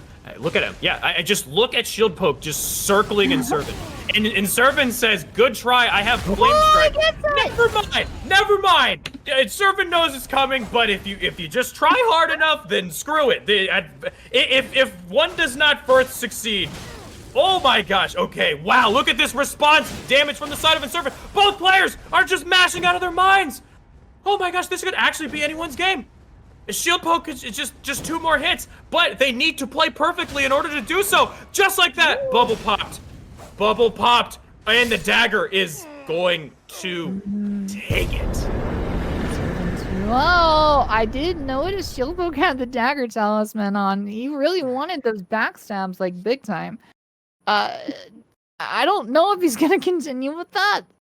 I think if he wants to win this, I think he should just maybe not do that. But I love to see it. What would be really hilarious though, if Shieldpoke definitely put the parry weapon art on one of his thrusting swords and landed the parry. I don't think we're gonna see it. But if you're throwing on the dagger talisman, why not? Come on, why not? You know you want to. I know you have a thrusting sword with parry on it. Use it. You know what? I think he should take it one step further. I want to see the soft swap misery chord. I want to see it just go full. Hey, if you're gonna lean into the style of gameplay, just go all the way. You know, we're not gonna go in halvesies. It's all or nothing. Okay. So Shieldpoke, that's me talking to you right now. Let's see that dagger. Okay. All right, well, they're both in their corners now. Inservin is up 2-0, needs just one more to win this match. Combatants, prepare for combat in 3, 2, 1. Bolt is away, and the physics have been popped. It looks like Shieldpoke may have drank the wrong one for a second there. I'm not 100%. Inservin is leading off with some aggressiveness. He's getting punished for it early, though. Shieldpoke has a nice, decent little lead here early on. Let's see if he can maintain that lead. He really, really needs to. He's got a long road ahead of him. He needs to win 3 stocks in a row. And what he's doing right now is leading him on that path. Right now, big pokes right now. Beautiful, beautiful spacing on the side of Shieldpoke. It's like a switch flip. He does still have the dagger talisman on. I'm curious to know if he's still looking for a backstab. He hasn't really shown that that's what he's going for early on, but maybe it's wait, no, I spoke too soon. He tries to get one there, but Inservin says, no, I am ready for it, not this time. And almost lands the fire strike, excuse me. Shieldpoke does still have his tier after Inservin's has been popped. There's a nice little R1 that actually manages to get roll cut. That's a nice use of the offhand dagger on the side of Inservin, but it might not be enough. He's low. He's about 270, 280 HP. He is regening, but Shieldpoke is as well and has a much more comfortable lead. There's a nice neutral R1. Doesn't get the L1 dagger follow-up just a little bit too out of the way. Jumps through the fire and the flames, but doesn't land it. There's a nice neutral R1, but he gets staggered and he still follows up with another neutral R1 and wins it. Shieldpoke is not gonna give the 3-0 sweep to Inservin montage. Can we talk about how he did that entire fight with the dagger talisman on and not the spear talisman? Like, his build could be so much more effective by just swapping that out. But I don't know. The dude's got principles or something. He's got either a bet that he has to win or something. Mm-hmm. I don't know what. But he almost got one. He came really close there. Yeah. I mean, but it's like you saw, like, I think it was like 2 or 3 times throughout that fight. Shieldpoke had literally the god tier punish where a neutral R1 came out from the side of Inservin, but he had it spaced properly and punished properly. Which, like, again, if he just goes to the spear talisman, it's just stick with that game plan and it's working for you. I don't know. You know, and I just want to say this right now. I love that the fact that he's just going for these crits. I say do not stop. I say keep going. Well, why don't you lead us on the way there through the next match montage? Yes, Awesome. combatants are ready with countdown of 3, 2, 1, and we are out. Again, okay, here we go. Got some throwing daggers coming from the side of Inservin. Shieldpoke rolls into that flame, but he says poke, poke, poke, poke. And how about another one? And how about a 5th? Maybe a 12th for you. But guess what? This Chinkata dagger spam from the side of Inservin's really good. That's really, that's such a solid idea. I mean, and the damage actually isn't too bad. Oh my god, a double poke right to the face. You know what? It's, oh my gosh. Shield poke, the damage outpoke that he's just catching Inservin. And Inservin has to be a little bit more disciplined. Okay, they're just pressing the button. They're both just pressing it, and right, just like that, Inservin is on the back foot. Oh my gosh. Inservin's just fighting back. And this whole time, Shieldpoke could just do an R1, and they would have it. Oh, the Flame Strike stops the jump attack! It's a game. It is a game from both players. Never mind, hold on. No, sorry. Shieldpoke does have their tier still, so a massive lead still from the side of Shieldpoke. But with this Blessed Dew right now, Inservin still getting some health back, is in the part where they could okay, 2 hits, 1 more hit might seal the deal. And is it going to be caught? Never mind, 1 more, and the chase down from Shieldpoke. They got ice in veins. Game 5, Sadia. Are we witnessing a reverse sweep in front of our eyes? Are we gonna see the 3rd reverse sweep of this tournament? Like, what is between Slandz is like 2 wins by 50 HP, the reverse sweeps that we've seen from a few other players before, like this has been like super unpredictable. Like, I never would have guessed that like Frosty would have been swept. I never would have guessed that like Shieldpoke would have lost a match like 3-1 before. Like, but it looks like Shieldpoke really wants to claim back and get revenge on Inservin here. It's coming down to the wire, but like, I mean, Shieldpoke kind of has momentum right now, doesn't he? I don't want to curse Shieldpoke, but are we about to see the reverse sweep? I think it playing the way he is. I mean, just it's honestly incredible. Like yeah, we're jokes. Haha, R1, but against Inservin, you don't just do that as simple as that. But anyways, no, you don't. But we'll see if Shieldpoke makes it look simple or difficult here in this final stock of the 3rd place match. Combatants, prepare for combat in 3, 2, 1. Bolts is away. Physics are off. Buffs have been applied, and we are underway in the final stock of the 3rd place match of the June 2023 Festival of Combat. Shieldpoke is being a little bit more passive right now. I think he's doing a lot of what he did last stock, where we saw him just kind of outspacing Inservin, waiting for those neutral R1s to come out and then punching them. He did a really fantastic job of it last stock around, and he's continuing that right now as we see some trades, but he's just winning all of them. Does get it by a Fire Strike, 2 Fire Strikes, and just like that, we're about even. Both players still have their tiers active, but like Shieldpoke had like 1,000 HP lead, and just like that, now he's down by 100. There's another poke right there, but there's a trade, and Shieldpoke's tier does get procced, and Inservin does still have his. He's regenerating HP as well. He's at about 530 right now. Shieldpoke needs to be a little bit more careful going forward. He still has a pretty comfortable lead, just waiting for Inservin to make some mistakes as he's rolling for his life away now. Shieldpoke needs to land, I think, maybe 1 more hit, and he will get that tier pog, maybe 2. Wait, oh, he already got it. Wait, he's got about 1 HP because the Flaming Serpent is too slow. And Shieldpoke does pull off the reverse sweep. He did it. He did it, Sadia. The I reverse sweep. I want to firstly apologize for me falling behind on the casting there. There's a storm blowing through. I'm having some issues, but like 1 blink of the eyes, and Shieldpoke came really close to losing that, but actually managed to pull off a 2-0 to 3-2 reverse sweep montage. Yeah, momentum is a major factor.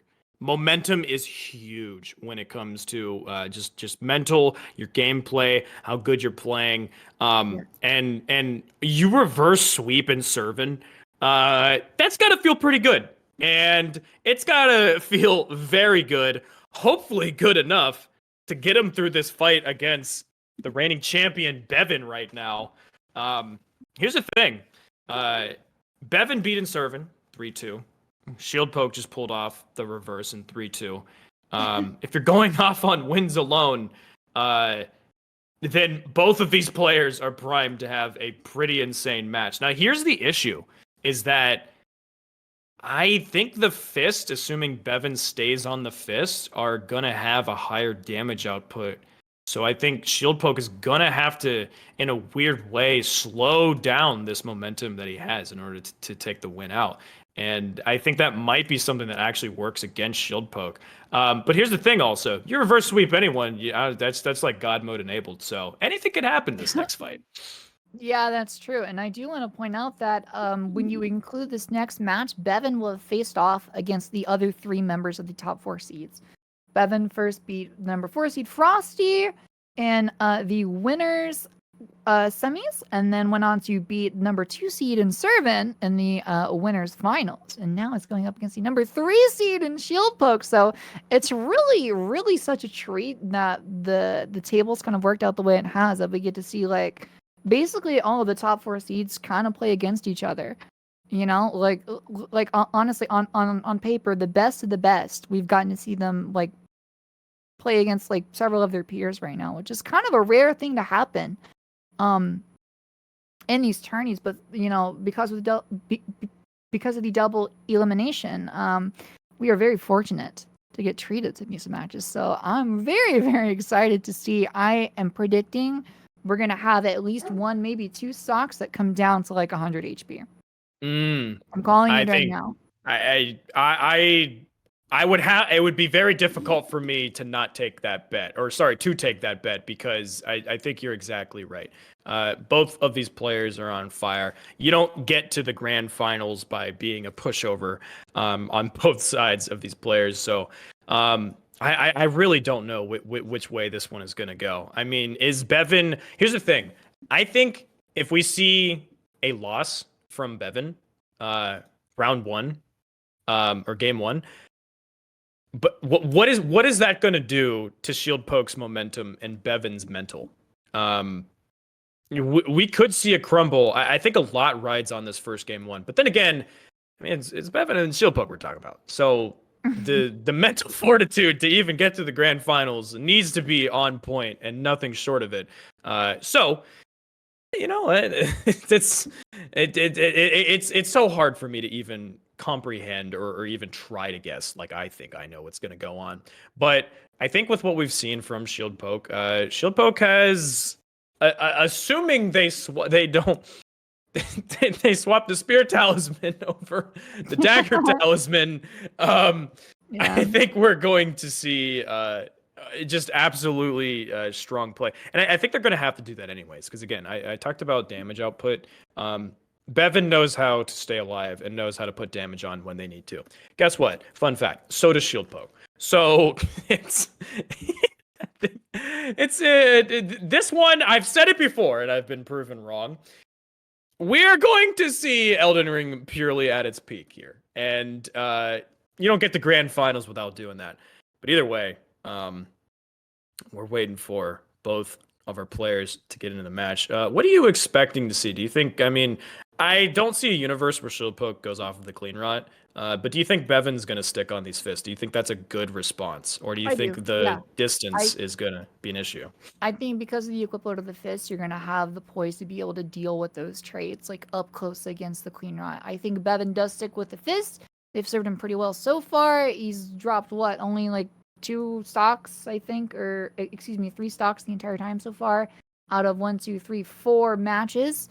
I think he does stick with that. So, but in the meantime, before we get into the final match, we have one last 90-second ad break to run, everyone. So now's your chance. If you're hungry and you need that snack, if you're thirsty and you're out of water, go get it. get up, stretch, do everything you gotta do, because when we get back, we are going to start with the finals of the June 2023 Festival of Combat. We will be right back. Hello and welcome back, everyone, to the June 2023 Festival of Combat NA Major. I am joined by Montage here next to me. Montage, how excited are you for the final? Hello. I can't wait to get this underway. Yeah, I brought it up before the break, but I think both players have displayed that they just kind of have that iron mental and will to really just give us a really good show for this last one.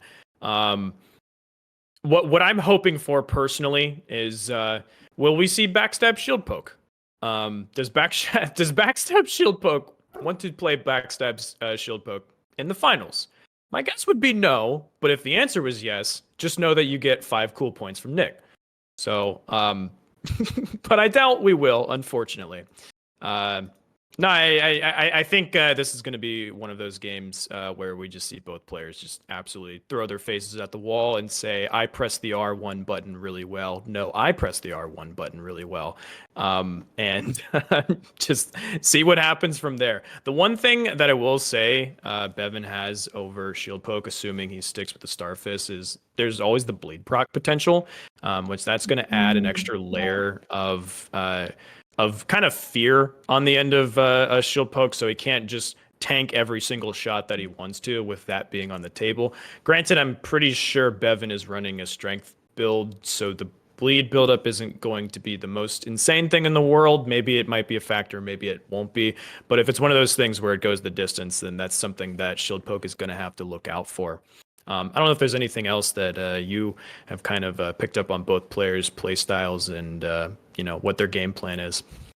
Well, I noticed one thing that Bevan's really been utilizing is those jumping R2s with the Starfist. Like, we saw it against Frosty, we saw it against Amir. Like, every single stock that he's fought in, he's landed at least one jumping R2, and it does, like, first off, the sheer raw damage on it is crazy, in addition to, like, the poise damage, and, it kind of makes you panic, because, like, it's, we know if his weapons are good, but I feel like we oftentimes just forget how good they are and how much damage they can output, if your build is optimized well enough. So, I think the jumping R2s are going to be something that Shieldpoke needs to watch out for. I think he's going to need to be a little bit more cautious about those, like, R1 spammy trades, because now he's going up against someone that's going to have the poise to contest with that, and is going to be able to put damage a little bit faster, because remember, when you're power stancing those fists, those R1s, you hit twice. So, and plus the bleed build up, right, it's going to be a little bit more difficult for Shieldpoke to do what he's been doing. I think he's going to... the one thing Shieldpoke does have, though, is the range, right? So right. I think Shieldpoke has a pretty good opportunity to punish mistakes, but how many mistakes are you going to have to punish? Like, you're playing against Beven, right? So he's going to need to make the most out of every opportunity that he has, but, I mean, we saw Beven drop 2 stocks to Inservin, so it's not anywhere out of the question that Shieldpoke can take this. Again, he's the number 3 seed, so we could see an upset, maybe. I think this goes to at least... again, this is a best of 7, so I think this goes at least to stock 6, if I had to guess. As we take a look at the brackets now, Beven's really, like, just kind of steamroll through most of this, and Inservin gave him his biggest run for his money. Shieldpoke really had to fight his way back up, though, Montage. Yeah, I mean, Crucify 2-3, Inservin 2-3, and then 3-1'd by Inservin earlier, 2-1 from Floozutter, and then 2-1 from FoolishMeta.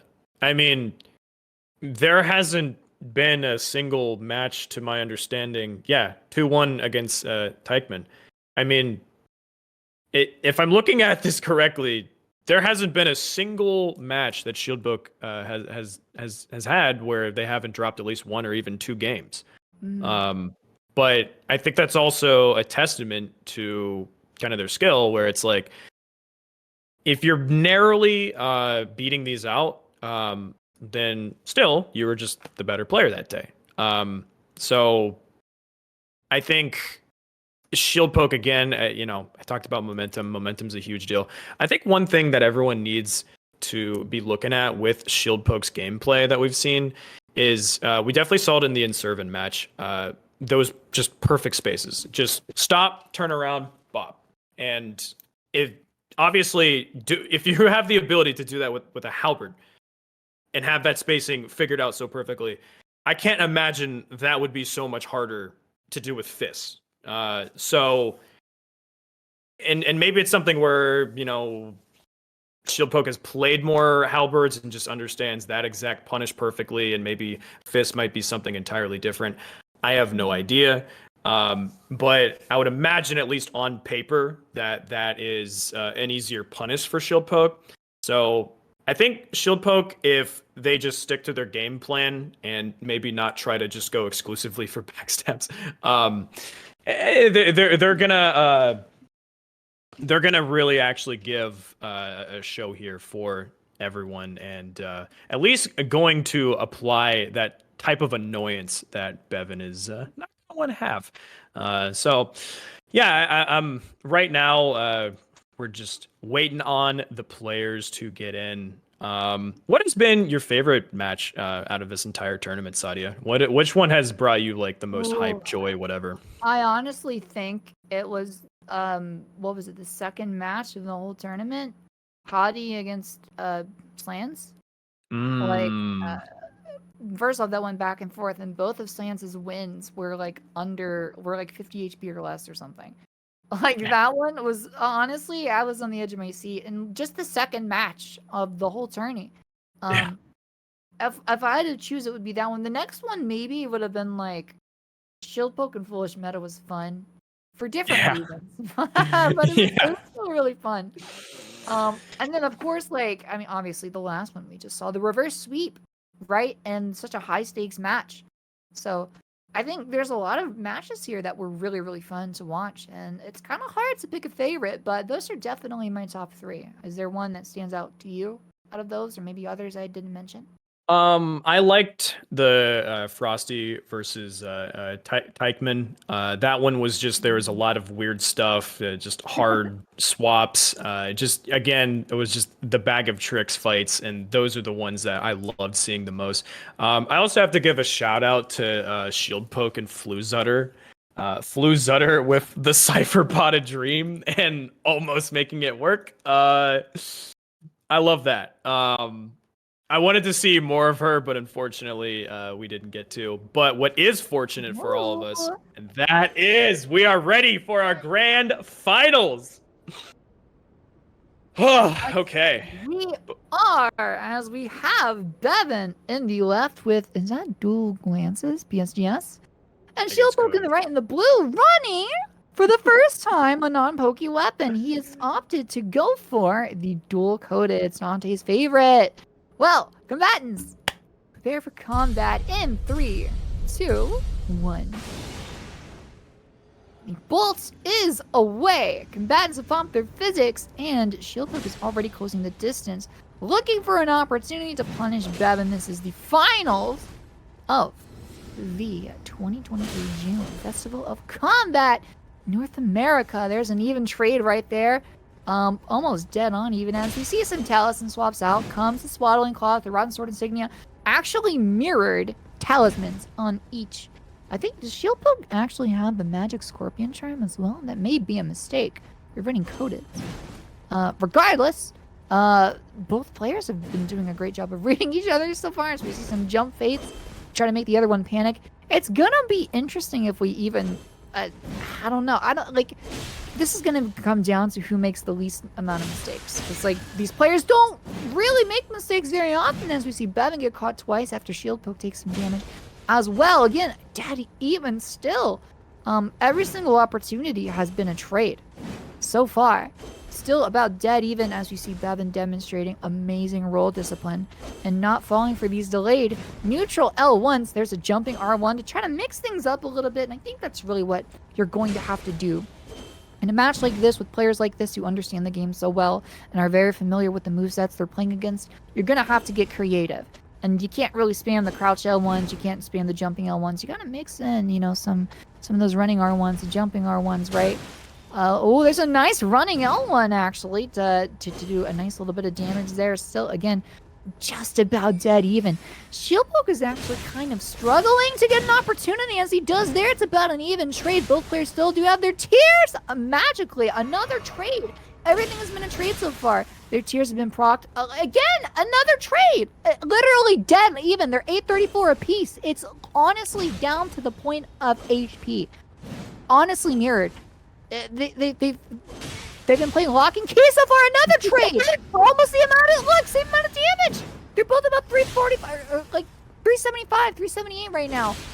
Oh, wait, there's an L1 right there and another trade. You're joking. You're actually joking. This can't be real. No way. They still have the same amount of HP. This is insane. Oh, but Shieldpoke takes the first one. And then L1 in the first one. Montage. Can you, like, first off, they have the same amount of HP.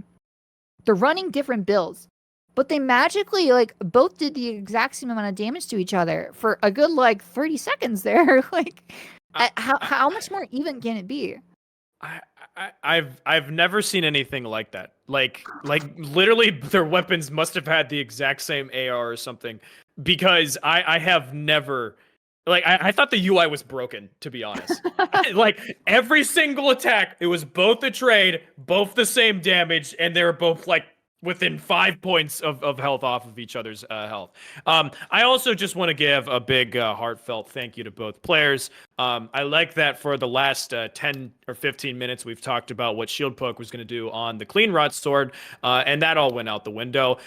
You can tell we have power stance straight swords, coateds, plus dual Great Lance, PS, GS. I don't know what it was, but both players, they must have saw this match coming or what. I don't know. It's rigged. I have no idea, but for something happened in this grand finals that both said, okay, it's time to play. And it's time to play at our maximum potential. This is, I've been saying it, I'm like, this is what you need to expect and look to when it comes to peak Elden Ring PvP. And my gosh, the defense, the offense, both were played at a dang near perfect level. I mean, it was down to 100, like less than 100 health, I think. So, I mean, whew, what more could you ask for? Honestly, like, what a great way to open up the final match here. Like, again, I can't stress enough how amazing, because, like, obviously they have different ARs, right? And they have different armors, but the chances that the difference between, like, the guard absorption and damage negation of, like, each of their armors with the opposing weapons is going to do the exact same amount of damage is crazy. And that when it happened, they had the same amount of health. Like, yeah. That was, like, I don't think I'm ever going to see that ever again. Like, the fact that they did, like, 4 or 5 trades in a row and had the exact same amount of HP after each and every one. Like, that was actually super cool, but, man, like, not really many opportunities to break through and get some damage for free. It was trades left and right, but we'll see if it happens again. Come on, man. Count us in. Well, combatants are ready in 3, 2, 1. And we have both buffs applied. We have a phalanx coming out from the side of Beven. Beven is, oh my gosh, that is some good pressure and wave dashing on the side of Beven. But Shieldpoke, being an experienced player, is able to not get hit by that crouching L1. Also gets out of that. Both players have not landed a strike on each other until that happens. Don't tell me it's happening again. 2-2-5-4 and 2-2... Or sorry, whatever, dude. What is going on? I think I realized it. I think that's one player's health bar. Okay.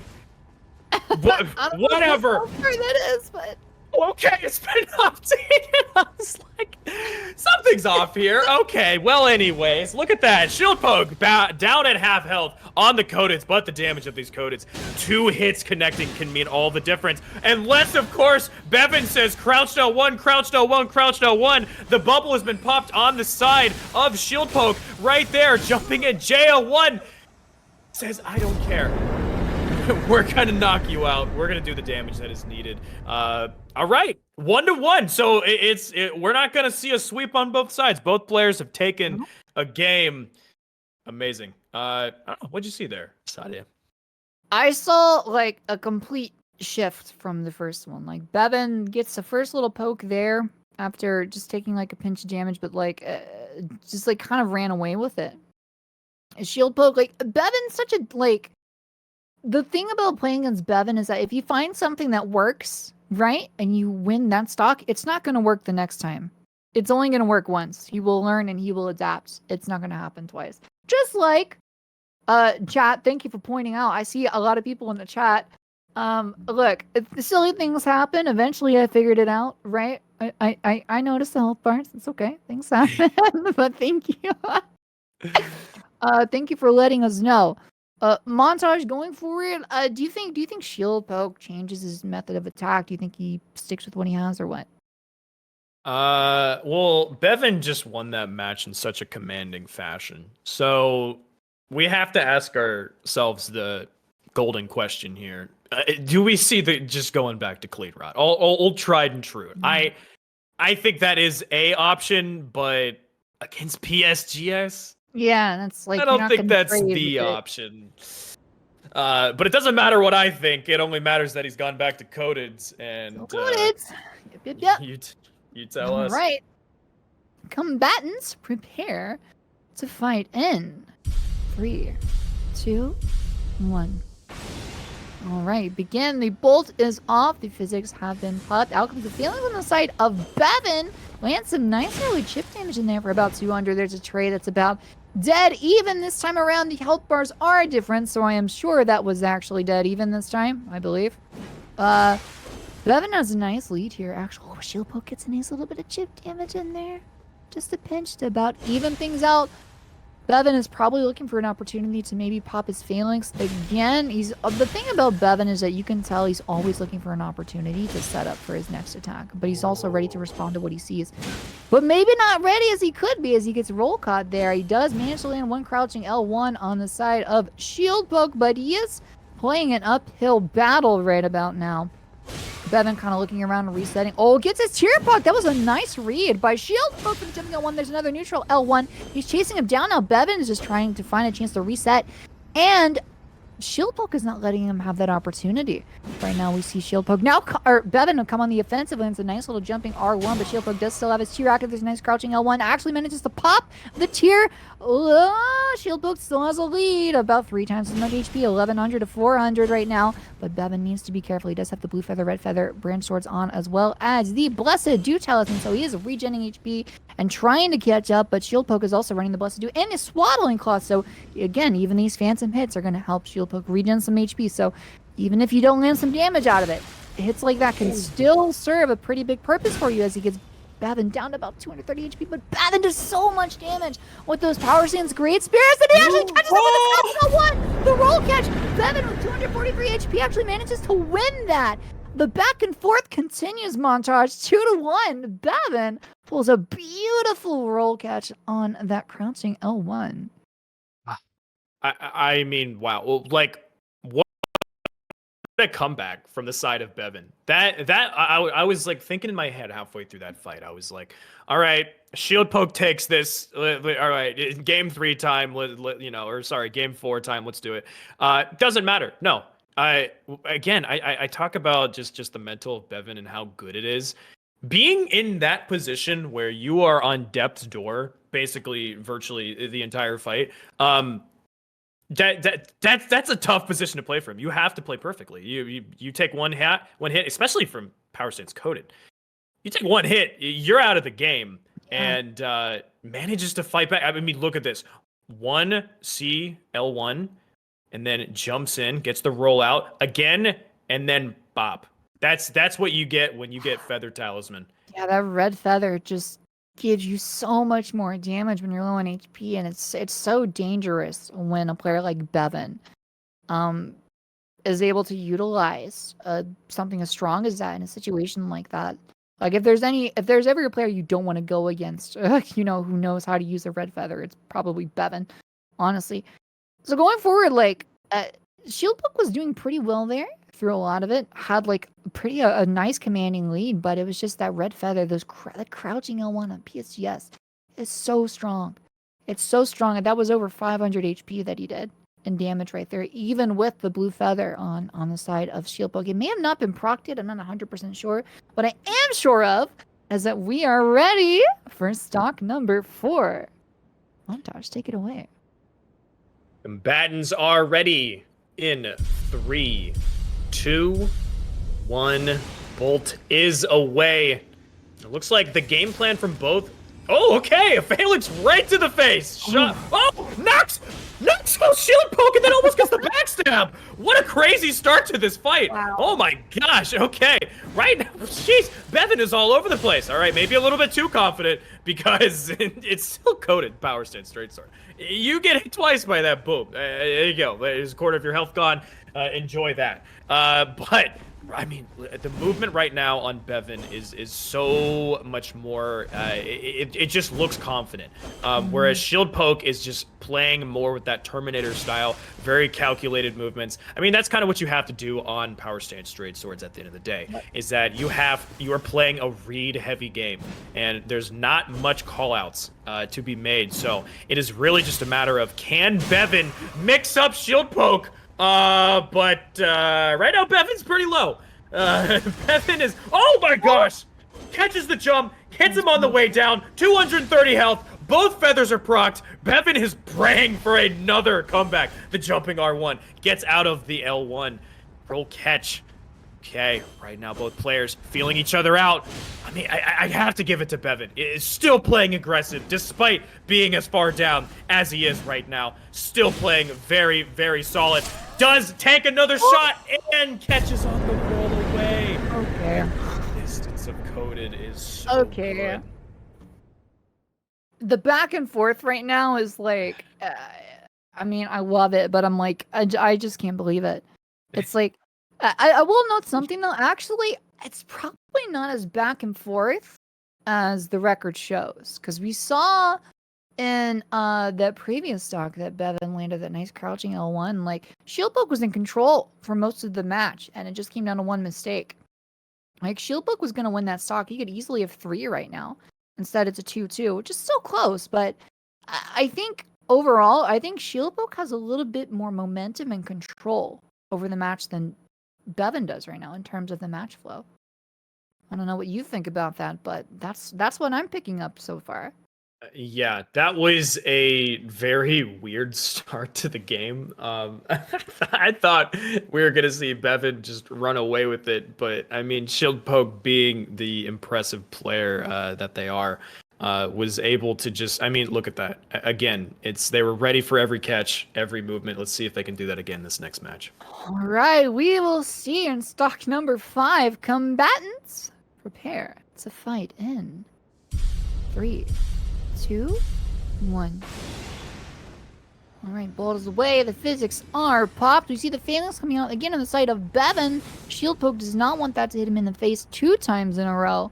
Manages to dodge it. Beven is doing a little bit of goblin stepping here, and a catch. Shieldpoke off his toes and actually crouch L1s him into a corner. Shieldpoke, there out comes a rolling L1. I was just thinking that last time, how like he's just mainly just trying to been doing jumping L1s and neutrals, but the crouching L1s come out pretty quick too. And you know, like the frame data is just a little bit different. It's a nice little thing to incorporate to mix things up, right? Because you know, if you're coming out of the roll, they're expecting you to reset to neutral to get the neutral L1 that you want to do. So sometimes coming out a little bit faster and getting that crouching L1 can mix things up a little bit for you and keep your opponent on your toes, as Shieldpoke is doing a pretty decent job of so far. Has a slight lead here as he gets hit by a jumping R1 there. Beven manages to roll the neutral L1 outspaces. That almost pays the price for that Shieldpoke does. That was very, very close. Pretty good spacing there as he just stares him right into the eyes, right in the depths of his soul. But nobody takes damage somehow. Beven still has one failings up. Actually gets hit by that neutral L1. Man, those codas come out so quickly as he procs. I think we saw a brand sword get proc for a second? No, a swaddling cloth proc, excuse me, that's what that was, as we see a tear get proc, another tear get proc, and we're about even right now as I say that. Shieldpoke lands another L1 to get about a 300 HP lead. Beven, again, has an uphill battle for the third stock in a row. Shieldpoke doing a pretty good job of controlling the overall flow of most of these matches. There is a lot of back and forth that you will see, but Shieldpoke is a slight lead as he lands a nice neutral L1 chasing Beven to a corner. Beven does manage to get the blue feather, red feather, brand swords off, manages to fight off Shieldpoke a little bit so he can reset and just kind of gather his footing here for a second. Has the Blessed Dew talisman on as well. He is regenerating HP, but Shieldpoke also has the Blessed Dew and the swaddling cloth. Be interesting to see if he's going to swap to a red feather or blue feather here pretty soon. He does have over 900 HP, but Beven does have that red feather brand sword, and we saw what happened last time when we were in this position 2 stocks ago. Can Beven replicate what he was able to do and get a lead again to be up 3-2? We will find out soon enough as we see Shieldpoke decide to engage after all this posturing. Shieldpoke still has a pretty sizable lead. Is now over 1,000 HP for the first time in about 30-40 seconds. Has a pretty nice time here trying to find an opportunity. Manages to get Beven in a corner. Beven goes for the crouching L1. Look at that roll discipline. Oh, but not enough. Not enough. Is a little bit too early on that one. And gets hit. He has 46 HP. Just barely gets out of the way of the crouching R1. There's a crouching L1, but Shieldpoke manages to get out of the way. No problem. Shieldpoke needs one hit on Beven right now. I do not think a blue feather brand sword will save him. Not at this point unless he manages to regen enough HP. He's going to have to be really careful. That's really dangerous. Going for an attack first, and he pays the price for it as we see the trade there. And Shieldpoke takes it and is now up 3-2. Shieldpoke is about to beat the _1 seed, Beven. I think we might see a bracket reset, which is, I talked about this at the beginning of the tournament. I said I like that we're having a losers bracket because you can see people just make an absolute god-run losers runs. And those are always the most hyped thing ever right now. And Beven, who has just been mercilessly ripping through everyone this whole tournament, has now met their match with Shieldpoke and what they've pulled off here. And when you're watching that setup where Beven was really low health and kind of went on defense turtle mode for a little bit, I was just looking at this health advantage that Shieldpoke had, and I was like, well... We've been here before. We've seen Beven come back from these. So I was like kind of holding my breath to see if that was actually going to happen again. But the resolve of Shieldpoke definitely shined through, and they were able to take that trade at the end. Of course, we're going to see if Shieldpoke is going to get that bracket reset. Combatants are ready. 3, 2, 1. All right. And we have buffs from both sides. Right now, Beven going for that Phalanx, which has been actually hitting a lot on Shieldpoke. So, hey, if it ain't broke, don't fix it. It looks like the game plan is the same from both players. Honestly, I'd like to see a bit more, item usage from these players to create some type of extra pressure. But, when you are as aggressive and fast as these players are, you're going to get something like Shieldpoke that's just going to get 2 coded L1s hit on you, and it's going to be a large portion of your health. That is a huge problem. Both of these players, they have the same game plan. They're power stancing their weapons. They're going to hit that L1. They're going to get that big damage. Now, it really does matter about the defense side of the game plan. Who's going to have the better roll discipline? Who is going to be able to find that path in right there? You can see it. Great spacing from the side. Oh, okay. Shieldpoke tries to get out right there. Again, crouch L1s from the side of Beven are going... Okay, all right. Barely clips Shieldpoke, but Shieldpoke responds. What I love seeing about these players is that it doesn't matter. It doesn't matter if one gets a hit. They're not going to get it for free. Phalanx skins! What? What is this?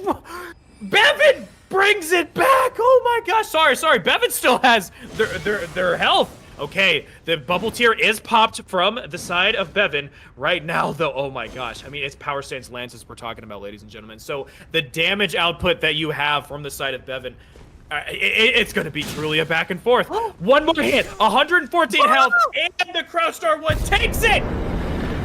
We're getting a game 7! Game 7. Game 7. We're actually getting a game 7 back. I thought Shieldpoke was about to win 3 in a row there, but like Beven finally, like again, he was like down again here. Shieldpoke gets an early lead like he's been doing for the past 4 stocks, but Beven finally finds a way to come back, and it's relying on those crouching L1s. He actually gets Shieldpoke into like a bit of a vortex there for a little bit. Funny seeing him get knocked down right there. Yeah, right here. 1, 2, 3. Look at that delay. Oh my god, it's just beautiful. It's gorgeous. You love to see it. And immediately Shieldpoke is like backing up and in menu and swapping. Like, oh crap, things just got really real for me. This isn't gonna be as easy as I thought it was. Montage, what do you have to say for Beven's play in that last stock? I mean, Shieldpoke just looked like he was giving Beven no answers whatsoever. But look, Beven just decided to do Beven things and say, I'm not going to allow that to happen. And hey, we're here at this final game. We're here at this final game. Are we going to get the bracket reset, or is Beven going to close it out? We're gonna find out. Combatants, prepare to fight in 3, 2, 1. And that bolt signifies the final match of the 2023 June Festival of Combat NA Finals. Let's see here. Of course, Beven opens with the Glint Blade Phalanx like he's been doing every single time. Goes through the crouching L1, but it's not enough. Shieldpoke is just running around there. It's a nice little bit of chip damage there. Only one of the swords, but it gives you a chance to start. There's a nice neutral L1. That's what you want to do early. Get some damage. But now Beven is responding as well, and we are again almost dead even on HP already. 2,000 apiece, a difference of only about 15 maybe. As Beven goes in for the jumping R1, doesn't get punished for it either. Here's the rolling L1 on the side of Shieldpoke, trying to get in some cheeky little damage, trying to punish Beven. That's going to be his number 1 thing to do. That's not what you want to do. Is he gets jumping R1 and then L1 almost gets Vortex there too after that crouching L1, but responds to the second L1 there of his own. There's a nice jumping L1 to punish the Phalanx. It lands 2.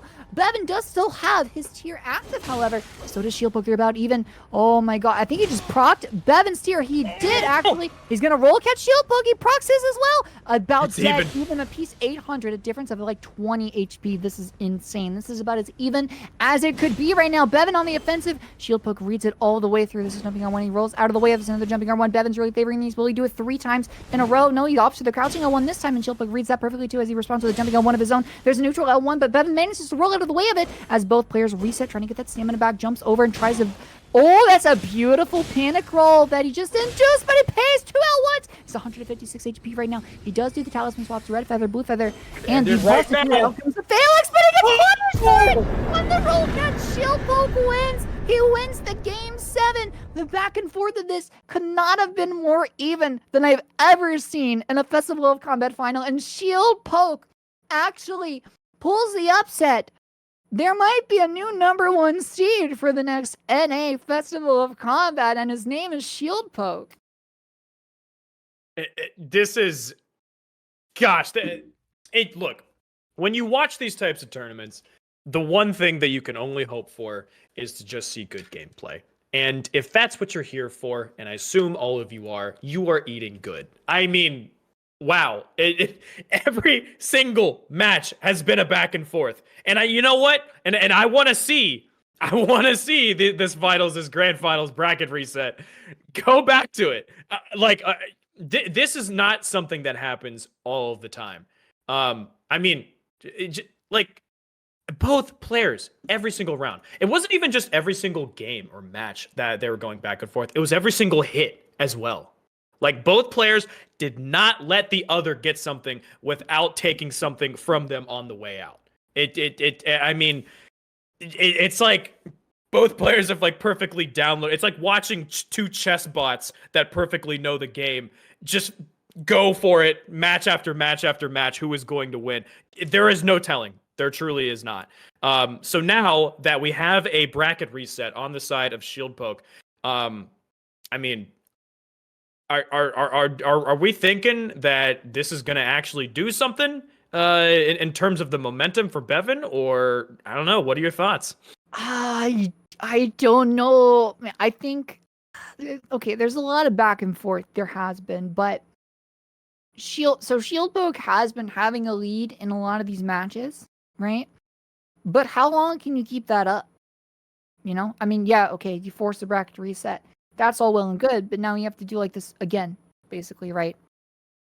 So that's a pretty tall order. Going forward, I think if there's anybody that can do it, Shieldpoke's proven that they can. I mean, they fell to Inservin, what was it, 3-1, I believe, and then managed to call their way back up through like 3 losers round matches, and then beat Inservin again on a 3-2. So like, if there's anybody that can do it, Montage, it's Shieldpoke. You are 100% right about that. Look, both of these players have the clutch factor, and I'm excited to see more of that. And combatants are now ready in with a 3, 2, 1. Okay, all right. Right out of the gate, it looks like Shieldpoke is so antsy. These phalanxes coming from the side of Beven have actually been doing so much work for him. He is doing a great job at pointing those towards the character of Shieldpoke when needed to get that almost confirmed damage. Oh, and wild strikes coming out from the side. Not so much the Ashamore, but these L1s coming out from the side of Shieldpoke, and these reverse jump R1s trying to close that gap from the side. Oh, Beven takes the jump, okay, and is able to get the Godskin Swaddling Cloth, which then puts Beven back in those shield ritual sword and sword and shield ranges, but does take one little damage. We talked about that earlier, where both players are not letting the other one just have something for free. I mean, both players, one at 75%, one at 50 right now. It's just swing, swing, swing. Look at that. Both players ran into each other and said, roll or attack. I don't care. But just like that, I mean, the absolute damage that can be pumped out from both of these weapons, the PSGS as well as the Power Stance Straight Swords. Right now, Shieldpoke does have, they did have the health lead, but their Crimson Bubble Tier was popped, but Shieldpoke still has the health lead at 1,000 to 800 right now. Shieldpoke getting aggressive right now. Both players resetting. Oh, Beven doesn't get the jump or the roll that he wanted, and Shieldpoke takes it, as well as getting the Godskin Swaddling Cloth, healing back from it. Right now, Beven is on the back foot, but we know that he does have that clutch factor. This is, I mean, look at him. The movement, everything. There is nothing about Beven that says, I am nervous right now. Oh my God! Wow. Like I said, that clutch factor, Sadia, we just saw it right there in practice. Yeah, we did. He did it again, man. There's like that red feather branch sword. It's so dirty. It's so dirty. Did a great job with those roll catches there as well at the end. Again, another match. Beven's down like basically the entire time. Again, there's a little bit of back and forth, but like when the health pools aren't even, Shieldpoke is in the lead every single time. So like you have to like give it to Beven for like winning any stocks at all, because like outside of I think maybe one where he had the lead, every single time he's been behind, and he's managed to claw his way back half the time. Like it's crazy to do that over and over and over and over and over again, right? Like this is like I don't know what to expect going forward. I really don't. I don't think Beven wants to give up the #1 seed, man. No. And, you know, we just talked about momentum, right? When you get a bracket reset on the side of Shieldpoke, and then immediately the guy that you get it from takes it back from you. I mean, oh my gosh. Oh. All right, well, we are ready for the next stock. Combatants, prepare to fight in 3, 2, 1. Bolt is away. Physic is off. Beven pops the Phalanx first before the Physic to give him time to do both players posturing now. Beven doing some feint jumps here, trying to wait for Shieldpoke to make a mistake to punish just like that. Glance the first bit of damage, a crouching L1, 500 damage. But Shieldpoke responds with some damage of his own. Not quite as much, but a little bit, just to let you know, hey, I'm here. You're not going to get this for free. As he tries to get a roll catch there, but Beven saw it the entire way through. So Shieldpoke, he's running the Codids. Codids are pretty dirty. They do a lot of damage, but Beven is running PSGS, and we've seen him land 500 plus damage like he does again. That was almost 600, I think, as now Shieldpoke is half HP. 1,000 to 2,000. There's a trade there. No tier prog just... Oh, that's a beautiful roll catch. So Beven is still in the lead. Gets punished for that. Actually, Shieldpoke is the lead. Oh, no, actually, it's even again. And Beven is the lead again. After we see 2 tier progs in the back and forth. Left and right, left and right. Beven now has a lead again for the first time since, like, the very beginning of this. By about 450 HP. 900 to 450. Tries to land a nice little crouching L1. Shieldpoke reads it all the way. And a little bit of panic rolls there, though, as he lands a nice little neutral L1. Out comes the red feather, blue feather, branch sword. Oh, actually, Beven throws on the crimson amber medallion. I think that was a mistake. I don't think he meant to do that, but he doesn't have an opportunity to really change yet. We'll see if he's... Oh, that was some gnarly movement to be an even trade. I didn't even know you could do that. That was insane. I know what that tech is called. Well, I can't remember what that tech is called, but I have seen it before.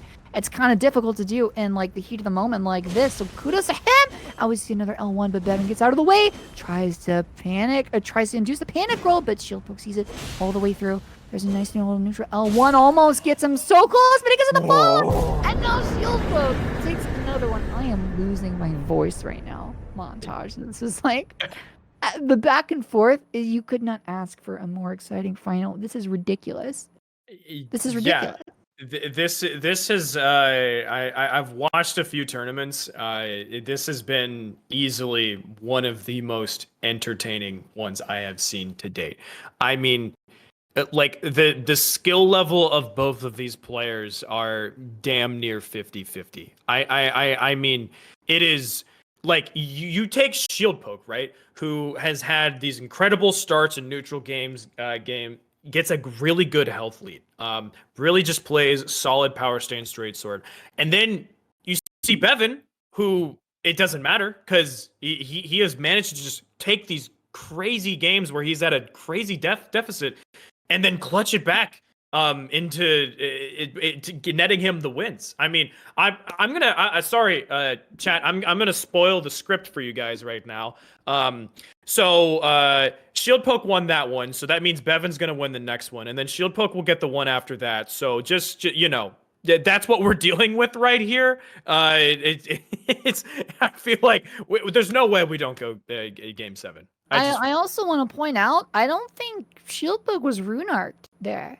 I noticed his HP at one point was like 1900. I don't think he, I don't think he actually remembered to rune arc. I think he forgot. Oh. But we'll see if he's rune arc now. Montages, you can. Interesting. Well, both player combatants are ready. In 3, 2, 1.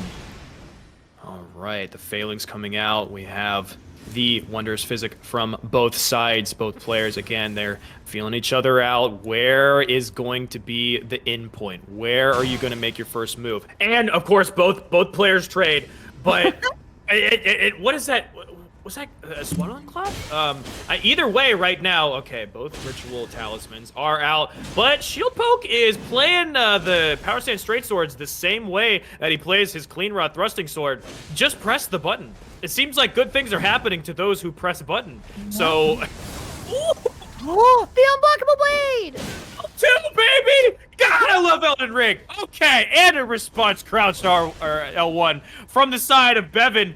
All right, let's go. We got a second one? All right, you don't want to bite off more than you could chew. Oh, gets out of the vortex. Well done. A third Shieldpoke. Shieldpoke, what is what? How is he getting away with this? And he is just going for these trades. But Beven is the clutch man himself. Right now, still holding on to the Crimson Bubble Tier. It is now popped. Both players are down. 1,000 health to 950. It is 100 health difference. Oh my gosh, what a game. Okay, right now both players getting, all right, again, looking for that input. Okay, Shieldpoke, explain this to me, somebody. I need to have an interview or something. What is going on with these L2s? Okay, well, Beven is on the back foot, but that doesn't mean Beven is out. If anything, it powers him up. Let's see if Beven can, with these two feathered blue and red tiers, is able to get the damage output to net him that double crouched L1 win right now. Okay, like I said, good things come to those who press the button. The script is broken. Shieldpoke up 3-1 against Beven. Oh my gosh. Yeah, Shieldpoke managed to win 2 in a row there. I also want to point out Beven at one point did like a nifty little back step. I don't know if that was on purpose or not, but that was neat to see that incorporated. But like, dude, I honestly feel like you could do like 10 bracket resets, and at the end, like the score would be like 5-5, like per person. Yeah. I think it would be dead even. Like this is the most balanced final I've seen maybe ever. I did see one. The first tournament I casted with Dante was pretty even. I think Flooz was in that one. Flooz made it to either the third place match or the finals. But there's that backstep I was talking about. Did like a backstep and then into like a jump feint. But Shieldpoke wasn't phased. Like I also want to point out the role discipline demonstrated by both of these players. Like this is like man, this is so exciting to watch so far. Yeah. And thank you for calling out. Sorry, the match is 2-1 up in Shieldpoke's favor, but that doesn't mean that the script still wasn't broken. Sadia. All right, combatants, prepare for combat in 3, 2, 1. Bolt is away. Out comes the physic on the side of Beven, and on the side of Shieldpoke, Beven does get the phalanx off. We'll see if he's able to land it this time. A couple times he's been able to hit Shieldpoke with it pretty early on. There's a little bit of chip damage. There's more, actually. It's a nice free 200 damage there. 300, excuse me. That's a pretty nice, pretty modest little lead to have here. Early on, Shieldpoke does manage to land one L1 as we see this talisman swaps from the side of Beven, the swaddling cloth on both players right now. There's a beautiful L1 roll catch, beautiful read on the side of Shieldpoke, but there's another trade there, and Shieldpoke is losing these trades. Actually gets roll cut there, doesn't even get a chance to attack back. That's a nice jumping R1 to mix things up a little bit, and just like that, Beven has a comfortable lead for the first stock since before the bracket reset right now. Beven is playing this incredibly well, but Shieldpoke is not giving it up for free as he lands a nice little neutral L1 there to almost even things out a little bit.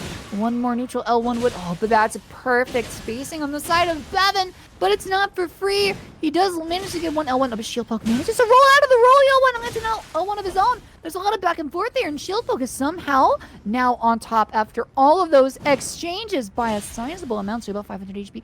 Out come the talisman swaps. You know what they are, red feather, blue feather, blessed. Dude, there's a nice neutral L1. The blue feather did save Beven from that one as he tries to manage away, like wriggle away and get some space. He's incredibly low. He's about one L1 away, so there's a crouching L1, and Shieldpoke is now below 300 HP. This could still go either way. Both players are about one shot right now. One L1 to either will end this. Will it be Shieldpoke up 3-1, or will it be Beven equalizing at 2-2? We're about to find out! Is that a draw? That's a draw. Is that a draw, or is it whoever falls? Well, the animations are different for death, so I believe that is a draw. What do you mean, dude? Okay, I'm gonna be 100% honest with you. I'm more or less surprised that we haven't seen that earlier. I mean, like I said, both these players are so neck and neck with each other. I'm surprised that's the first one we've seen. I feel like the way these games have been going, we might have seen like 10 of them at this point. So I don't really. There's not really much that comes to my tiny little, just monkey brain when it comes to what I say about a draw. Other than, I mean, look. Chat, you guys are seeing exactly what you already know. You're seeing that both of these players are incredibly skilled, are just absolutely, fighting at their peak. And it doesn't matter because both players are just putting these trades. Yep. Now we are going to do a quick 30-second ad break after that right now, just to kind of reset things a little bit. And just to let you all know, that will be a round reset right there. So that is not one stock per player. That is a reset. So 30 seconds to quick grab some water, maybe get up, do what you got to do. And after it's over, we will be right back.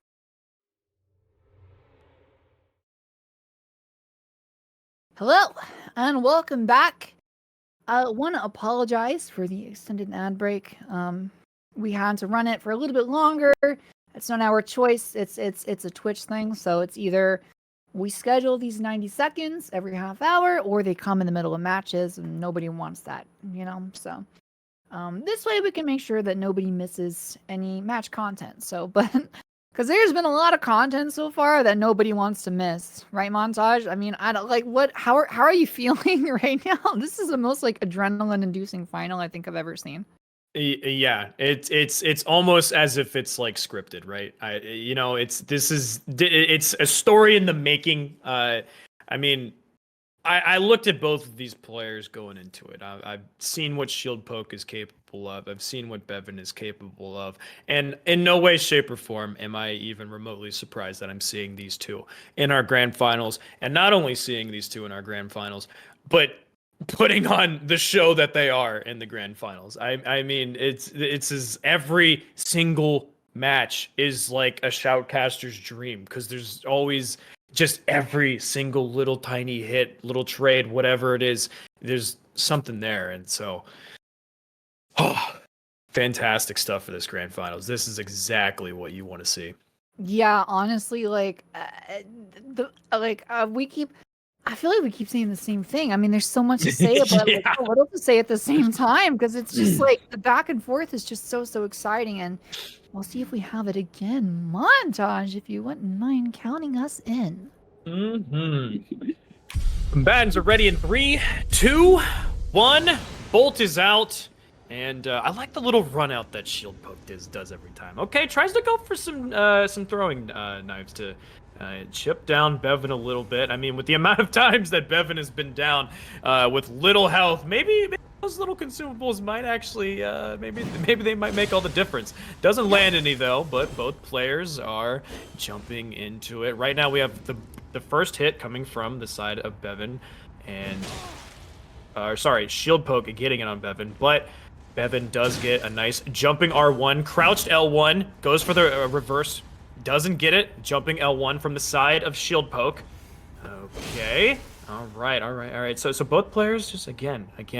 It's these matches are so explosive. See, what's happening is that both players are just waiting for the perfect punish opportunity, and you see a lot of the get in, get one hit, get out, but in a lot of cases of these matches, it's just explosive damage. It's both players just funneling all of their power into one tiny little microsecond. Right now, we have Shieldpoke, who is at a bit of a health deficit right now. And that would make sense for the script. Beven needs to win this one for the script to be true. And so we have... Okay, never mind. Shieldpoke is saying, I am the one who writes the script, and I am winning right now. Okay, never mind. All right, bubble popped on the side of Beven. Beven is down in health right now. Beven is still doing good goblin crouching. A jumping L1. That is big for the side of Shieldpoke. Shieldpoke still has the Crimson Bubble Tier right now. And I'm wondering if a JL1 can actually go through that perchance on the side of Beven. We don't know. A dagger. Okay, very interesting right there. Right now, the pressure is being put on Beven in the corner from Shieldpoke, but gets a nice crouched L1. And right now, Beven actually doesn't have the feathers on right now. The running L1! Wow. Shieldpoke is the one who is writing the script. The script is no longer the plot armor for Beven. It doesn't exist anymore. Shieldpoke says, this is my tournament. with the brackers with the bracket reset. Oh my gosh, like Shieldpoke is putting on a show and running away with this. And you know what I would love to see? I would love to see Beven say, "Hey, look, you might be a game away from winning, but I'm not going to give it to you so freely." What are your thoughts, Sadia? Well, you mentioned before, like right before the bracket reset, if he was going to be able to continue with his momentum. And honestly, like I thought it was going to be tough for Shieldpoke to do. I thought Beven would have had a lead at this point, but Shieldpoke is now won.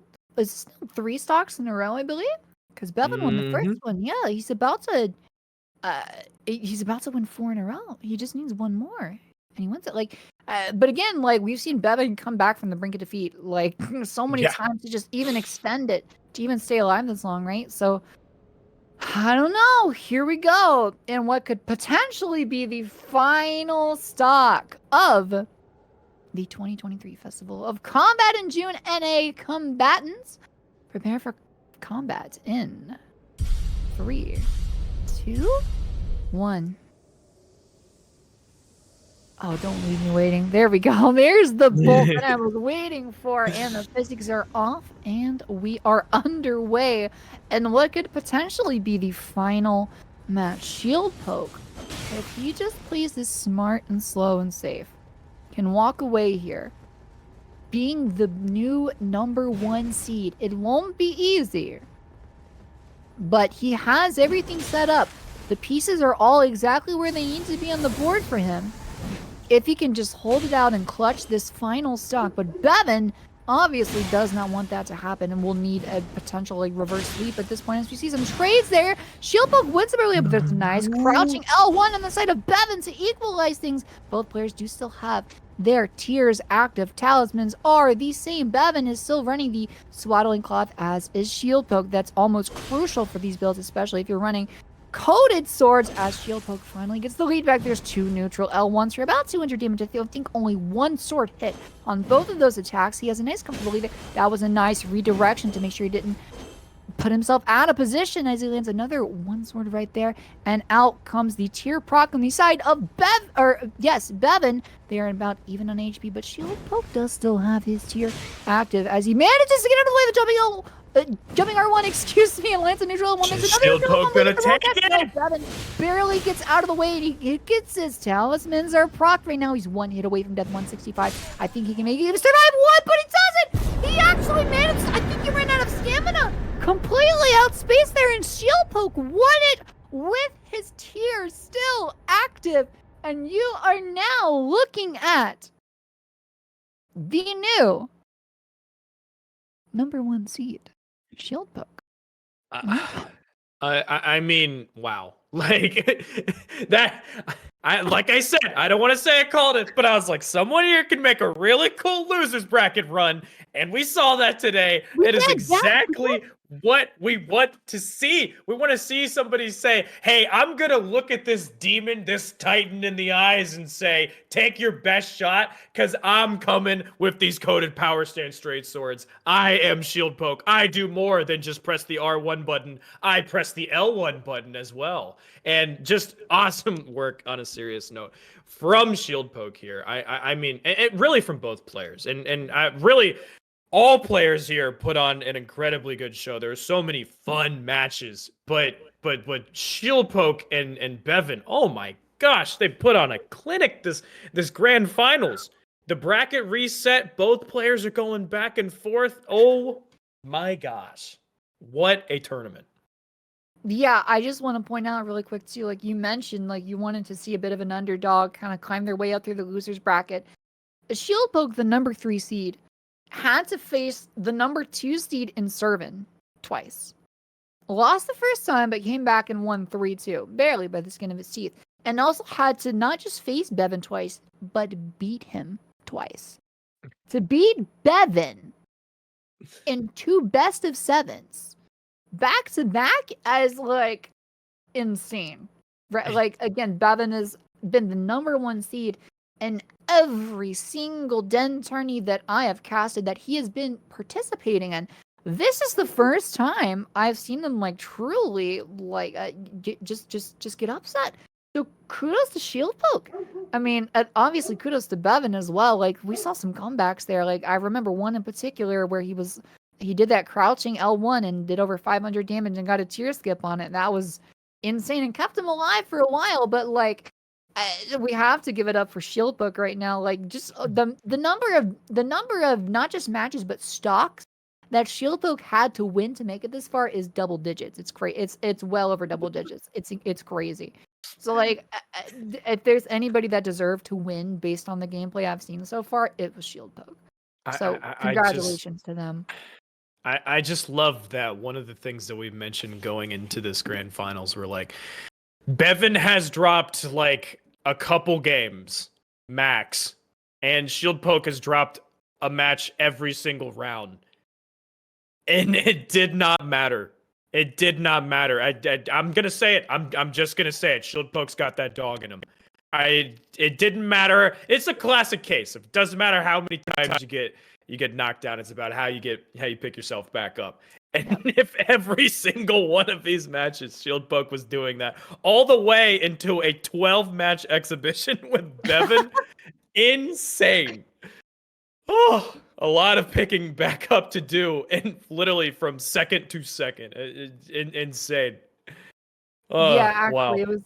I mean, again, that is the most exciting finals I've ever seen in any Den tourney that I've not even just casted, but even watched. Like the fact that like again, Shieldpoke not only climbed his way up all through the entire losers bracket, beats Beven, but he also has to force the bracket reset because of that, and then he has to beat Beven again, and he does. And this is the first time Beven wins 4 in a row. 4 in a row against Beven. That's like I know I'm emphasizing that, but I think it needs to be said. Like it's not easy to do by any means.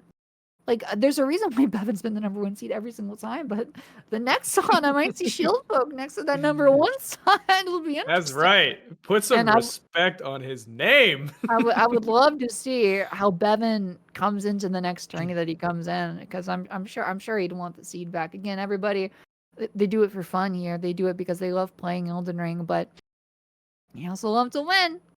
And you can see that based on the past 12 stocks that we got to see. So super exciting, dude. Holy. My mind is blown.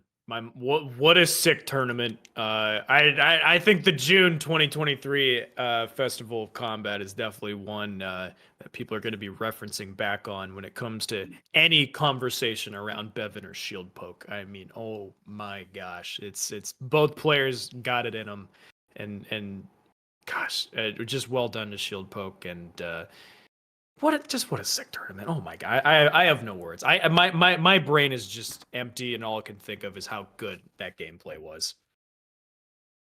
Yeah, honestly, again, like we've said it time and time again, but like what a way to close it out. And I first want to take a moment to thank the chat, everybody that was here. I hope you enjoyed the matches. I know I did. I don't see how you couldn't enjoy the last few. Thank you to the Den staff, the behind the scenes crew. There's somebody named Not Shell that handles basically everything behind the scenes of the OBS and all the scene changes and stuff right now. And thank you to the hosters as well. Everyone who hosted matches tonight. I believe that Ruth did some hosting before for the losers bracket, if I'm not mistaken. And everyone else that I failed to mention, of course, my wonderful co-host that I was supposed to cast with a while ago. It's Montage. Thank you for being here. Tell us what you thought, and maybe tell us where people can find you. Well, thank you. Yeah, I just want to say a big shout out to you as well. This tournament went as smoothly as it did because Sadia absolutely carries on commentary. It is unreal. So it made my job in my life a lot easier. And again, yes, also shout out to the Den, and thank you to you, the viewers, for hanging out with us and just watching some good gameplay. For those of you that stuck around from start to finish of this whole thing, I think you were dearly rewarded. I don't want to speak for you, but I think I can when I say that. Yeah, my name's It's Montage. You can find me at It's Montage on Twitch TV. I also stream. Okay, that's it. All right. Well, that's a thank you from all of us here at the Den. Myself, Sadia Moon, my co-host, It's Montage, and everybody behind the scenes. Thank you, everyone, for your time spent here enjoying the Den, and I hope you have a wonderful rest of your weekend. Bye-bye.